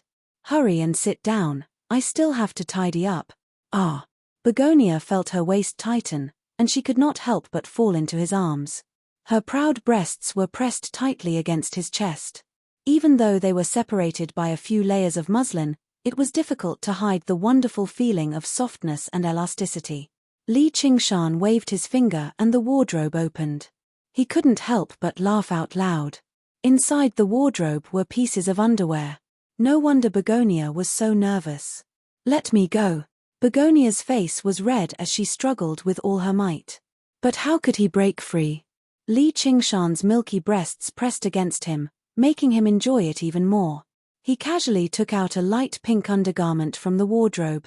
The small undergarment was embroidered extremely beautifully, and it was as light as silk. He couldn't help but imagine what it would look like on Begonia. What kind of dress would she be wearing now? Li Qingshan lowered his head and looked down. He could see a deep, snow-white ravine. "Don't touch my things." Begonia's face turned even redder, and she struggled even more. Her eyes were shy and flustered, and there was no trace of the calm clan master Chiu had in the past. Instead, it was more alluring than any kind of charm. Li Qingshan's lower abdomen became hot. He lowered his head and said, "If you move, I don't know what I'll do." You. Begonia also felt the change in a certain part of his body, and immediately did not dare to move. She had a feeling that she had just left a wolf's den and entered a tiger's mouth. This ferocious tiger could easily tear a group of wolves to shreds, but the situation of a lamb like her did not change at all. The only difference was that she had entered the tiger's mouth of her own accord. Li Qingshan wrinkled his nose and caught a whiff of a heavy fragrance. It was like the fragrance of a flower, but it was a little different. Actually, at the banquet just now, when she was drinking with him, he smelled the fragrance on her body. At first, he thought it was the fragrance of cosmetics, but upon closer inspection, she seemed to have no makeup on. And with his keen sense of smell, the fragrance was not some kind of perfume, but came from her body. He buried his head in the pit of her neck, and the fragrance filled his mouth and nose. He could not help but take a deep breath, and he felt that his lungs were filled with fragrance. The tip of his nose and his lips touched the skin of her neck, and it was as thin as sheep fat. Like a fierce tiger sniffing the petals of a begonia, he did not even dare to sniff too hard, for fear of damaging the soft petals. Suddenly, he felt her body tremble slightly. Li Qingshan raised his head and saw that her eyes were tightly closed, and her long eyelashes were trembling like small fans. He could not help but smile and said, "I won't eat you, what are you afraid of?" Begonia opened her eyes and said, "I'm not afraid." Li Qingshan smiled and brought the wine jar to her lips. Begonia stubbornly turned her head away, and her big eyes were covered with a layer of mist. She thought that he would continue to use force, but she did not expect that he would let go of her and said with a smile, "You're already so old, yet you're still crying like a little girl. I originally thought that you were a good monster, but I did not expect you to be so detestable. You're practically no different from that Edan." Begonia covered her neck with one hand, and her face was red. She thought of the first time they met. At that time, she was also on the brink of despair, and he had descended from the sky to save her. He was not stingy with his words to ease her emotions, but it was nothing like this. "At least it's better than Edan. Hurry up and pack your things," Li Qingshan said with a smile. He casually stuffed the undergarments into his bosom, and carried the wine jar and continued to wander around. The building of this cave was extremely large. He walked up the stairs, passed through the moon gate, and arrived in front of the door of a room at the very top. He pushed open the door, and a silver moonlight filled the entire room. When he raised his head, he could see the stars and moon in the sky. At the top was a large piece of transparent crystal that had been specially refined, so that the sky could be seen, and the situation inside could not be seen from the outside. There was a soft couch in the middle of the room. It was probably a place for both resting and cultivation. Li Qingshan rested his head on his arms and crossed his legs, lying on the soft couch. As he drank, he gazed at the sky, and his thoughts drifted far away. After a while, Begonia returned. "I'm done packing. Let's go." Her lips pouted slightly, and her expression was rather displeased. She thought to herself, other than him, no one can protect me. I have no choice but to follow him. However, she did not dare to admit that she had some faint anticipation in her heart. She did not know what she was anticipating either. "Why are you in such a hurry?" Li Qingshan gazed at the starry sky, lost in thought. If we stay here any longer, Dan might catch up. He probably already knows that Feng and the others did not kill us. Begonia walked up to him. That couldn't be better. Don't worry, with me here, no one can hurt you. Li Qingshan suddenly tossed aside the wine jar and pulled her into his arms. He flipped her over and pressed her under his body. He bent down and whispered into her ear, a strong desire burning in his body. Although you saved me, and I have no choice but to follow you now, if you want to humiliate me by force, I'd rather die. Begonia closed her eyes, looking like she was about to die a heroic death. Li Qingshan found this very interesting, and pinched her chin. Do you think you can die just because you want to? I said no one can hurt you, including yourself. Do you mean what you say? Begonia suddenly opened her eyes, reflecting the moonlight and shining brightly. Of course. What about you? What about me? What if you hurt me? Li Qingshan smiled. How could I bear to? You're hurting my heart now. How clever. Li Qingshan broke into laughter. He pinched her nose and held back his desire. He flipped over and laid to one side, wrapping his arm around her shoulder and pulling her into his arms. Does this count as hurting your heart? Seeing how her words had worked, Begonia felt slightly complacent inside, but she also understood that if he really wanted to unleash his power, a few words would not be enough to stop him. All she could do was lean against his shoulder obediently and think to herself, I'm only doing this out of convenience, just in case I anger him. The room was quiet. Li Qingshan gazed at the stars and thought of beyond the 9 heavens again. He wondered what it was like there. He thought of Brother Ox and Little Anne. He wondered how they were doing right now. In the end, the stars turned into Han Qiongji's furious face again. He thought, Qiongji, oh Qiongji. You've allowed me to visit the parlor of clouds and rain anyway. I just found the sect master to accompany me. In the end, his thoughts returned to the present. Dan and Sai Qing were both powerful enemies. He had to increase his cultivation as soon as possible. He would spend half a day at most dealing with the matter of the 100 schools of thought before going to find Yu Xin and practice the way of water. Begonia opened her eyes and stared at his face as he pondered. Gradually, she no longer resisted this posture. Instead, she felt slightly at ease. Why have you come to the parlor of clouds and rain? Begonia broke the silence and asked the question that weighed the most on her mind. I just happened to run into you. Li Qingshan smiled. How can it be so coincidental? Begonia refused to believe it. I knew the new Marquis of Rui was coming, so I've always been looking into it. I know you've been wronged in the Marquis estate, so I specially came to comfort you. Li Qingshan made it up without thinking, but he never expected Begonia to believe him so much. She was touched and pressed closer to him. I didn't think you'd still remember me. I thought you'd forgotten about me a long time ago. Li Qingshan snickered inside and said tenderly, though, it looks like you've already found someone else, so all I can do is watch over you silently in the darkness. Find someone else? When? Begonia widened her eyes like she had been wronged. When she heard how he said he had been watching over her in the darkness the entire time, she felt slightly sweet inside. Aren't you very attentive to the man beside you? Li Qingshan purposefully acted like he was jealous. You're talking about Li Qingshan. Don't overthink it. He's my savior. He risked his life for me and offended Dan, so I felt bad about it. I set up a banquet to thank him. I didn't have any other thoughts. When I first met him, I really wanted to kill him, didn't I?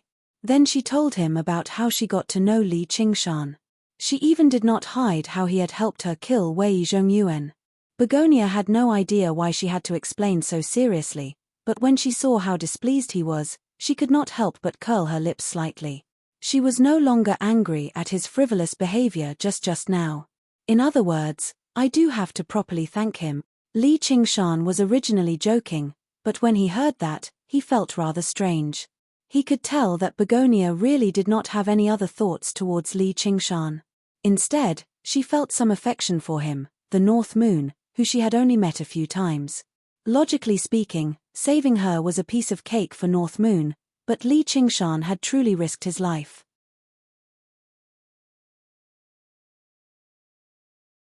Chapter 619. Li Qingshan could not help but sigh. The thoughts of women sure were unpredictable. Actually, this was normal. When Begonia first met Li Qingshan, not only did she oppose Li Qingshan, but he was only in his teens too. He seemed like a rough kid from the countryside, so why would she think like that? North Moon had appeared in her moment of pain and weakness. He was a handsome young man, and he even played the role of a friend of women. Afterwards, the two of them worked together to take down the Green Vine Mountain. It was filled with excitement and romance, leaving behind the deepest impression. Begonia grumbled, "What's it got to do with you? I should be the one thanking him. I've already promised him that I'll repay him with my body. Then do you want me to send you off to fulfill your promise?" Li Qingshan pulled her into his arms, and Begonia leaned against him. She turned her head away. "Whatever. I'm short on brains anyway, and I can't help myself." Li Qingshan found this funny. Women sure were petty. He said with a stern face, "I think I'll just kill him." Begonia said in a hurry, "No. I'm indebted to him. It's not like it has anything to do with me. It's not like it has anything to do with you, all right? You can thank him however you want, but you can't hurt or kill him." Begonia was truly afraid that he would do that. He had been the one massacring the 2 times they had met. In the eyes of cultivators, the name North Moon had never been gentle or kind. Instead, it symbolized wanton slaughter, where he could do anything in a moment of anger. "No, then wouldn't I be losing out?" Li Qingshan lured her in. "What do you want?" Li Qingshan smiled.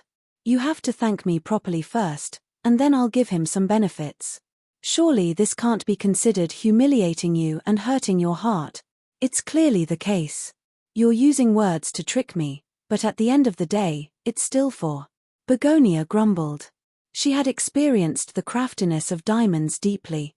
She had used words to shut him up earlier, yet he had turned around and tricked her. For what?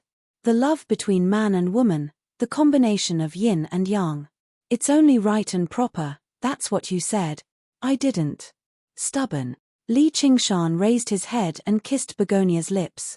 He found that not only were they not hard, but they were soft and tender. Begonia's eyes widened and she was at a loss of what to do. Such a scene. Who knew how many times she had witnessed it in the parlor of Clouds and Rain? However, this was the first time he had experienced it personally.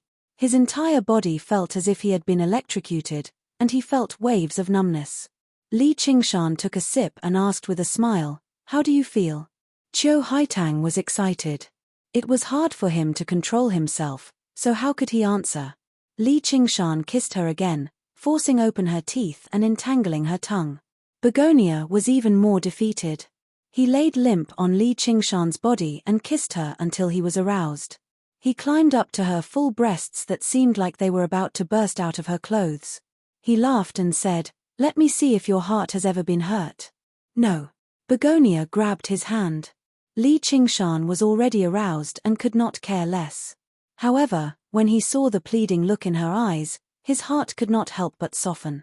Bullying a weak girl for the sake of a momentary desire was not what a man should do. In any case, he had already taken enough advantage of her, so he picked up Begonia. "It looks like no one will come. Let's go." After leaving the cave abode, Li Qingshan did not head in the direction of Mooncourt Lake. Instead, he came to a quiet valley in a mountain range. There was a beautiful little lake there. When Li Qingshan first came here to refine the water vein, he felt that the scenery here was very good. The spiritual qi here was rather dense. Although it was not suitable for building a sect, it was extremely suitable for establishing a cave abode and cultivating alone. Li Qingshan had Begonia wait by the lakeside while he dove into the lake. A moment later, the surface of the lake parted, revealing a path. Begonia walked into it and arrived at the bottom of the lake. A large space had been opened up at the bottom of the lake. The dome was borrowed from the large crystal in Begonia's original cave abode. When she looked up, she could see the rippling waves and the swimming fish and shrimp. Li Qingshan spread his arms and smiled. "How is it?" Begonia was secretly satisfied, but she said, "It's like being in prison. It's so suffocating." Being in prison is better than being someone's concubine. Isn't cultivation like this in the first place? Stop thinking nonsense and cultivate properly. Then your cultivation won't be so weak. I'm not yet. Not yet what? Li Qingshan asked mischievously. It did feel like he was keeping a mistress in his house, but he probably did not have much time to visit this beauty. Moreover, this beauty was not willing to be visited by him. It's nothing. Begonia snorted coldly and did her best to recover the appearance she had when she was sect master Chiu. Here, take it. Li Qingshan then passed Granny Yu's 100 treasures pouch and golden core to her. He glanced through the items in the 100 treasures pouch, but there was nothing that caught his eye. She was not even as wealthy as Yi Feng and the other foundation establishment cultivators. Granny Yu had only become a golden core cultivator after so many years, so she had basically used up all of her resources.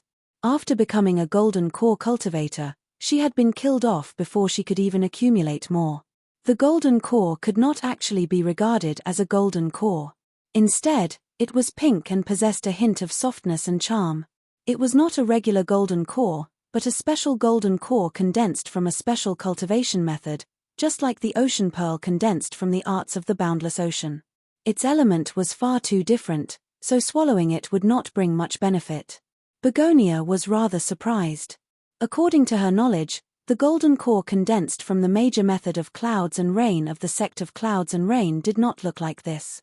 If she refined it carelessly, it would only bring more harm than good. Granny, you must have come across some other fortuitous encounter. She shook her head. I don't want it. It was already rather strange right now. If she took this precious item from him as well, wouldn't she really be like a concubine? Cut the bullshit. I told you to take it, so take it. If you talk back again, I'll spank you immediately. Li Qingshan glanced at her plump bottom that propped up her dress. It should be quite nice to the touch. He was rather eager for her to talk back. As the saying went, don't say I didn't warn you. Under the gaze of his scarlet eyes filled with lust, how could Begonia be bold enough to say anything else? She accepted the golden core and 100 treasures pouch, which left Li Qingshan rather disappointed. In the end, Li Qingshan gave her a jade pendant with a sliver of his soul sense embedded in it. This place is rather well hidden, and it's protected by formations, so there shouldn't be any danger. If there really is an emergency, crush it. Even if I can't rush over immediately, I can immediately mobilize the water and help you repel the enemy. I'm helping you all the way. Are you leaving? Chiu Haitang suddenly felt a little reluctant. If I stay any longer, I can't guarantee what I'll do. Li Qingshan waved his hand with a smile. He leapt up and charged out of the lake water without even looking back. He unfurled his wings and took off into the air. Begonia gazed at him for a while before lowering her head and sighing. She thought, if you can stay here with me forever, so what if I let you do whatever you want? As soon as she thought of this, even she leapt in fright. With further thought, even if she had no other choice, she would never allow a man to take advantage of her. Moreover, she did not feel any resentment or blame after that. All she could blame was him for leaving too decisively and too heartless. She did not want to think too much about it. She cast down the formations first before fixing up her new home at the bottom of the lake. She nodded in satisfaction. Although it was a little small, she no longer had to worry about the matters of the sect of clouds and rain, and no one would disturb her. Just like what he had said, it was a good place to cultivate in peace. Sigh, why am I thinking about him again? He might not even come back in the future. She could not help but sigh inside, but another voice immediately leapt out. He didn't succeed today, so he'll definitely come again. HMPH, men, no, male demon. So what if he comes? With his nature of doing as he pleases, how could he possibly be restrained by a mere woman? You're a little too lacking in confidence in yourself. Didn't he specially come to see you? He's even jealous because of you. He's saved you from disaster twice. Fate has brought you together. The two voices continued to argue. Begonia lowered her head and looked at Granny Yu's 100 treasures pouch. What's this? A pink jade slip had appeared in her hand. Jade slips like this were mostly used to record cultivation methods.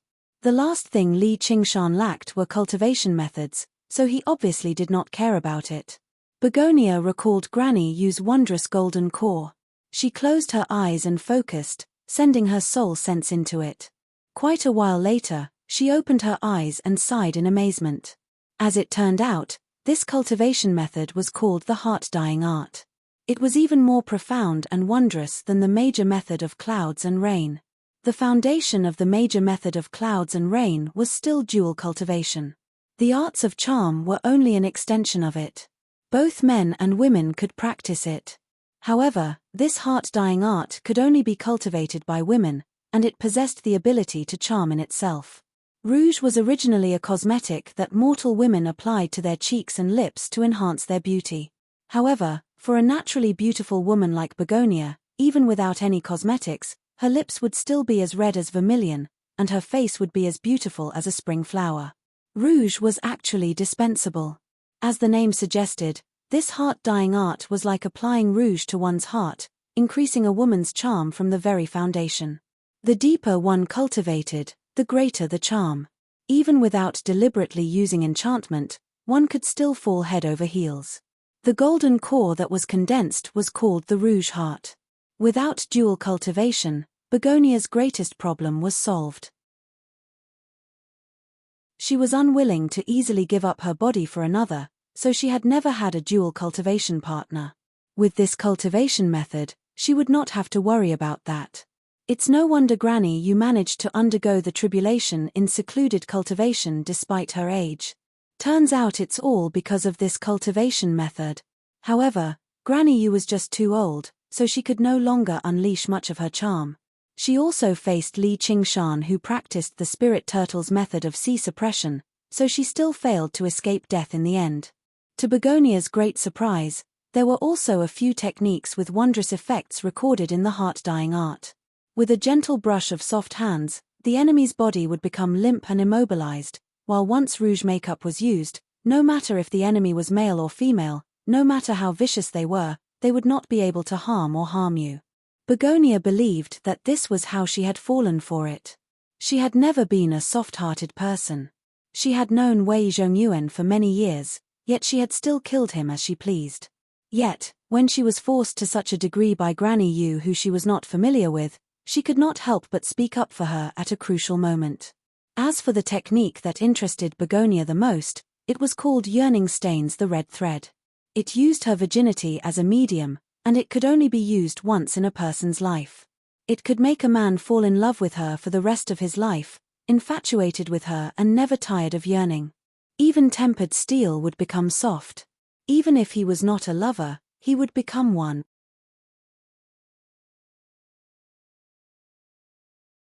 Chapter 620. Did little Hua fall victim to Jiyu Yangying's technique? Begonia shook her head and dismissed this absurd thought. Not only did this technique require a man to be infatuated with her for the rest of his life, but it also required a woman to be infatuated with him. If she stopped thinking about him, the red thread would fade, and she would have wasted her only opportunity for nothing. She sank into her thoughts again. She could only use this technique once in her life, so she had to be extremely cautious. She became slightly excited inside. They all say that people with the aspect of peach blossom will not be able to find love in the end and die of depression. I refuse to believe that. Master, oh master, watch as I break this fate. If she had obtained this cultivation method a few years ago, she definitely would have used it on Wasungzon without the slightest hesitation. However, it took her quite a bit of thought now. After much thought, she finally decided not to think too much about it for now. She would practice this cultivation method first. Switching cultivation methods had always been difficult. The major method of clouds and rain was rather similar to the heart-dyeing method of rouge, and they both practiced profound yin spiritual qi. On top of that, she possessed a rouge heart. North Moon, if you're really bold enough to use force on me, don't even think about getting away scot-free. Begonia smiled proudly and immediately sat down with her legs crossed. She held the rouge heart and began practicing the heart-dyeing method of rouge. Gradually, a smear of red light spread out, dyeing her surroundings. It illuminated the pitch-black bottom of the lake in an extremely magnificent manner. As Li Qingshan controlled his mirror clone, he continued to refine the rivers and lakes of the Ruyi Commandery. Although he had refined many large rivers and lakes in the past, he had always swallowed them in one go. Now, he was chewing on them carefully. He wanted to refine all the bodies of water in the Ruyi Commandery so that he could make preparations for his breakthrough to the 5th layer of the Spirit Turtle or even the 2nd Heavenly Tribulation.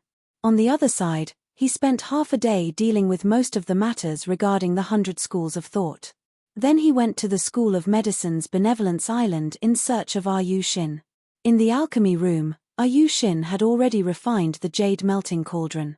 She was currently refining a cauldron of pills as she frowned slightly. He looked a little uneasy. When he suddenly heard Li Qingshan calling him from outside the door, he got up and opened the door. A smile immediately appeared on his face. "Congratulations, fellow Daoist, you've taken in another beautiful woman. From now on, you'll only be envious of Mandarin ducks and not immortals." It was rare for Li Qingshan to hear that she didn't say anything harsh this time, but the ridicule on her face was simply undisguised. He couldn't help but laugh. "Yes, you don't know, that figure, that voice," Yu Xin interrupted. "Then what are you doing here? Don't make me keep explaining. Didn't we agree on this?" TSK, looks like he didn't succeed. "I'm not as lecherous as you think." Li Qingshan was not boasting. If he really was lustful by nature, then just how many women were there among the night roamers for him to enjoy? They came in all shapes and ages. Even a harem of 3,000 paled in comparison. As long as the night roamers prospered and developed, he could switch to a different one every day, all the way until the end of time. That would be too stupid. Yu Xin could not help but admit this. Even the minor qi practitioners of the 100 schools of thought would often go drinking with prostitutes. It was completely normal for them to have a few concubines outside. Li Qingshan could already be regarded as relatively disciplined in this aspect. "Let's go, you lecherous man." Yu Xin stowed the jade melting cauldron away. She no longer had to watch over the cauldron at all times. "Where are we going?" "A place to cultivate, obviously." Yu Xin took off, and Li Qingshan followed closely behind. They left the 100 schools of thought. They arrived in the sky. Yu Xin closed her eyes as if she was sensing something. A while later, she chose a direction. They flew towards the south. In the distance, Li Qingshan saw a black curtain of clouds on the horizon. Rain as thin as a cow's hair drifted down from the hazy sky, moving with the wind. It was like white mist, silently nourishing everything on the ground. Yu Xin descended from above and landed on a plain. The verdant grass reached all the way to her waist.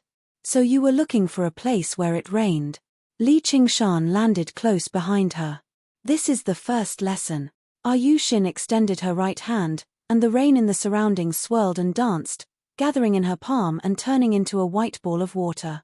"That's easy."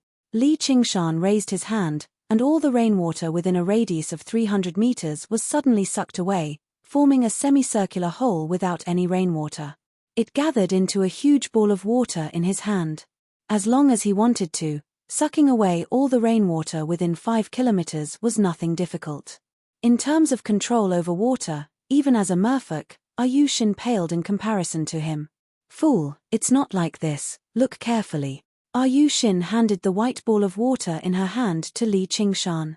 Li Qingshan found that every drop of rainwater was dancing, but they did not merge with each other. In the seemingly chaotic dance, there was not a single collision. Yu Xin's eyes drifted like the mist in the rain, as if she was immersed in a very deep memory. Li Qingshan threw away the big ball of water in his hand, and stretched out his hand again, gathering the rainwater again. He found that it was not an easy task to maintain the whole ball, but also to maintain the dance of thousands of rainwater. "Let's go." Yu Xin casually threw the ball of water in her hand at his face, and it turned into a cloud of mist in midair, landing on Li Qingshan's face. He just felt a little wet, and the cloud of mist dispersed. He said in surprise, "Go? You haven't said anything yet." Yu Xin said, "This kind of free class, what else do you want to listen to?" Li Qingshan curled his lips. "How much do you want?" "I don't want to say how much." "Take that thing in your hand." Yushin flew away, and came to the edge of a village, a small fenced courtyard. A yellow dog that guarded the yard barked at her, and when she glared at it, it immediately whimpered and went back to its kennel with its tail between its legs. Then she pointed at a water tank in the corner, and with the same stare at Li Qingshan, she said, "Put your head in. What kind of cultivation is this? I've seen many big rivers and lakes. What can a water tank do? Don't try to fool me." Yushin smiled slightly, or more accurately, it was a fake smile. Immediately, Li Qingshan looked at her for a while, then helplessly walked to the water tank, and plunged his head into the water tank. In the house, a farmer woman held a kitchen knife in her hand, and looked out through the crack of the door in fear, and saw this strange scene. A pharaoh-like woman in white stood in the middle of the courtyard, and a tall man plunged his head into the water tank. After a long time, Yushin knocked on the water tank, and said with a smile, "Let's go." Still without any explanation. Li Qingshan ran around with Yushin, and saw all kinds of water, from wells to puddles, from small streams to deep pools. Except for the water ball that was in Li Qingshan's hand at the beginning. It felt a bit like cultivation, but at other times, it was completely performance art, or more like he was being played. For example, the well that he jumped into turned out to be a dry well. He said, "There's no water here." Yushin said, "No water is right." Then she sealed the well cover, and it was sealed for a whole day. Li Qingshan sat at the bottom of the well. He even had the intention to kill. If someone else were bold enough to trick him like this, he would have punched them in the head a long time ago. However, Yushin's various requests really were similar to performance art. They seemed very silly and pointless, but they also seemed to carry a very deep meaning. For the sake of cultivation, Li Qingshan could only endure. He felt it. Yushin seemed to be in a rather bad mood. She did not even crack a joke. Her face was sunken and cloudy. Only when he finished cultivating, or in other words, when he was fooled successfully, would she crack a smile, like the sky had cleared up. Of course, he was not the kind of infatuated man who was willing to do all kinds of stupid things to make a beauty smile. All of this was for cultivation. Yes, that's right. Even if he felt that the smile was good, it was nothing more than friendship. Several days later, under the dripping eaves of a broken temple on a barren mountain, Yushin just sat on the stone steps, holding her cheek, staring at the cloudy sky, for a long time without saying a word. And Li Qingshan sat beside her, looking at the water droplets. Like millions of their predecessors, they fell into the dents on the bluestone slabs. Smashed to pieces. What was the meaning of this behavior, she still didn't say.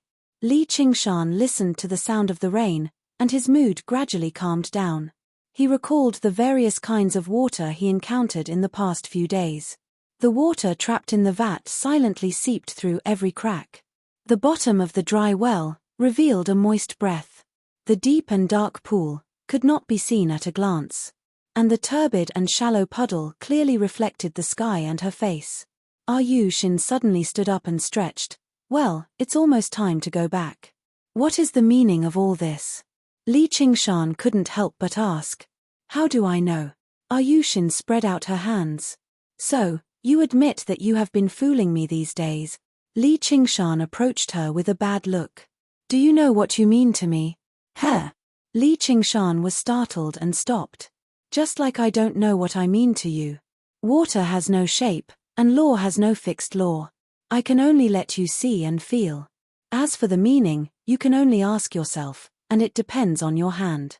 Li Qingshan looked at the water ball in his hand. Under Yushin's request, he had been maintaining it for the past few days.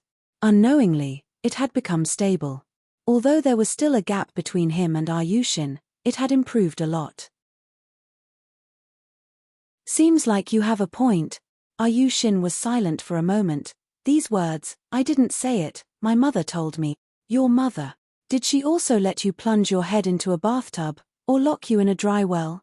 What Li Qingshan really wanted to ask was not this question, but looking at Yushin's expression, he couldn't bring himself to ask it. "How could my mother fool me?" Yushin had a look of "Are you an idiot?" on her face. Li Qingshan rolled his eyes, then smiled in relief. This guy had finally returned to normal. Yu Xin suddenly took out a neatly folded 1,000-mile sound transmission talisman and listened attentively for a moment. Master is calling me. Hey, Chu Tian is awake. Then I have to see. Li Qingshan smiled. He also knew that cultivation was not an overnight success. Since he had seen what he needed to see, the next step was to comprehend and find the meaning. The two flew together into the sky. As they passed through the clouds, Li Qingshan suddenly said, "If you don't tell me, of course I don't know what I mean to you. And if you want to know what you mean to me, you can ask me directly. People are not water, people can understand each other." Above the clouds, the sun shone brightly, the blue sky was blue, and the pure white sea of clouds rose and fell continuously to the horizon. Yu Xin was slightly startled, then smiled brightly. Maybe.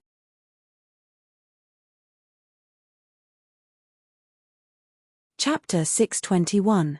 In the underground library of Benevolence Island, Chu Tian floated amidst the faint light emitted by the water of recollection, like a soaked sponge. His chaotic sea of consciousness was like a pool of stagnant water. Bubbles rose and rippled as he was forcefully stirred up. Suddenly, Chu Tian's eyes opened once more. He stared at the darkness before him, no longer empty and numb. Another flash of inspiration appeared. Where is this place? Bang! He struggled to punch the glass, then a second, a third. His fist was soon a bloody mess, blood permeating the light blue water of recollection. Crack! Cracks appeared on the glass. He punched harder and harder, causing the cracks to spread. Finally, with a crash, the glass shattered and the water of recollection flowed out. He fell to the ground. He wanted to prop himself up, but for a moment, he was powerless and unable to move. The light in the passageway gradually brightened until the surroundings were illuminated. Hua Ci walked up to Chu Tian. "You're finally awake." Chu Tian's lips trembled for a long time before he managed to say, "Who are you? And who am I?" Qian Rongji slowly opened her eyes. She felt that she was lying on a bed, covered by a thin blanket. She could hear the sound of waves coming from beneath her, and the fragrance of lotus flowers was everywhere. In a daze, she felt that this small room was heaven, because she had just returned from hell. This is the waterside pavilion of listening wind. After a brief blankness, her memories quickly returned and occupied her mind. She sat up, and the thin blanket slid over her body. Only then did she realize that she was naked. She subconsciously touched her skin. Her torn and shattered skin had already recovered its smoothness, but it was still somewhat pale from the loss of blood. She got off the bed and walked to the mirror, only to see an alluring figure reflected in it. She had perky breasts, a smooth abdomen, and slender legs. Although her appearance wasn't peerless, she could still be considered beautiful.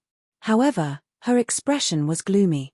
There was no pride or dissatisfaction that a woman should have when looking at herself in the mirror. Her eyes were calm and unperturbed, as if she was looking at a rotting corpse. She turned her body around and reflected her back in the mirror. Her face, however, was still facing the mirror. Her posture was extremely strange, as if she was a beautiful snake in human form. And on her smooth and clean back, there was the existence of a snake. It was still that gorgeous little snake. However, it had become much larger, curling into the shape of an 8. It bit its tail as if it wanted to devour itself as well, but it didn't move at all. It seemed to have fallen into a deep sleep. A smile appeared on her pale face. She recalled the situation at that time. Dozens of hell snakes were biting her body. Originally, the effects of the hell torture were intermittent. However, the existence of dozens of snakes meant that the pain would never end. This was the most realistic situation for those souls that had sunk into hell. However, she would not sit and wait for death. She maintained a sliver of consciousness in the pain that was on the verge of collapse. She controlled the colorful little snake from the beginning. It swallowed the other poisonous snakes one by one. In the end, that gorgeous little snake treated its own tail as another poisonous snake and tried to devour it with all its might. Only after she comforted it did it calm down and fall into a deep sleep. At that time, she also fainted. Qian Rongji retracted his gaze. She walked out of the door. Jiyu Yangying sat on the edge of the balcony, holding a long fishing rod in her hand. The silk line hung into the lotus pond. She looked back and asked, "Did you sleep well?" Chen Rongji stepped forward and knelt down. She bowed. "Chen Rongji begs master to teach me the Naraka scripture!" Jiyu Yangying reached out and stroked Chen Rongji's face, sliding down to her neck. She gently grabbed it. "Perhaps killing you now is the best choice. What do you think?" "I think so too. Otherwise, I will kill you sooner or later." "Silly child, why do you have to suffer like this?" Jiyu Yangying sighed slowly. There was a trace of pity on her face. It was not fake. However, this made Chen Rongji even angrier than humiliation and coercion. She straightened up, and the hell snake behind her immediately woke up and flicked its tongue. "Master, why do you have to suffer like this?" "Then I'll wait and see." "Heh, the fish has taken the bait." Jiyu Yangying waved her fishing rod, and a carp jumped out of the lake. She threw it to Chen Rongji. "Go and cook it. Show filial respect to your master." Chen Rongji was stunned. She had never done such a thing in her life. Although she was bullied in the Chen family, she was still a chi practitioner after all. "Hurry up and go.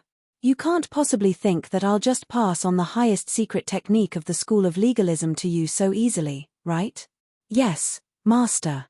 Li Qingshan and Yu Xin came to the underground library of Benevolence Island. They saw Chu Tian sitting there quietly with a blanket draped over him. Although his cultivation was destroyed and he was not much stronger than a mortal, he gave off a deep and lofty feeling. "I'll leave this place to you." He has recovered some of his memories from his previous life, but he seems to have lost all of his memories from this life. However, we can't be sure. Hua Si told Yu Xin and turned to walk out the door.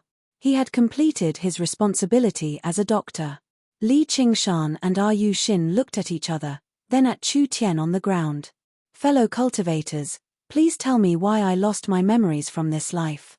And how did I suffer such heavy injuries?" Chu Tian asked.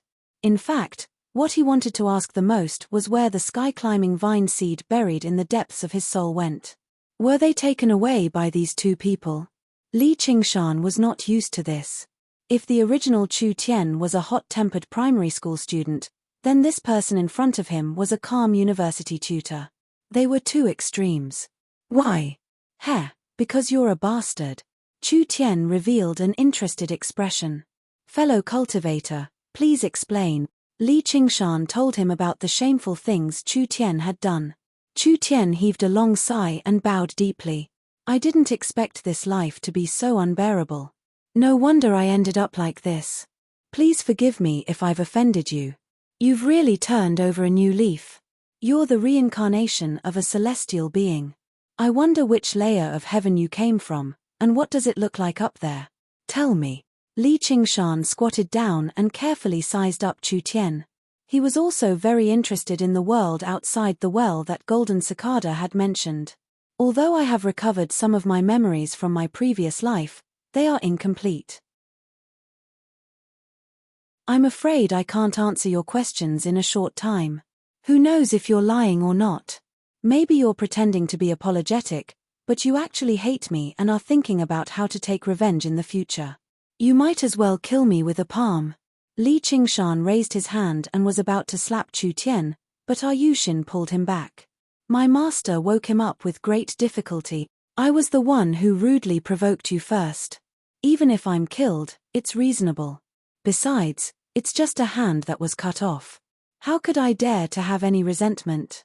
If I can recover my memories, I'll tell you everything you want to know."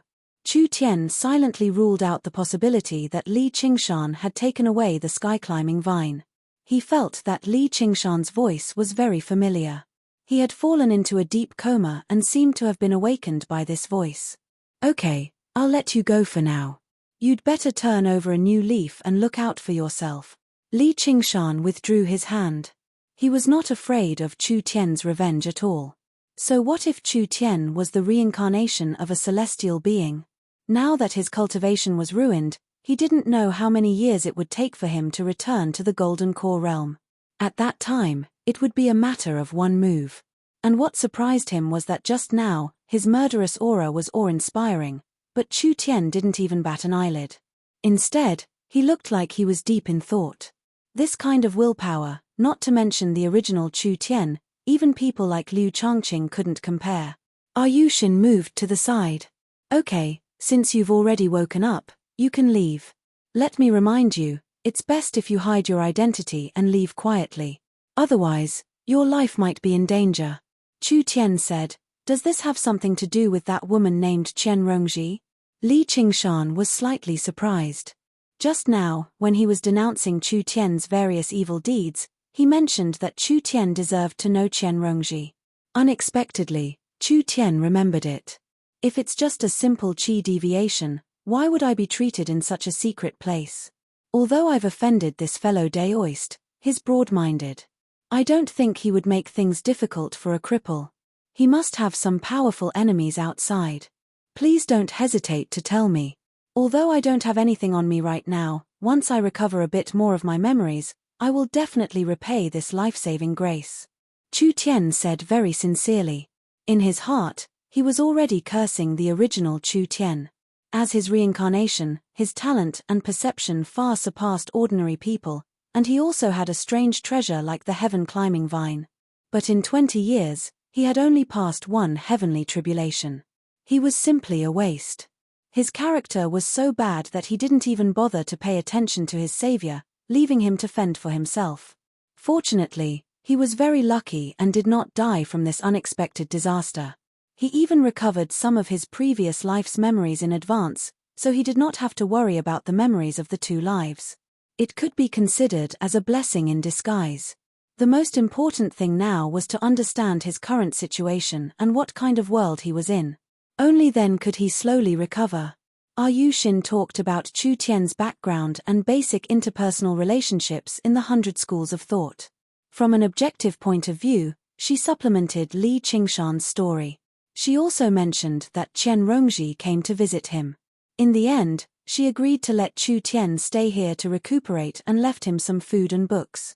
After Li Qingshan and Yushin left, Chu Tian said softly, Qian Rongji. When Li Qingshan lambasted him for his various evil deeds and even threatened his life, he could maintain his composure.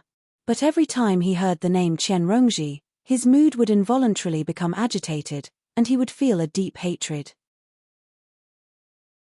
He had lost all his memories, but this thought could still be preserved. His hatred was so deep that even he felt surprised. It seems that the heaven-climbing vine was most likely taken by Qian Rongji. I have to find a way to get it back. Moreover, I can't let go of this hatred. It's not good for my cultivation. I have to put an end to it. After Li Qingshan left Benevolence Island, he returned to the Qingxiao abode and began a new round of secluded cultivation. He wanted to comprehend what he had experienced over the past few days and turn it into actual cultivation. Time passed slowly. After an unknown amount of time, Chu Danqing's call came from outside the abode. Qingshan, are you inside?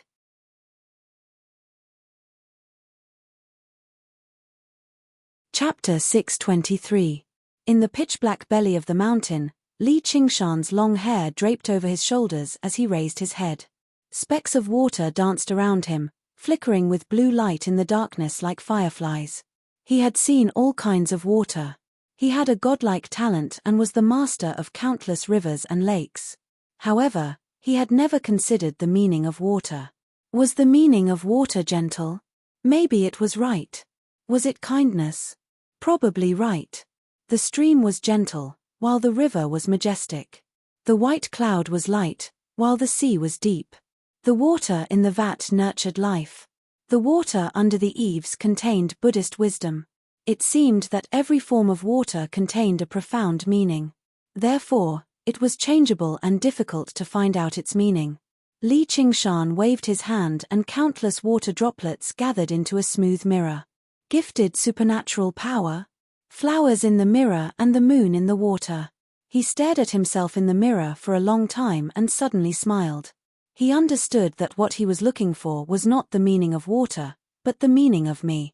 Just like this water mirror, if it reflected flowers, it was flowers, and if it reflected the moon, it was the moon. So Yushin did not answer his question. What was kindness like water? What was softness to conquer hardness? Other people's words were worthless. Water had thousands of forms. Therefore, he only needed to ask himself, which one did he prefer the most? Was it the freedom of the white cloud? The majesty of the river? Or the calmness of the dripping water? No, none of them. There was only one he preferred. Shin had never shown it to him, but it had always been deeply engraved in his memory. It was the boundless sea. It could be turbulent and it could be calm for thousands of miles. Except for the general word vast, there was no other word that could simply sum up the form of the sea. The form of the sea was probably the most difficult to imitate. The sea was tolerant of all rivers. How much pain and frustration did people have to go through to calmly accept all the sand? How much forbearance and wisdom did people need to suppress the endless surging sea? Li Qingshan was still unable to answer. He was still too young, but he was not dejected, as he was still very young. He had enough time to experience. He believed that even the oceans that existed in the ancient past began to gather from the very first drop of water. He smiled and opened his arms. His mind extended in all directions and felt the endless water spiritual power gathering towards him. His body lit up with a blue light that became brighter and brighter. The arts of the boundless ocean circulated rapidly, and the spiritual energy in his Dantian sea of qi grew stronger and stronger. Wave after wave of spiritual energy slapped against his body and shook his soul. With a loud bang, the spiritual light dissipated. He had finally cultivated the arts of the boundless ocean to the 6th level. At the same time, his cultivation level had broken through to the late stage of the foundation establishment realm. Outside Qing Xiao's dwelling, Chu Danqing was currently waiting anxiously. The formation suddenly opened, and Li Qingshan strode out. "I've made you wait. I'll go meet you outside right now." Chu Danqing was mildly surprised. He smiled. "Qingshan, congratulations on breaking through again. There's hope for you to reach Golden Core." The more powerful Li Qingshan was, the more confident he would be in meeting him. Li Qingshan smiled.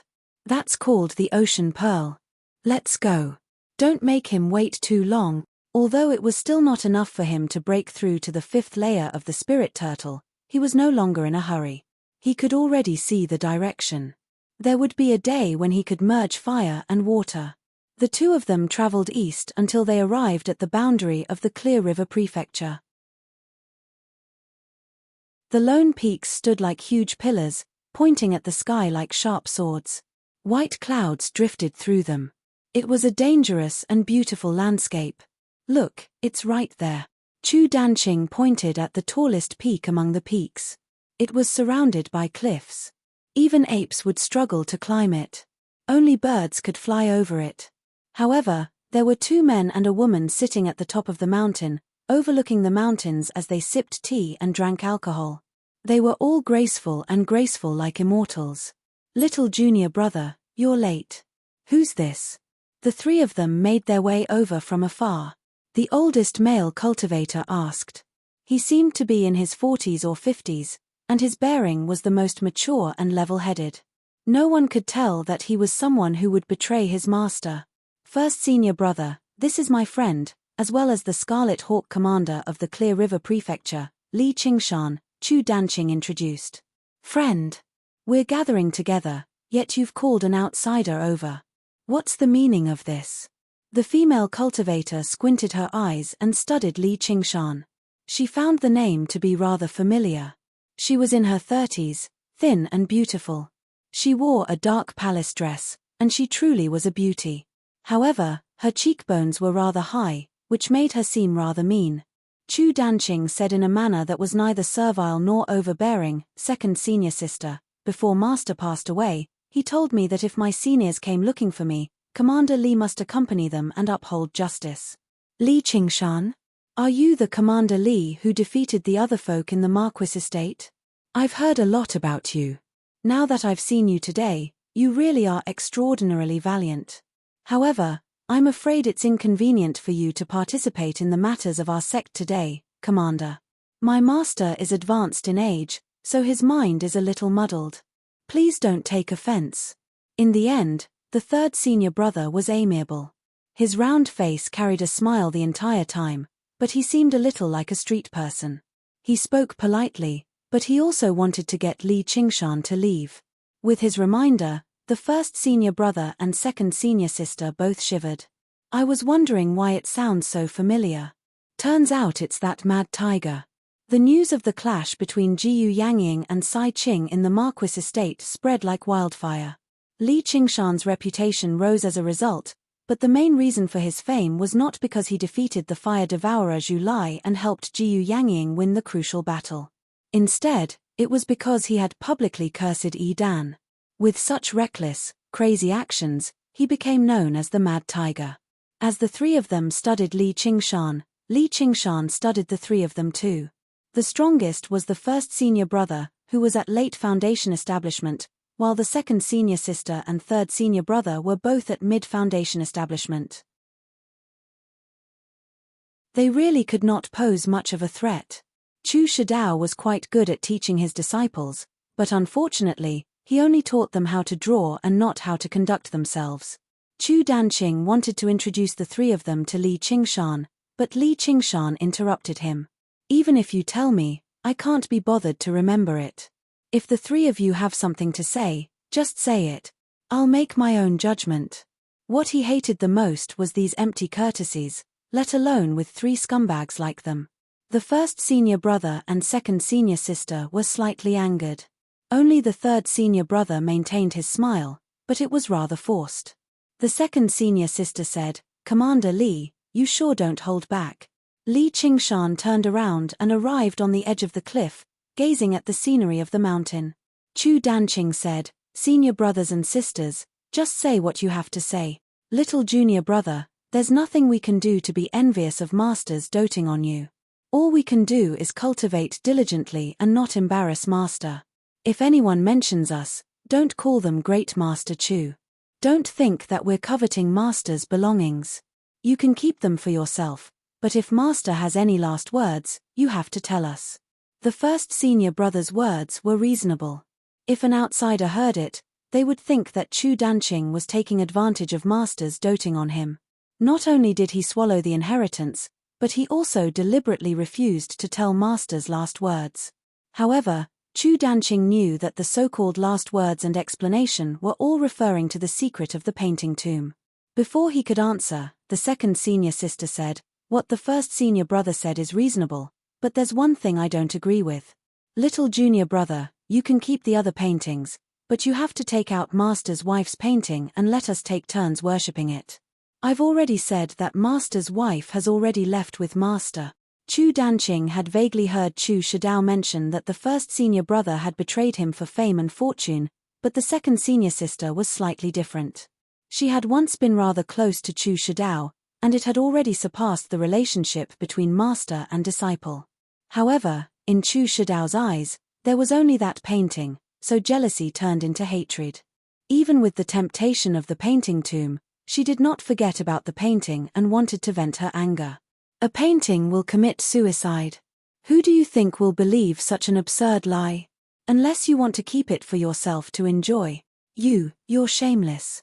Chu Danqing was so angry that he could not speak. "I'm shameless. Can't I talk about what you did? I don't want to hear any last words. Hand over the painting, and I'll leave now. Do you want to keep it as a family treasure, and pass it on to your descendants after you're done using it?" "What a great idea." Li Qingshan frowned. He slid and instantly appeared in front of the second senior sister. He raised his right hand and gave her a solid slap on the face. His actions were like moving clouds and flowing water, indescribably smooth and natural. After cultivating to the late stage of foundation establishment, the strength of his human cultivation had also greatly improved. With his magic tools, he was already standing at the peak of foundation establishment cultivators. The second senior sister was only in the middle stage of foundation establishment, and the painter was not good at close combat. She could not react at all. Although she also had spiritual power to protect her body, she was instantly defeated by the endless water spiritual power in Li Qingshan's hand. She covered her face and glared at Li Qingshan in shock and anger. "You actually dare?" There was also a faint trace of fear. "He's only in the late stage of foundation establishment, which is only a small realm higher than me. How can he be so powerful? It's already a light punishment to speak nonsense. If you dare to speak nonsense again, do you believe that I won't keep you as a family treasure? After I'm done using you, I'll pass it on to my descendants. The second senior sister waved her hand and scrolls flew out and unfolded behind her. Many ferocious ghost beasts were drawn on them, ready to come out at any moment. The eldest senior brother and third senior brother also hurriedly activated their spiritual tools and magic tools to protect themselves. They also took out the scrolls. The strength that Li Qingshan displayed shocked them. The eldest senior brother said, "It seems that the commander insists on interfering in this matter." The third senior brother said, "Don't you know that right and wrong are caused by talking too much, and all troubles are caused by standing up for others?" Li Qingshan sneered. "That's right. Do you still dare to fight me?" Suddenly, the surrounding light and shadows twisted and changed.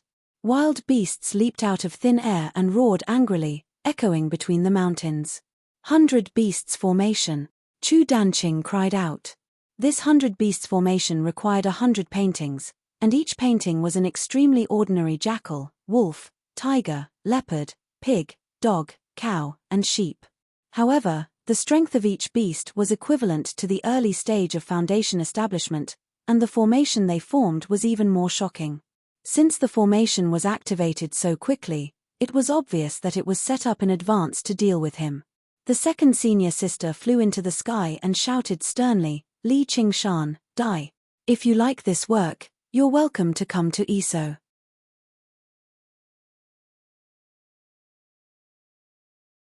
Chapter 624. Junior Sister, Senior Sister.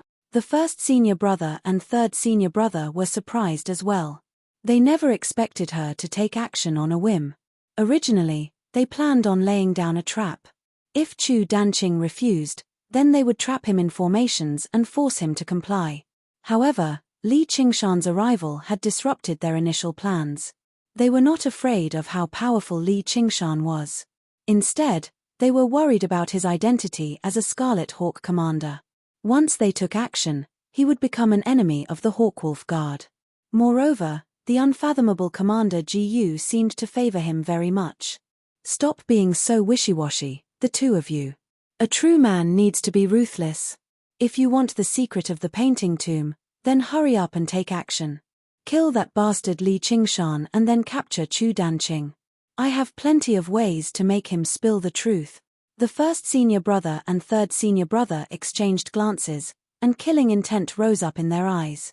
However, when they met Li Qingshan's calm and indifferent eyes, they both shivered inside and retreated out of the formation.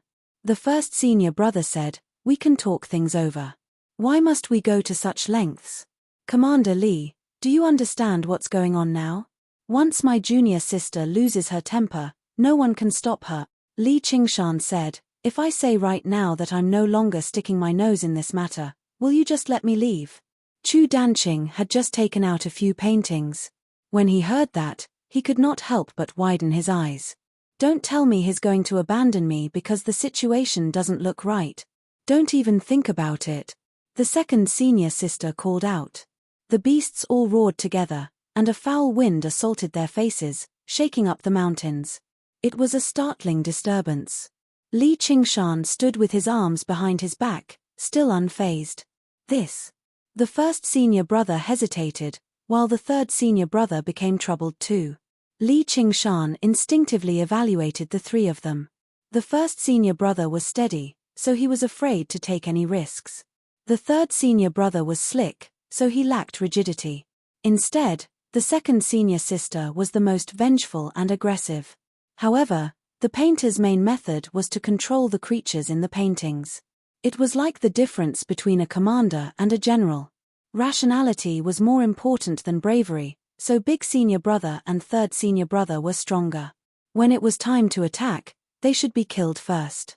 Second senior sister continued to instigate, "He knows of the existence of the painting tomb, so we must not let him leave this place alive. Otherwise, even if we obtain the secret of the painting tomb, we will still attract trouble. Even if this matter is leaked, we can still rely on Prince Saiqing and say that he was the one who attacked first."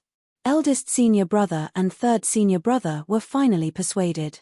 For the secret of the painting tomb, this risk was worth taking. Eldest senior brother heaved a long sigh. Now that the arrow is narked on the bowstring, it has to be release. A malicious smile appeared on third senior brother's smooth face. Commander Lee, don't blame us for being ruthless. Who asked you to wade into these muddy waters and seek your own death?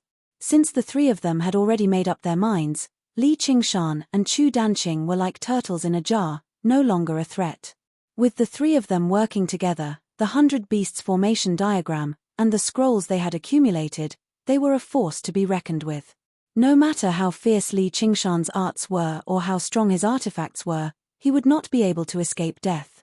Second senior sister said, "Since your move just now did not kill me, I can kill you. Kneel down and kowtow to me 100 times, then slap yourself 100 times, and I can consider sparing your life. If I wanted to kill you, it would be as easy as slaughtering chickens." Li Qingshan laughed.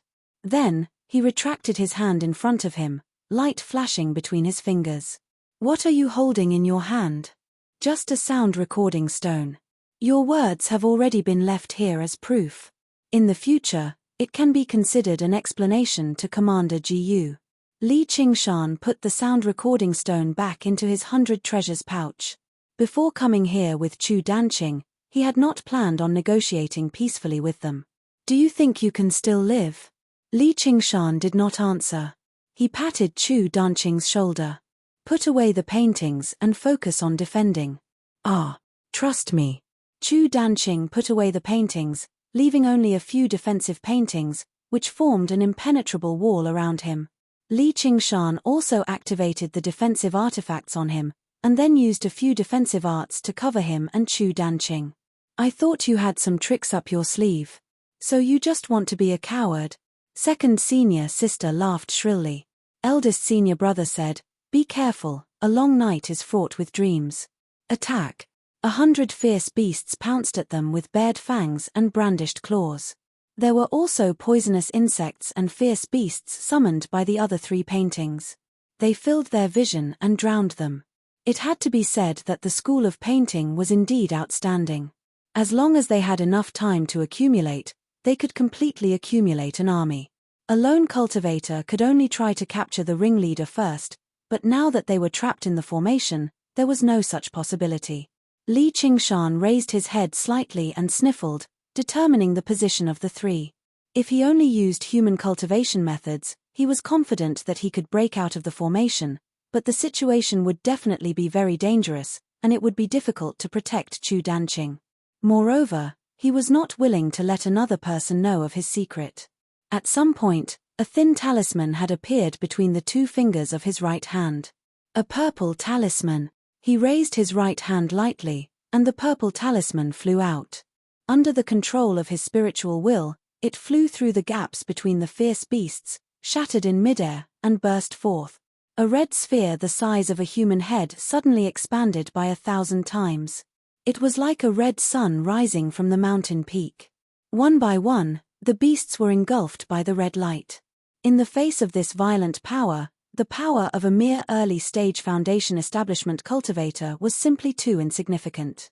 The majestic 100 Beasts formation lasted only for a moment before turning to ashes. The red sun released thousands of rays of light, illuminating the entire sky. Time seemed to have stopped in that instant. It felt like a long time had passed before a deafening boom could be heard. A wave of air whistled past, and thick trees were easily uprooted and torn apart in the air. The aftermath also crushed countless trees, and the green mountains seemed to have been flattened. Chu Danqing's head buzzed, and he lost his sight. When his vision slowly recovered, he discovered that a section of the lone mountain peak under his feet had been shaved off. The defensive spells Li Qingshan had used, along with a few protective scrolls, had all been turned to ashes. He was shocked. This is the power of a purple talisman. Talismans were divided into 3 types: yellow, red, and purple. Among them, purple talismans were the most precious. Only nascent soul cultivators could make them. Basically, only golden core cultivators had them, and it was almost impossible for Foundation establishment cultivators to get their hands on them. It was evident how precious they were. Naturally, their power was also extremely strong. In the past, when Jiyu Yangying and the Soaring Dragon Elder fought, they each used a purple talisman. Li Qingshan had killed a group of golden core cultivators to accumulate a few, and he had never had the chance to use them. He casually used one, and the effect was pretty good. The biggest flaw of talismans was that they could not distinguish between friend and foe, and were difficult to control. If not for the 100 fierce beasts forming a meat shield, even Chu Danqing would have been injured. Qingshan.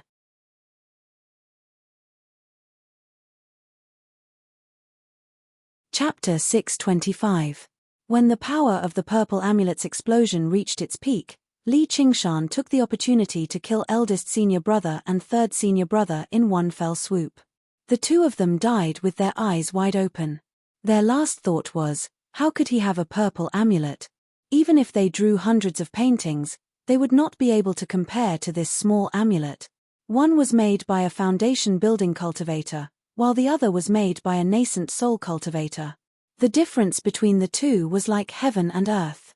Li Qingshan turned around to look for second senior sister, only to see a green light streaking across the sky and flying towards the north.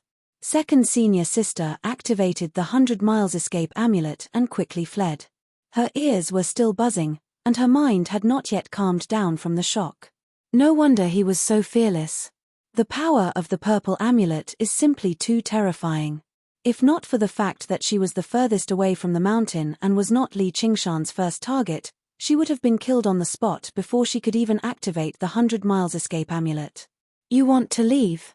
Waves surged under Li Qingshan's feet. With a light step, he chased after second senior sister like an arrow released from a bow. Second senior sister flew hundreds of miles away and suddenly spat out a mouthful of blood. Although she was only affected by the aftershock, the purple amulet still injured her. She felt like her whole body was going to be torn apart. I can't stop. I have to leave quickly. I have to move to another place to hide before he catches up. Otherwise, if he follows the trail and finds me, I won't be able to escape death. She restrained her breath and supported her body.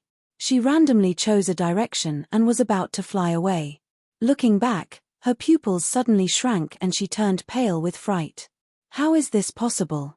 Li Qingshan's figure suddenly leaped out of the horizon and aggressively attacked. How can he be so fast? That's right, he even has a purple amulet. He definitely doesn't lack escape amulets. Damn it. Second senior sister guessed wrong this time. Li Qingshan did not deliberately accumulate escape amulets. He only flapped his wind and fire wings a few times after he left Chu Danqing's sight. She gritted her teeth, took out another escape amulet, and turned into a ray of light and flew away. This bitch has a lot of escape amulets. Heh! Why did she stop? Li Qingshan saw the ray of light fly out of his sight. It turned out that the 100-mile escape talisman was hard to come by, and the one second senior sister used was just the 10-mile escape talisman. In a battle of magical powers of this level, it did not have much significance. Second senior sister stopped running as if she had accepted her fate. Li Qingshan walked over the water and arrived before the second senior sister. Why aren't you running anymore? Li Qingshan, what do I have to do for you to spare me? It wasn't that second senior sister didn't want to escape, but that she had used the escape talisman continuously while she was injured. Her internal injuries were acting up, and her true chi was in chaos. She was on the verge of chi deviation. Kneel down and kowtow to me 100 times, then slap me 100 times, and I'll consider it. Although he had said that he wanted to emulate the magnanimity of the sea, Li Qingshan could not help but admit that he was still very lacking. He was very vengeful. You, second senior sister looked at Li Qingshan. There was not even a trace of ferocity on his face. This kind of battle where the strong bullied the weak could not stimulate his passion and fighting spirit. He even found it a little boring. What about me? Li Qingshan extended his hand and spread his fingers, reaching towards her left breast. However, he obviously did not have any lecherous thoughts, as in the next moment, his fingers would pierce through her rather thin chest and dig out a bloody heart. The tiger demon digs out the heart had always been his favorite move. Second senior sister saw the corner of his mouth curl up slightly. His eyes seemed to flash with a red light, and a murderous aura went straight to her heart. She recalled the scene when eldest senior brother and third junior brother were killed. He will kill me without hesitation, like slaughtering a chicken or a dog. Fear overwhelmed everything. Second senior sister's legs went soft, and she really knelt down with her head on the ground. She felt a deep sense of humiliation and shouted, "Don't kill me." Li Qingshan's hand hung in the air. He was very surprised. She looked like she was facing death calmly just now, but in the blink of an eye, she turned into a pile of mud. Can't you have some backbone of a foundation-building cultivator? She looks smart. Doesn't she know I'm deliberately playing with her? When a person is about to die, there are not many who can face death calmly. She obviously did not have this kind of courage. Even if she knew Li Qingshan was playing with her words just now, she was like a drowning person. Even if there was a life-saving straw, she would desperately grab it. Even if she could live a little longer, it would be good. Li Qingshan smiled. Since you've already said something, I'll think about it. Second senior sister clenched her teeth. Her mouth was full of the taste of blood. She slowly raised her head and kowtowed. She thought to herself, Li Qingshan, if I escape today, I'll definitely cut you into 1,000 pieces in the future. This time, it was Li Qingshan who felt a little embarrassed. He had killed countless people in his life, and he did not lack all kinds of cruel methods. However, it was the first time that he made his enemy kneel and kowtow to him. If it was a man who was so disgusting, he would immediately kick him. But since it was a beautiful female cultivator with an extraordinary temperament, he could endure it a little. I'm giving her a taste of her own medicine. But she can't really think that I'll let her go after she kowtowed a few times and slapped herself a few times, right? Second senior sister kowtowed a few times, and the last bit of her courage disappeared without a trace. She repeatedly cried, "Commander Li, I was confused for a moment. Please spare my life. I won't dare to do it again. Wait until you finish what you have to do." Li Qingshan laughed. His devil heart faintly stirred. After the second senior sister kowtowed, she slapped herself left and right. Li Qingshan ordered again, "Raise your head." Second senior sister raised her head. Her hair was disheveled, and her eyes were hazy with tears. She looked like she was begging for mercy, while her cheeks had become bright red from the slaps. "Who told you to stop? Continue." "Why yes." The demonic nature in Li Qingshan's heart burned brightly. His gaze began to burn intensely and invasively, almost piercing through her palace dress. Under these circumstances, the second senior sister instead stuck out her chest, whether intentionally or not. Li Qingshan licked his lips and thought, if I put all the thoughts in my head into action, that'll be interesting. Just like how the things the law forbids us from doing are usually very interesting, if absolute power led to absolute corruption, then absolute strength would lead to absolute brutality. If it were not for the Great Shia Empire and the Hawkwolf Guard, this would definitely be a world filled with demonic cultivators. When the second senior sister finished slapping herself 100 times, Li Qingshan crouched down and placed his left hand on her shoulder. He smiled. "I've considered it seriously. You better die." She held a bloody heart in her right hand. The second senior sister lowered her head, and a bloody hole appeared in her chest. Her expression twisted madly as she extended her hands and grabbed Li Qingshan's shoulders. She said hoarsely, "Li Qingshan, I curse you. I curse you to die a horrible death. Perhaps I really will die a horrible death one day, but at least when I die, I won't kowtow to others or slap myself. Thank you for putting on such a good show for me before you die." Li Qingshan casually removed her 100 treasures pouch. The reason why he did not do whatever he wanted with his demonic nature was not because he had suddenly found his conscience. Instead, it was because Chu Danqing had appeared on the horizon and was currently hurrying over. With how soft-hearted brat Chu is, he'll probably feel sorry for her when he sees how pitiful and disheveled she is. Once she kowtows a few more times and slaps herself a few more times, he might even plead for mercy for her. If I kill her then, I'll come off as too cruel, so I'll just kill her off. Though, I suddenly miss Helicoverpa rosa a little. I'll go visit her again when I have the time. Chu Danqing approached her, and sure enough, he let out a long sigh. He saw the second senior sister kneeling on the ground with her cheeks bright red. He could not help but say, Qingshan, you could have just killed her in a single strike.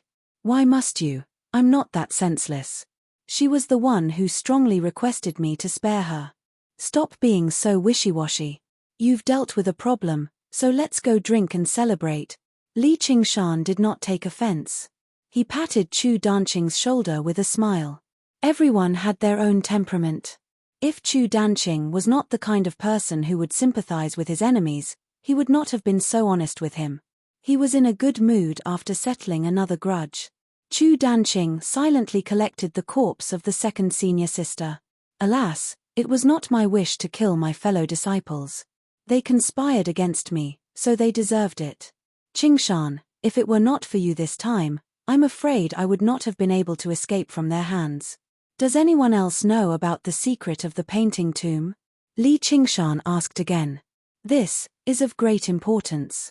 They probably won't tell anyone else. Besides, even if someone knows, as long as they don't plot against me, how can I silence them for a secret?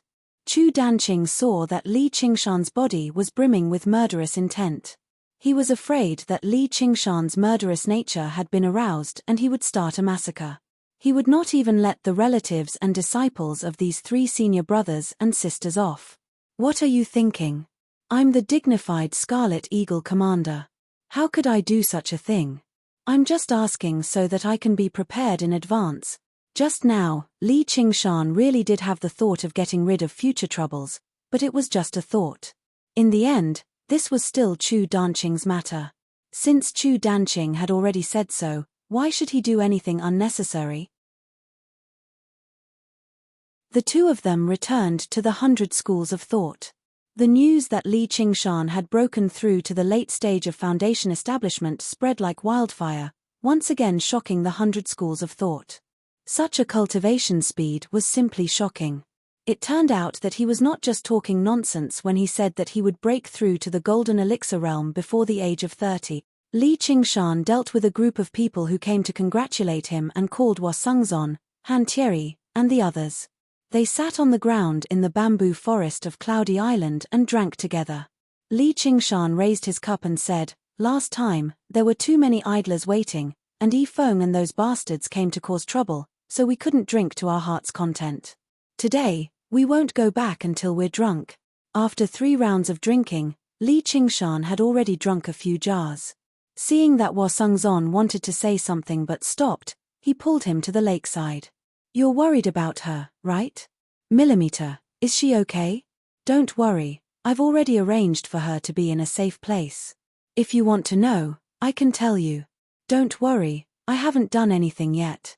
If I really do something, it'll really be too late," Li Qingshan said with a chuckle. "There's no need. I have too many responsibilities, and I'm too weak. Please help me pass on a message. Just say, I've let her down. In my next life, I'm willing to be an ox or a horse to repay her affection," Wasungzon said apologetically. You're tuning in to the Celestial War YouTube channel. Don't forget to subscribe and join us on this journey to catch the most captivating stories.